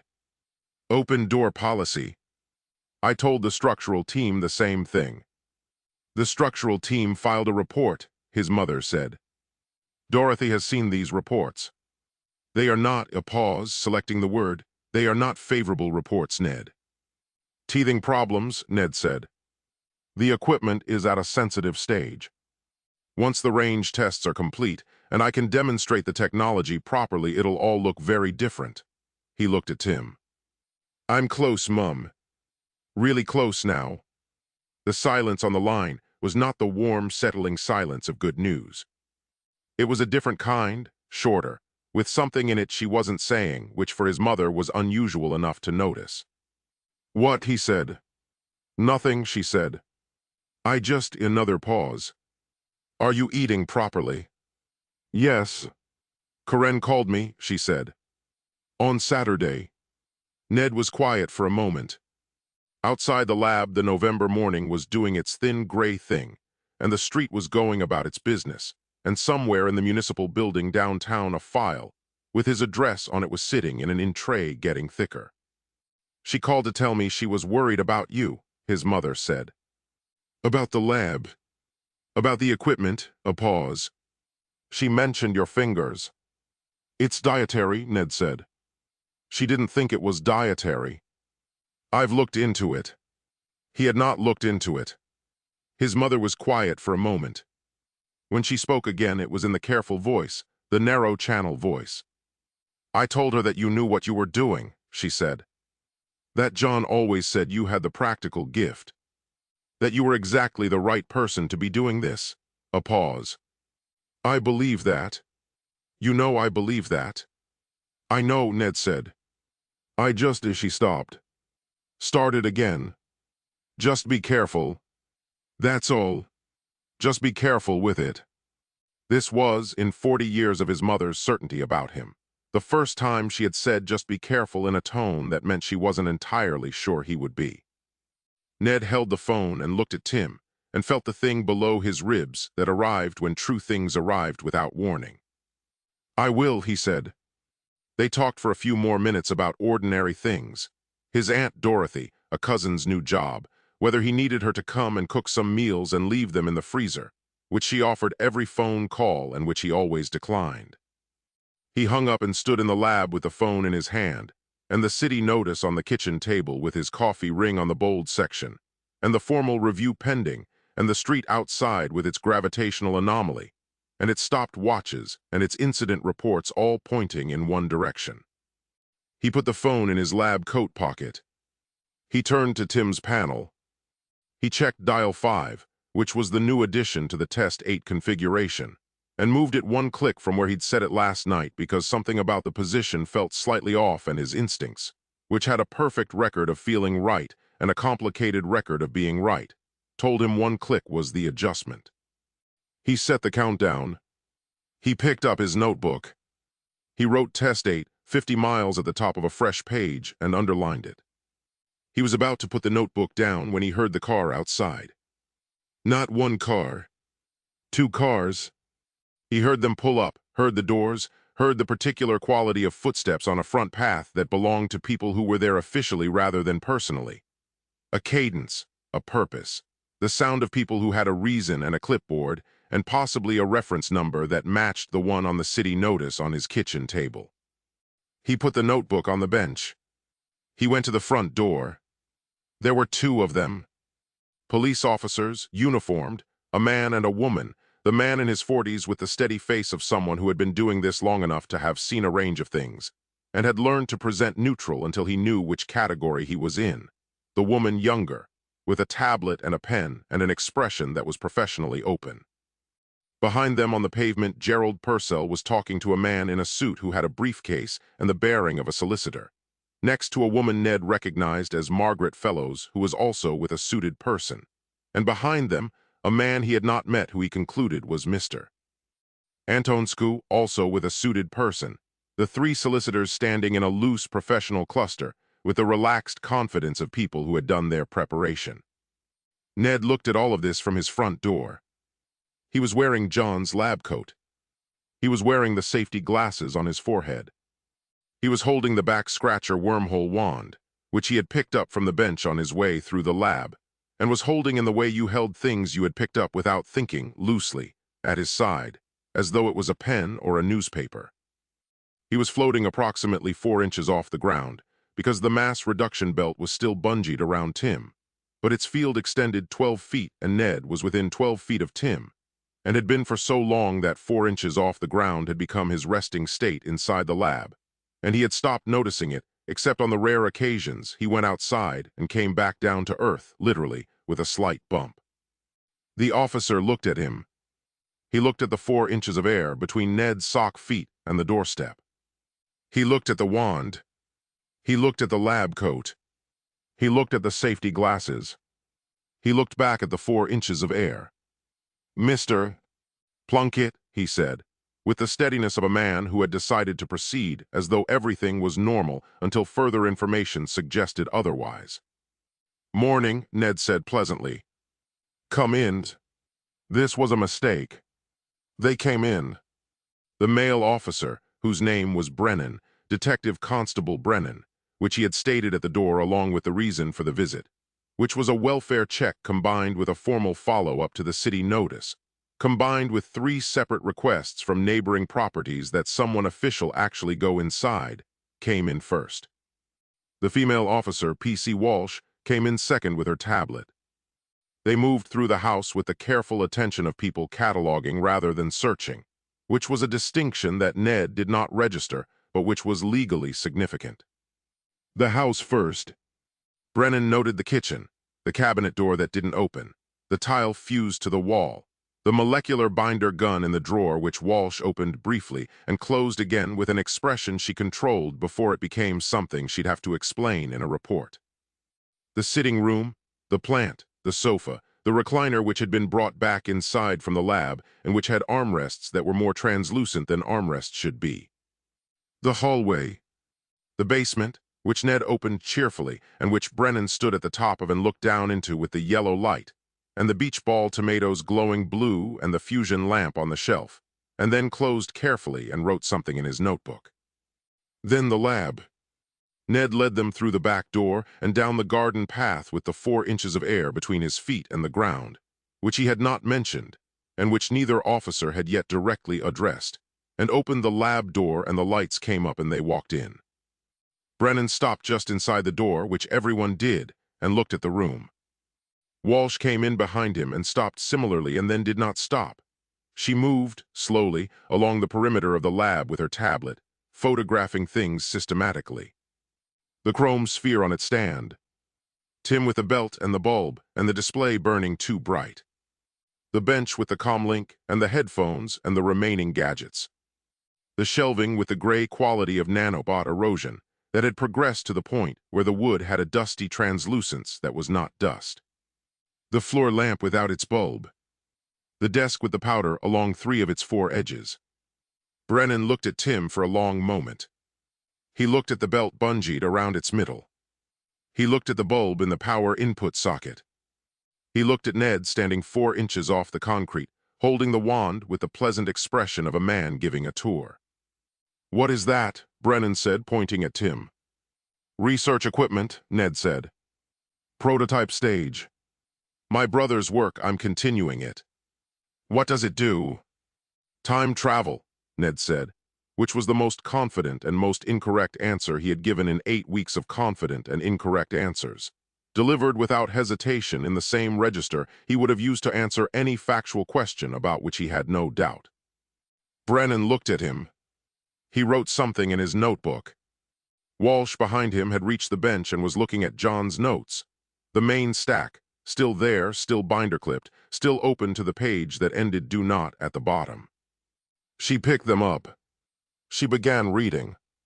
Ned watched her read with the proprietorial ease of a man who had no concerns about what she would find, which was because he had read the notes himself and found them mostly doodles with some useful English between, and therefore knew, from the inside of this understanding, that they were fine.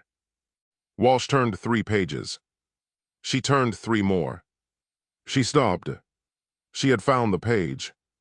It was between 2 dense blocks of notation, John's mathematics on either side, the elaborate pattern calculations that filled the margins and the full width of the page in both cases, and between them, in John's careful handwriting, slightly larger than his usual size as though he had wanted it to be readable from a slight distance, a paragraph of plain English that was the clearest thing John Plunkett had ever written. It said, for any person reading these notes who is not familiar with the mathematics on the surrounding pages, please read this section carefully. The TIM device is not ready for human operation. Several prototype experiments involving biological material produced results that I consider deeply concerning and that I have documented in detail elsewhere in this volume. The spatial displacement mechanism is functional but unstable at the tolerances required for safe human use. The temporal echo effect is uncontrolled, and its biological implications are unknown. Under no circumstances should any person enter the booth without full understanding of the mathematics in this volume, and without the modifications to the field stabilizer that I have not yet completed. Under no circumstances. The paragraph was underlined. Both sentences that contained "under no circumstances" were underlined individually, and then the whole paragraph was underlined again at the bottom as though John had read it back, decided it wasn't emphatic enough, and underlined it a second time. Walsh looked at the page for a moment. Then she looked up at Ned. "Mr. Plunkett," she said, "when did you last read this section of the notes?" "I've been through all of it," Ned said, really getting across the technical side. Walsh turned the notebook around and held it out so he could see the page, the mathematics on either side, the plain English paragraph in the middle, the double underlining. "This section," she said. "Specifically." Ned looked at it. He looked at the paragraph. He looked at the underlines. He looked at the coffee ring on the bottom corner of the page, which was perfectly circular, and which had been there since week 2 when he had put his mug down on the open notebook while adjusting dial 4 and had not noticed. His coffee mug had been sitting on under no circumstances for 6 weeks. John was very cautious, Ned said. It's a preliminary assessment. Things have moved on since he wrote that. Walsh looked at him. She looked at Brennan.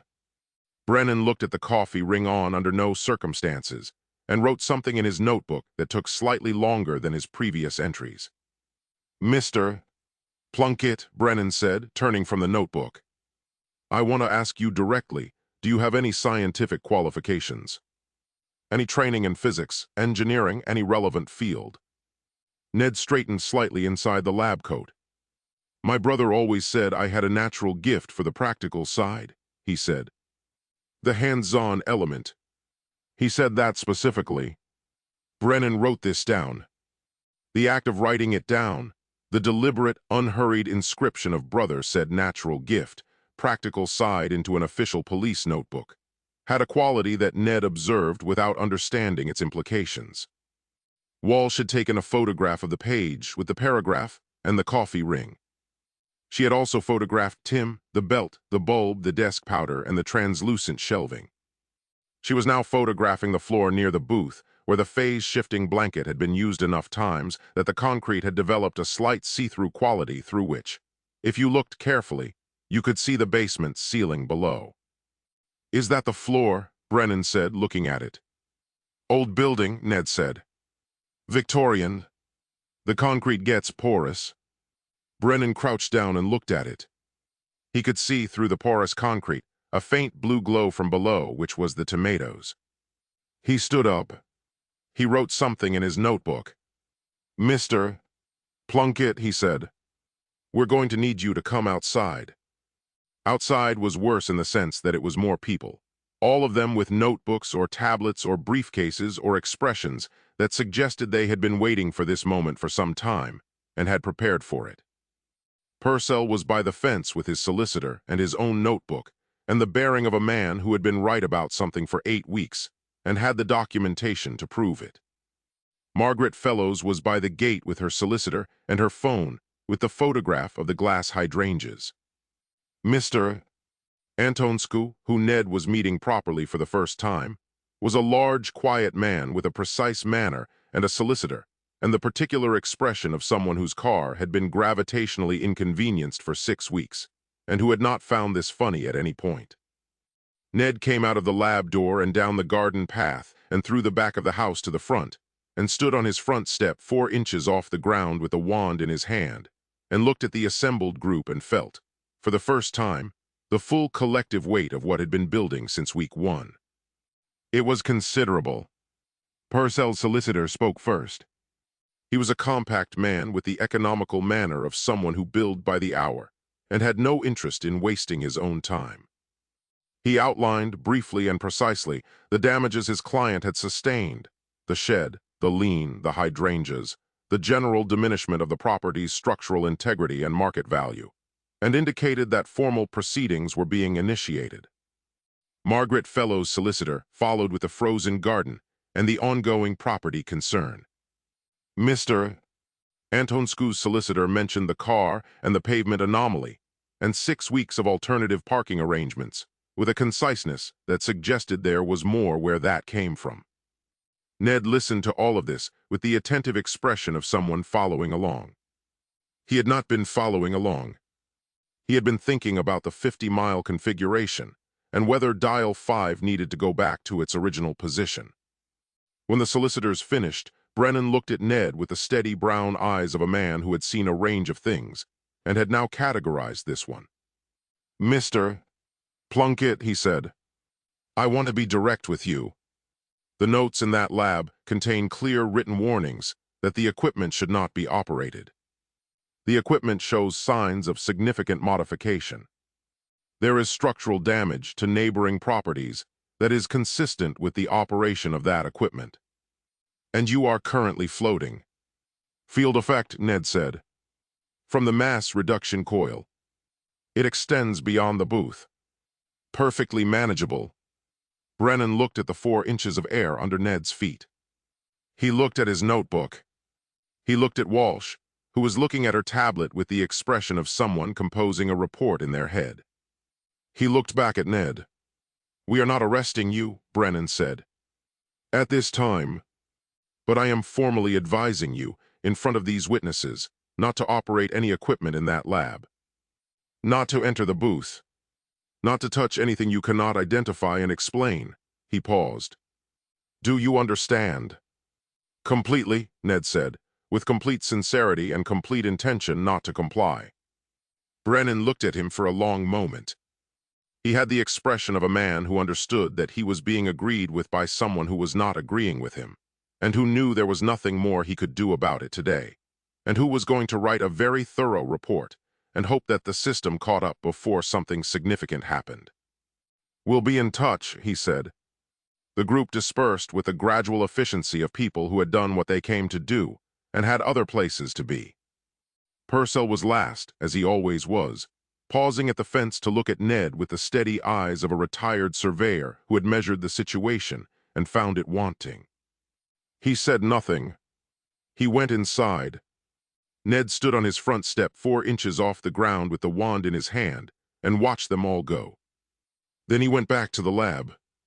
Purcell was outside when Ned came through the front door, still floating slightly, still holding the wand, the lab coat open over his shirt, the safety glasses still on his forehead because he kept forgetting they were there. The solicitors stopped talking when they saw him. The 3 of them stood on the pavement with their briefcases and their prepared expressions and looked at the 4 inches of air between Ned's feet and the garden path, with the particular stillness of people updating their assessment of a situation in real time. Purcell had his notebook. Of course he had his notebook. He had it open to a page that appeared to be substantially full, and he was standing with the straight-backed composure of a man who had been waiting for this specific morning for 6 weeks and had prepared for it thoroughly. "Mr. Plunkett," Purcell said. "Mr. Purcell," Ned said. He looked at the 3 solicitors. He looked at Margaret Fellows, who was standing slightly behind her solicitor with her phone out, photographing him. He looked at the man he hadn't met, who was stocky and unsmiling and standing with his arms folded in the posture of someone who had been parking outside Margaret Fellows' house for 3 weeks and had opinions about it. "Mr. Antonscu," Ned said, because he remembered names. Antonscu looked at the 4 inches of air and said nothing. One of the solicitors, Purcell's, the one Ned had the card for, a compact man named Firth who had the organized energy of someone whose file was extensive and well-tabbed, stepped forward. "Mr. Plunkett, I represent Mr. Purcell, and I'm acting in coordination with my colleagues here regarding a number of incidents originating from your property. We'd like to ask you some questions." "Of course," Ned said pleasantly. Firth looked at his tablet. "Are you currently operating experimental equipment on the premises?" "Research equipment," Ned said. "Prototype stage. Very exciting developments, actually. The range tests alone represent a significant breakthrough in." "Are you qualified to operate this equipment?" Firth said. Ned stood on his 4 inches of air in John's lab coat and looked at Firth with the steady confidence of a man who had never once, in 41 years, found this question difficult. "My brother always said I had a natural gift for the practical side," he said. "John was very specific about that. He left everything to me specifically because—" "Do you have any scientific qualifications?" Firth said. "Formally. Any degrees, certifications, training." The pavement was very quiet. Margaret Fellows' phone was still up. Antonscu's arms were still folded. Purcell was writing in his notebook, and Ned had the distinct impression that Purcell was writing down the answer before Ned had given it, which suggested Purcell already knew what the answer was going to be. John always said formal qualifications weren't the measure of, Ned began. "So no," Firth said, not unkindly. "Just precisely. Not in the formal sense," Ned said. "No." Firth wrote something. The other 2 solicitors wrote something. Purcell wrote something. Chen, who had come outside behind Ned, wrote something on her tablet. The morning had a quality of things being documented that Ned found faintly unreasonable given that all he was doing was continuing his brother's work with his brother's equipment in his brother's lab. Purcell stepped forward then, past his solicitor with his notebook in his hand. He looked at Ned with the steady eyes he always had, the level surveyor's eyes that had spent 40 years finding things that were not plumb and remaining calm about it. He looked at the 4 inches of air. He looked at the wand. He looked at the lab coat. "There is a crater," Purcell said, "where my shed was. My house is 6.8 degrees off vertical. My hydrangeas have been glass for 5 weeks. My wife's garden furniture is under a piece of Victorian guttering." He paused. "I have been patient, Mr. Plunkett. I have been very patient. I am a patient man by nature and by training, and I have extended you every courtesy I extended your brother." He closed the notebook. "Your brother knew what he was doing. I have said this to you before. I am saying it again not to be unkind, but because it is the central fact of this situation." The pavement was very quiet. Ned looked at Purcell. He looked at the closed notebook.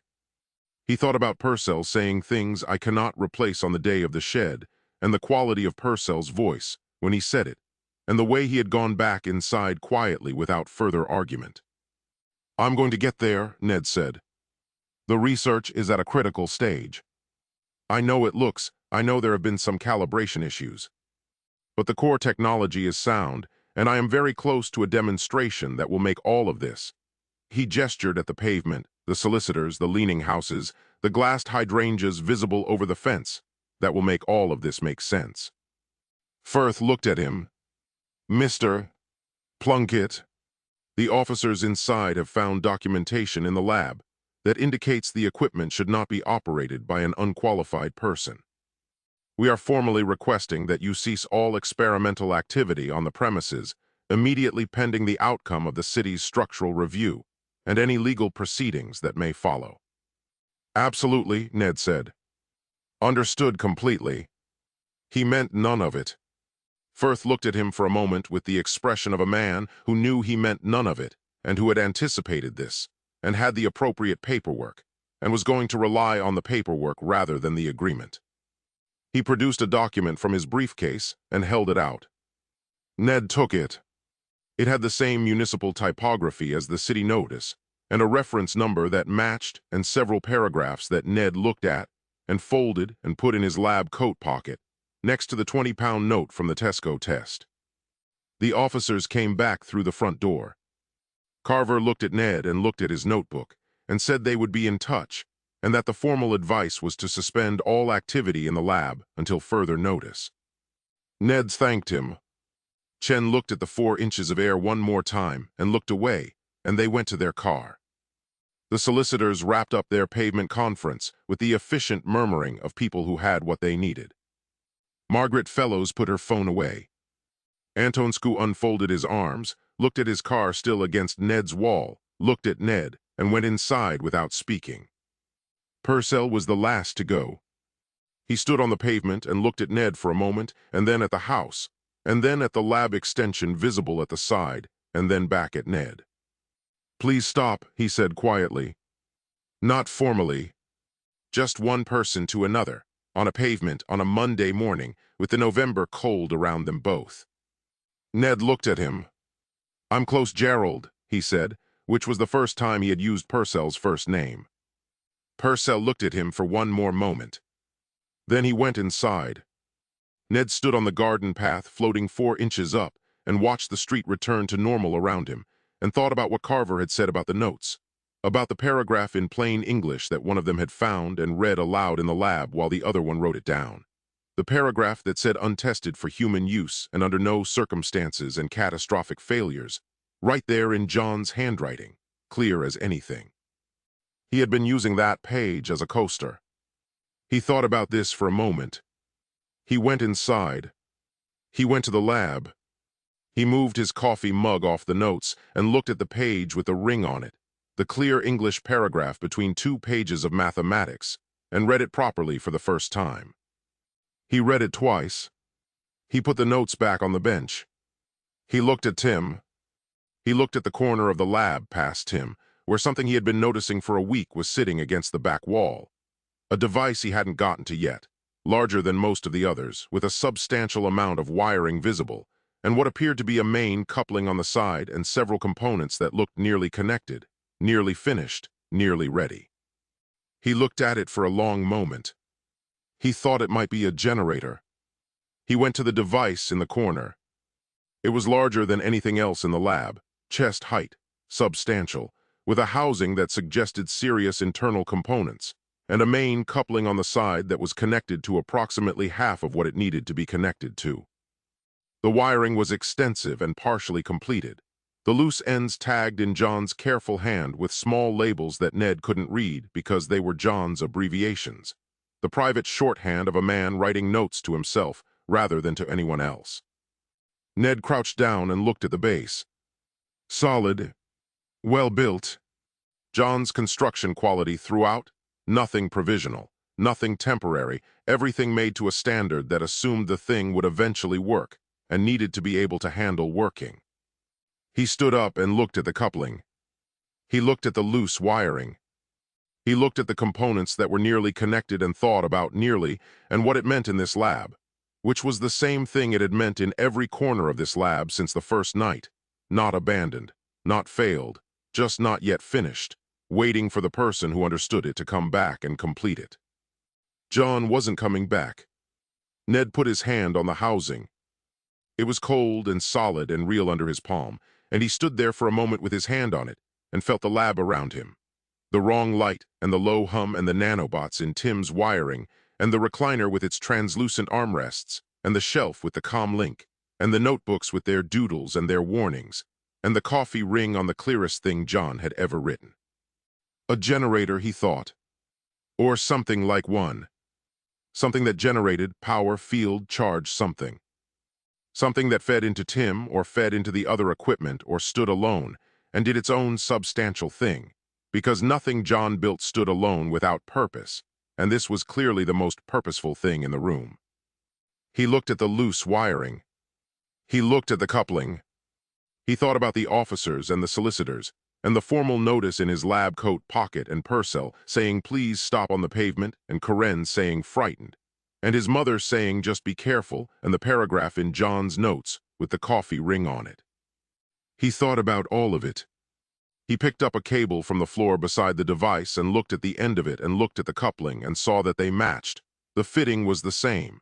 It was one connection of several that needed making, and it was right there, and his hand was right there, and the cable was right there, and the coupling was right there. He put the cable down. He stood up. He stepped back.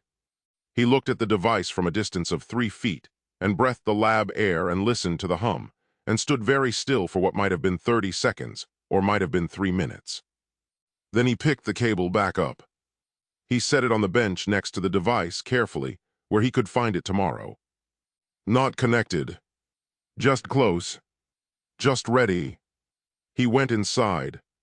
He heated soup. He ate it at the kitchen table next to the city notice with the coffee ring on the bold section and the folded document from Firth in his lab coat pocket. And outside the street was quiet and Purcell's light was on, and Margaret Fellow's light was on and Mr. Antonscu's car was against the wall. He washed his bowl. He went to bed. He put the purple jar on the bedside table, and the purple light pulsed, and time did what it did near the event horizon, and Ned closed his eyes and was asleep in minutes, and slept 12 hours in 20 minutes, and woke up feeling magnificent and ready. Today, he thought, looking at the ceiling in the early dark. Today, he was going to finish the wiring. He was in the lab by 7. The device was where he had left it, against the back wall, housing solid, coupling waiting, the cable on the bench exactly where he had placed it the night before with the careful deliberateness of a man who had decided to wait, and had waited the full 12 hours, which in his case was 20 minutes, and was now done waiting. He made his coffee first. He stood at the kitchen window drinking it, and looked at the lab and thought about the wiring the way he thought about calibration, systematically, or what felt like systematically from the inside, which was a different thing from the outside but felt identical. He had a theory about the coupling sequence. It had arrived during the 20 minutes of sleep that felt like 12 hours, and it was specific and complete and felt right. He finished his coffee. He went to the lab. The wrong light. The hum. Tim in its corner with the belt and the bulb and the nanobots, inside doing their quiet final work on the last of the interior wiring, which had 3% integrity remaining, and was holding on with the patience of something that had been asked to do too much for too long. The recliner with its translucent armrests. The desk that was powder along two full sides now. The wood becoming something that was no longer quite wood. The nanobots having moved from Tim's wiring to the surrounding surfaces with the thoroughness of things that had been programmed without an off switch. Ned walked past all of this and went to the device. He crouched down and looked at the base connections first. 4 of them, 2 connected, 2 not. The unconnected ones tagged with John's labels that Ned had looked at and could not read and had decided were component codes rather than warnings, which was wrong in the specific way that reading "do not connect" as a component code was wrong.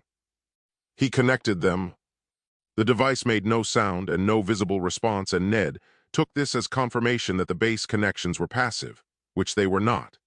They were live, drawing from the vacuum energy siphon bulb still running in Tim's input socket across the lab, the power flowing through the base connections into the device's primary coil and beginning, slowly and invisibly, to build. He stood up and looked at the main coupling. The cable was on the bench.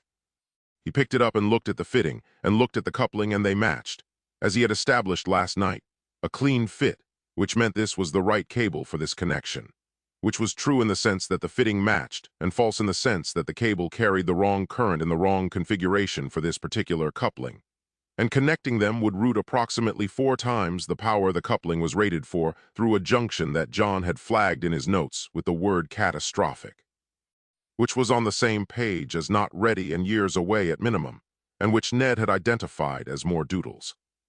He connected it. It seated cleanly. He was pleased by this. He looked at the remaining wiring, 6 loose cables, various gauges tagged and waiting. He worked through them methodically, which was the wrong word but the only available word for what Ned did when he was focused, which was pick things up and connect them to other things based on fitting compatibility and spatial logic, and the instinct that had served him through 8 weeks in this lab, and that had produced results he could point to, which he did mentally as he worked: Tesco, the retail park, the field with the cows, the roof, the ceiling, the 30-second echo that had started it all. He hummed while he worked. He was not aware he was humming. It was something without a tune, a low continuous sound that matched the frequency of the lab and had been developing for 2 weeks without his noticing, his body finding the resonant note of the place and producing it unconsciously. At 9:15, he drifted to the ceiling.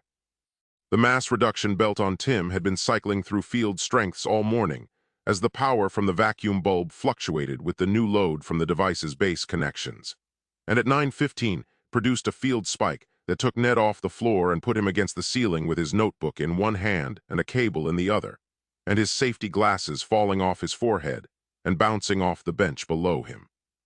He grabbed the light fitting. He hung there for a moment. He looked down at the device from above and thought that from up here the coupling arrangement looked slightly different. The angles of the connections visible in a way they weren't from floor level. The routing of the cables forming a pattern that he thought looked purposeful, which it was, though not in the way he meant. The field spike resolved. He came down, not all at once but gradually, the ceiling releasing him in stages until he was standing on the floor again with the cable still in his hand, and the notebook open to the wiring diagram he had drawn that morning, which bore the relationship to John's actual design that a child's drawing of an aeroplane bears to a Boeing 747. He found his safety glasses under the bench. He put them back on his forehead. He looked at the device and at his diagram and made a small adjustment to the diagram based on what he'd seen from the ceiling. He kept working. At 10:30, he fell through the floor. The phase-shifting blanket had been on the recliner all week, and the recliner was 6 feet from where Ned was working, and the blanket's field had been expanding incrementally into the surrounding area, the way all of John's fields expanded when left running without maintenance or adjustment. and a section of floor between the recliner and the device had developed the partial transparency he had noticed in the armrests, and the same molecular instability underneath. And Ned stepped onto it without noticing and went through. He landed in the basement among the beach ball tomatoes, which had continued growing and were now the size of small cars, and which were glowing with a blue intensity that lit the basement like a swimming pool. He landed on his feet, which was lucky, and stood among the enormous glowing tomatoes and looked up at the hole in the ceiling above him through which the lab was visible, and from which his own voice was audible, still humming tunelessly. He found the basement stairs. He went back up. He looked at the hole in the floor, which was not a structural hole but a phase-shifted section through which matter could pass, and which looked, from above, like a dark patch of floor that was slightly more floor-shaped than usual. He put a piece of cardboard over it from the recycling in the corner, and went back to the device. He kept working. John's ghost, if it existed, was watching through its fingers. The lawsuits were filed at 9 that morning. Ned didn't know this. He was in the lab working on the device and humming, and occasionally visiting the basement via the phase-shifted floor, and the filing happened in 3 separate offices across town, with the quiet efficiency of paperwork that had been building toward this moment for 8 weeks, and was finally ready. Firth filed first on behalf of Purcell's structural damage, loss of property, loss of his wife's garden furniture, documented distress, the 6.8-degree lien itemized with photographs, and the surveyor's report and the spirit-level readings going back to the first week. Margaret Fellowes' solicitor filed 40 minutes later, the hydrangeas, the frozen lawn, the path, a medical report noting elevated anxiety in a 67-year-old woman living adjacent to an unregulated experimental facility. Antonscu's solicitor filed at 11, the car, the parking, the watches, a mechanic's report on what the gravitational anomaly had done to his wheel alignment over 6 weeks of rolling into a wall. The city's enforcement notice arrived at the house by registered post at 10:30 and sat in the letterbox because Ned was in the lab and did not hear the postman. At 11, a local news crew parked outside. They had been tipped off by someone, nobody admitted who, and they set up on the pavement with a camera and a presenter who stood in front of Purcell's house with the lien visible behind her, and talked about experimental equipment and neighborhood disruption and a formal review pending. And Gerald Purcell came out in his good coat because he had seen the van from his window and had known, with the instinct of a prepared man, that this moment was coming and had dressed for it. He stood in front of his leaning house and spoke to the camera with the measured precision he brought to everything. He was not dramatic. He did not exaggerate. He described the timeline, the sounds, the structural movement, the shed, the hydrangeas, the watches, the gravitational anomaly on the pavement. In the same tone he had used in his notebook, factual and chronological, and the presenter nodded and the camera recorded, and it was, as television went, extremely good television. Corinne watched it from her flat. She had the television on for background while she worked at her kitchen table, and the local news came on, and the presenter said the words experimental equipment, and she looked up. She saw Purcell's house behind the presenter, the lien visible even on the small screen. She saw Purcell in his good coat speaking carefully to the camera. She saw in the background the roof of John's house and the corrugated roof of the lab extension, and she thought about the light from that lab window the last time she had seen it, and the 4 inches of air, and the wrench, and the blue fingertips, and everything she had said on the sofa that had landed and dissolved. She picked up the remote. She turned the television off. She sat at her kitchen table for a moment. She thought about calling someone and couldn't decide who.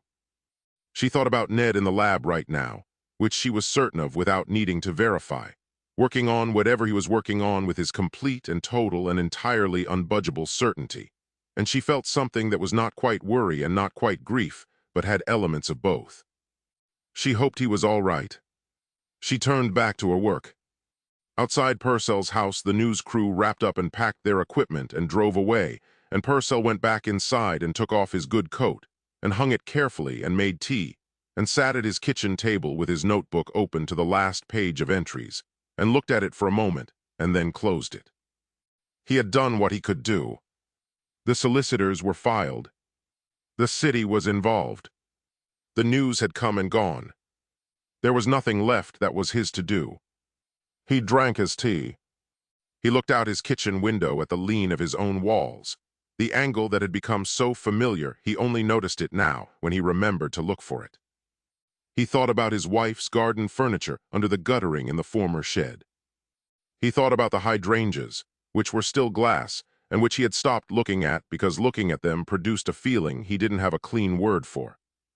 He thought about Ned Plunkett in his lab coat, floating 4 inches off the ground saying, "I'm close, Gerald," and meaning it completely. He finished his tea. He washed the cup. He went to his sitting room and found something to watch on television and watched it without taking any of it in, and at 2:30 in the afternoon he heard something. Not an explosion. Not immediately. First a sound that was not quite mechanical and not quite electrical. The sound of something large doing something it had not been designed to do. A sound that went on for 3 seconds and then stopped and was replaced by a silence that was the wrong kind of silence, the kind that came before rather than after. Purcell stood up. Then the explosion. It was not a loud explosion in the way of films.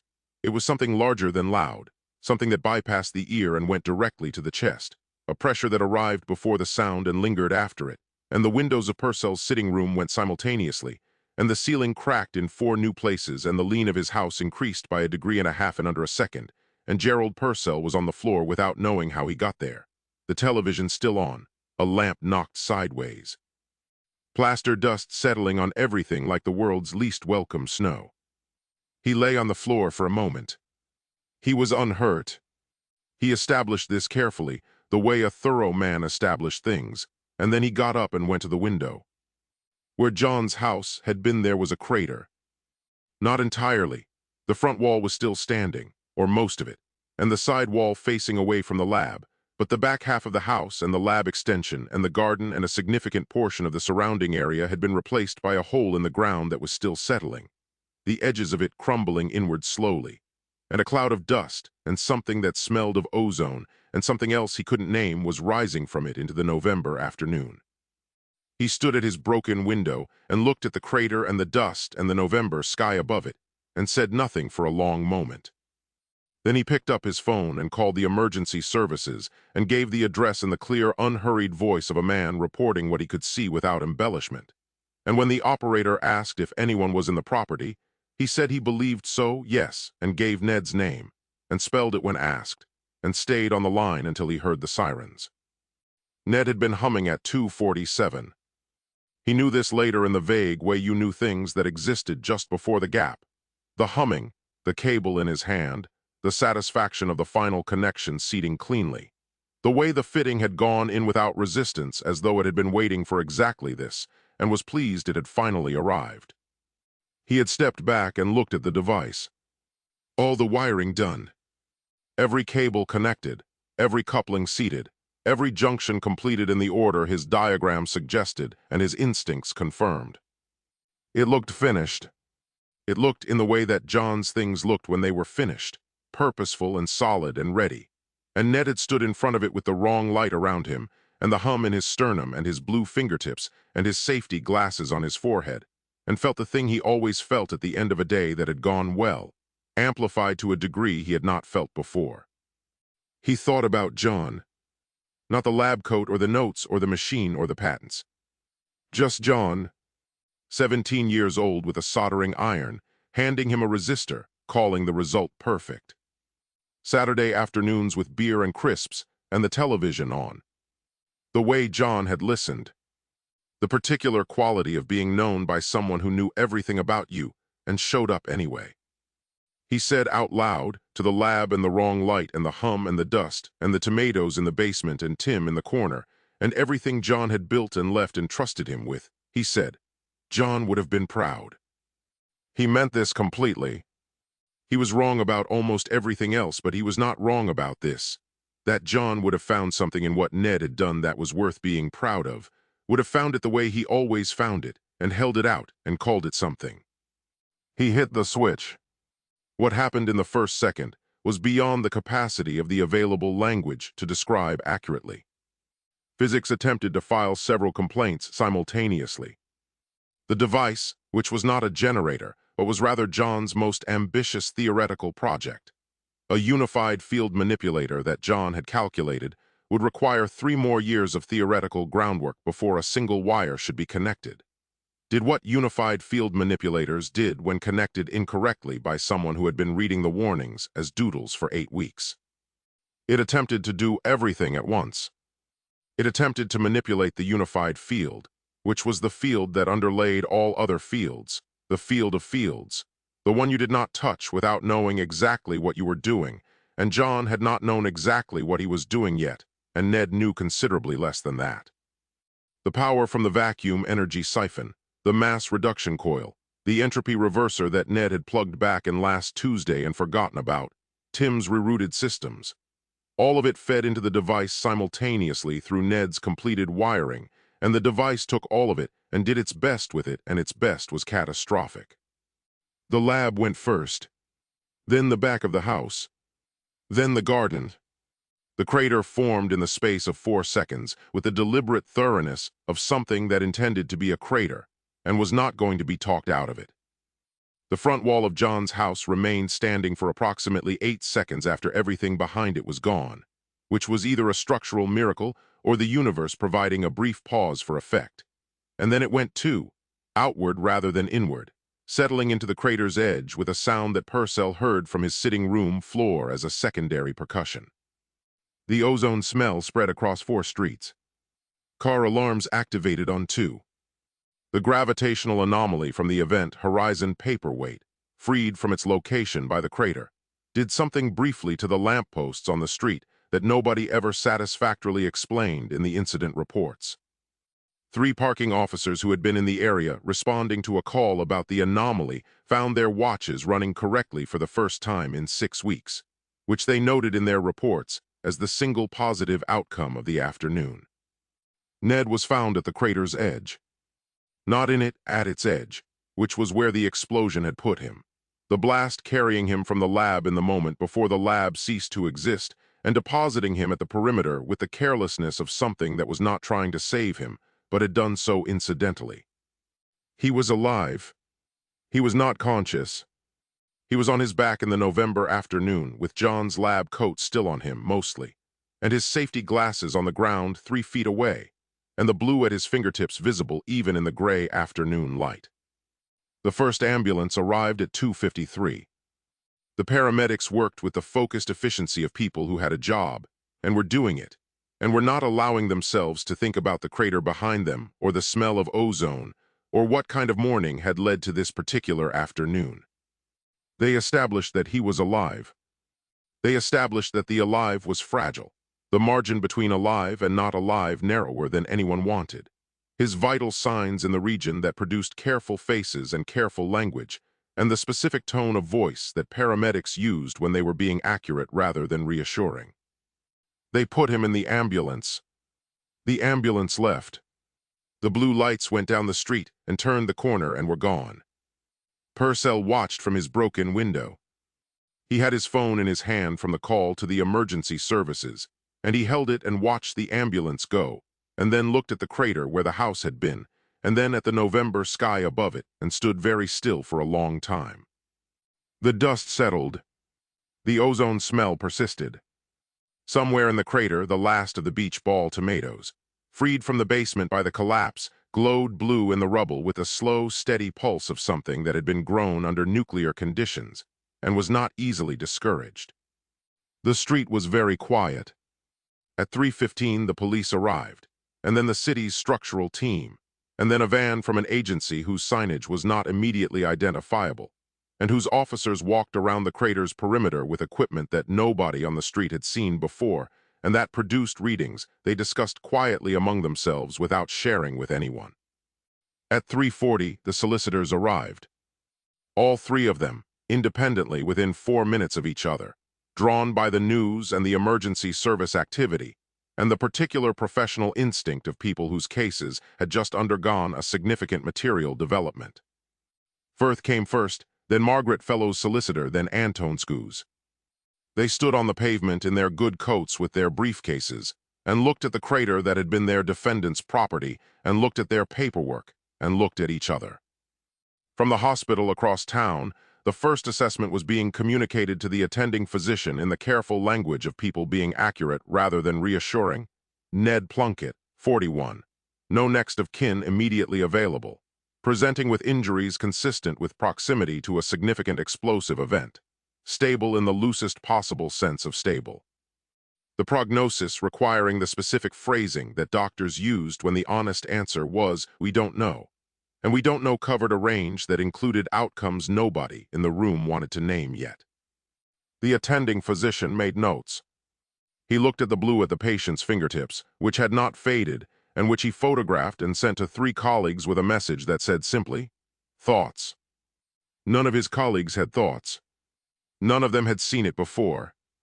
They said so, and he noted this and looked at his patient, who was very still and very pale and breathing with the shallow, determined breathing of someone whose body had decided to continue without consulting anyone about whether it was a good idea. The machines beeped. The November afternoon went dark outside the window in the way November afternoons did, without drama, just the light going out of things. Ned lay in the bed and did not wake up. The crater was, by any measure, impressive. It was 8 meters deep at its center and 23 meters across, and had the clean, symmetrical quality of something that had meant to be a crater rather than something that had become one accidentally, which was the final irony of John's unified field manipulator, that the one thing it had done correctly was the whole. The 3 solicitors stood at the perimeter with their briefcases and looked into it. Firth was the first to speak. He looked at his briefcase, which contained a tabbed and cross-referenced file that had taken 8 weeks to assemble, and that represented, in its thoroughness and its documentation and its careful legal language, the best case he had built in 30 years of practice. He looked at the crater. He looked at the file. He looked at the crater again. So he said, Margaret Fellowes' solicitor, whose name was Park and who had the precise, careful manner of someone who chose words the way a surgeon chose instruments, looked at her own briefcase and then at the crater and said nothing for a moment. Then she said, "There's no property." "No," Firth agreed. "There are no assets," Park said. "The patents are worthless without the equipment, and the equipment is—" She looked at the crater, in the crater. "Yes," Firth said. Antonscu's solicitor, a younger man named Webb who had taken this case 3 weeks ago with the confidence of someone who had seen open and shut cases before, looked at his notes and then at the hole in the ground and said, "Can we sue the crater?" Nobody answered this. They stood in the November evening looking into the hole that had been John's life's work and Ned's inheritance and 8 weeks of escalating catastrophic misadventure. And the ozone smell was still there, faint but persistent, and somewhere in the rubble at the crater's bottom, one of the beach ball tomatoes glowed blue with a slow, steady pulse that none of them mentioned because none of them had a framework for mentioning it. Purcell came out at 4:30. He had changed out of his good coat into his cardigan, and he walked down his front path and stood at the crater's edge with his hands in his pockets, and looked into it with the level, steady eyes of a man who had been measuring things for 40 years and knew when something was beyond measurement. The solicitors looked at him. He looked at the crater. He looked at the space where John's front wall had been, where the pebble dash and the dark windows and the leaves on the path had been. All of it gone now, the street simply ending where the property had begun, and then the crater beginning where the property had ended. "Mr. Purcell," Firth said carefully, "I need to discuss with you the practical implications of the situation regarding recovery of—" "In a minute," Purcell said. Firth stopped. They all looked at Purcell, who was looking at the crater with an expression that had moved past everything it had been for 8 weeks. The patience, the documentation, the measured fury, the spirit level in the cardigan pocket, and arrived somewhere quieter and more complicated. He thought about the shed. He thought about his wife's garden furniture under the guttering that was now in the crater, along with everything else. He thought about the hydrangeas which were still glass, which would remain glass, for which there was apparently no reversal because whatever had made them glass was in the crater too. He thought about 6.8 degrees of lean that was now, with the adjacent property simply absent, a structural problem of a different and more manageable kind. He thought about Ned on his doorstep floating 4 inches up, saying I'm close Gerald, meaning it completely, being wrong about everything and right about nothing and somehow, despite all of it, being alive. Barely. He had called the hospital an hour ago. The woman who answered had used the careful language, and he had understood the careful language because he was a precise man and precision went both ways. Barely alive was alive. He thought about John, who had been a good neighbor and a remarkable man, and who had built all of this, and left it to his brother with the specific instruction that his brother would know what to do with it, which was either the most loving thing John had ever done or the most catastrophic misjudgment of an otherwise exceptional mind. And standing at the edge of the crater, Purcell found, to his considerable surprise, that he could not decide which. He thought about Ned eating the soup Karen left. Ned on the roof in his socks in November. Ned with his anchor tie at the funeral of the only person who had ever truly understood him, looking for John's face in a room full of people, and not finding it, and straightening up anyway and smiling at whoever his mother was talking to because that was what you did and Ned always did what you did. Enthusiastically, completely, in the wrong order, at the wrong time, with the wrong equipment, and without the faintest shadow of doubt. It was, Purcell thought, a kind of courage. A terrible, catastrophic, completely unearned and entirely genuine kind of courage. The courage of someone who had been told they were remarkable often enough and early enough that the information had become structural, load-bearing, impossible to remove without bringing everything else down with it. The blue glow from the crater's bottom pulsed once, slowly, in the November dark. Firth tried again. Mr. Purcell, the question of recovery. There is no recovery, Park said not unkindly to Firth. She looked at her briefcase. She looked at the crater. She was a precise woman and precision, as Purcell knew went both ways. He has no assets. He has no property. He has 17 patents on equipment that no longer exists built on theoretical work that died with his brother. She paused. He has a hospital bed and a prognosis that the attending physician described to me as, she checked her notes, cautiously uncertain, which I have been in this profession long enough to know means the opposite of cautious.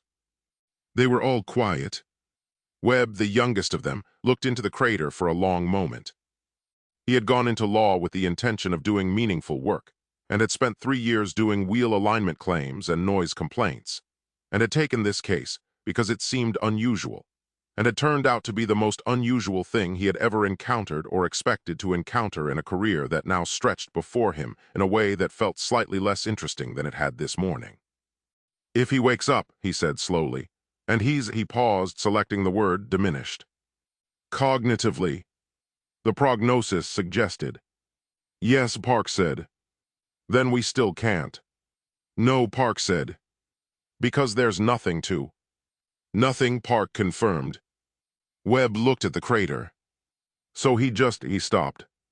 Yes, Firth said. He does.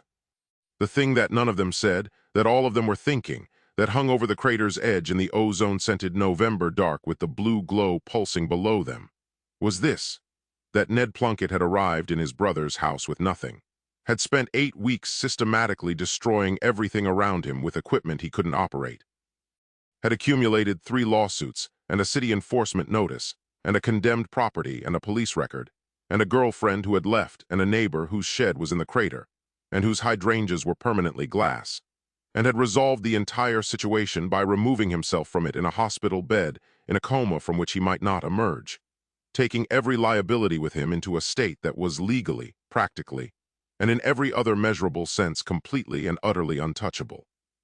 Ned Plunkett, who had never successfully held a job, never finished anything he started, never once understood the consequences of his actions until they were happening to someone else's shed, had accidentally committed the most perfect act of financial self-preservation in the history of tort law. You could not sue a crater. You could not depose a coma. Firth laughed first. He didn't mean to. It came out as something else, a breath, an exhalation, the sound of a man releasing 8 weeks of carefully maintained professional composure. And then it became a laugh, short and genuine and helpless, and he put his hand over his mouth immediately and looked at Park, who was looking at him with an expression that lasted approximately 4 seconds before she laughed too, which she also clearly did not mean to do, which made it worse, which made it better. Webb looked at both of them, and then at the crater, and then laughed with the complete abandon of someone too young to maintain the composure his seniors had failed to maintain. And once Webb laughed, there was nothing to be done about any of it. They stood at the edge of the crater in the November dark and laughed in the way of people who had no business laughing and knew it and couldn't stop. And the ozone smell drifted, and the blue glow pulsed below, and the street was quiet around them. Purcell waited. He was a patient man. He had always been a patient man. He waited until they were done, and then he looked at the crater one more time, the full 8 meters of it, the 23 meters across, the clean symmetrical hole where the house had been, and the lab and the machine and the notes, and everything John had built, and everything Ned had broken, and everything that had happened in 8 weeks that had no name yet in any language he knew. He thought about Ned in a hospital bed, still quiet, not touching anything for the first time since he arrived. He thought, you absolute idiot. He thought, you lucky, lucky stupid bastard. He looked at the crater for a long moment. He put his hands in his cardigan pockets. He felt the spirit level that was still there, that he had carried for 6 weeks, that he took out now and looked at and then put back. He said to the crater and the ozone and the blue glow and the November dark and the 3 solicitors and the leaning house behind him and the glass hydrangeas and the absent shed and John's 41 years of working towards something and Ned's 8 weeks of magnificent, catastrophic, completely unstoppable continuation of it in entirely the wrong direction. Of course, he went inside. The crater glowed blue. The machines in the hospital beeped. Ned Plunkett lay in his bed and did not wake up, and somewhere across a dimensional membrane, in a laboratory very much like this one, another version of him put down his comm link and looked at his own blue fingertips and his own notes and his own machine, and had no way of knowing what had just happened and picked up a cable from the bench and looked at the coupling and thought that it was probably fine. It was probably fine.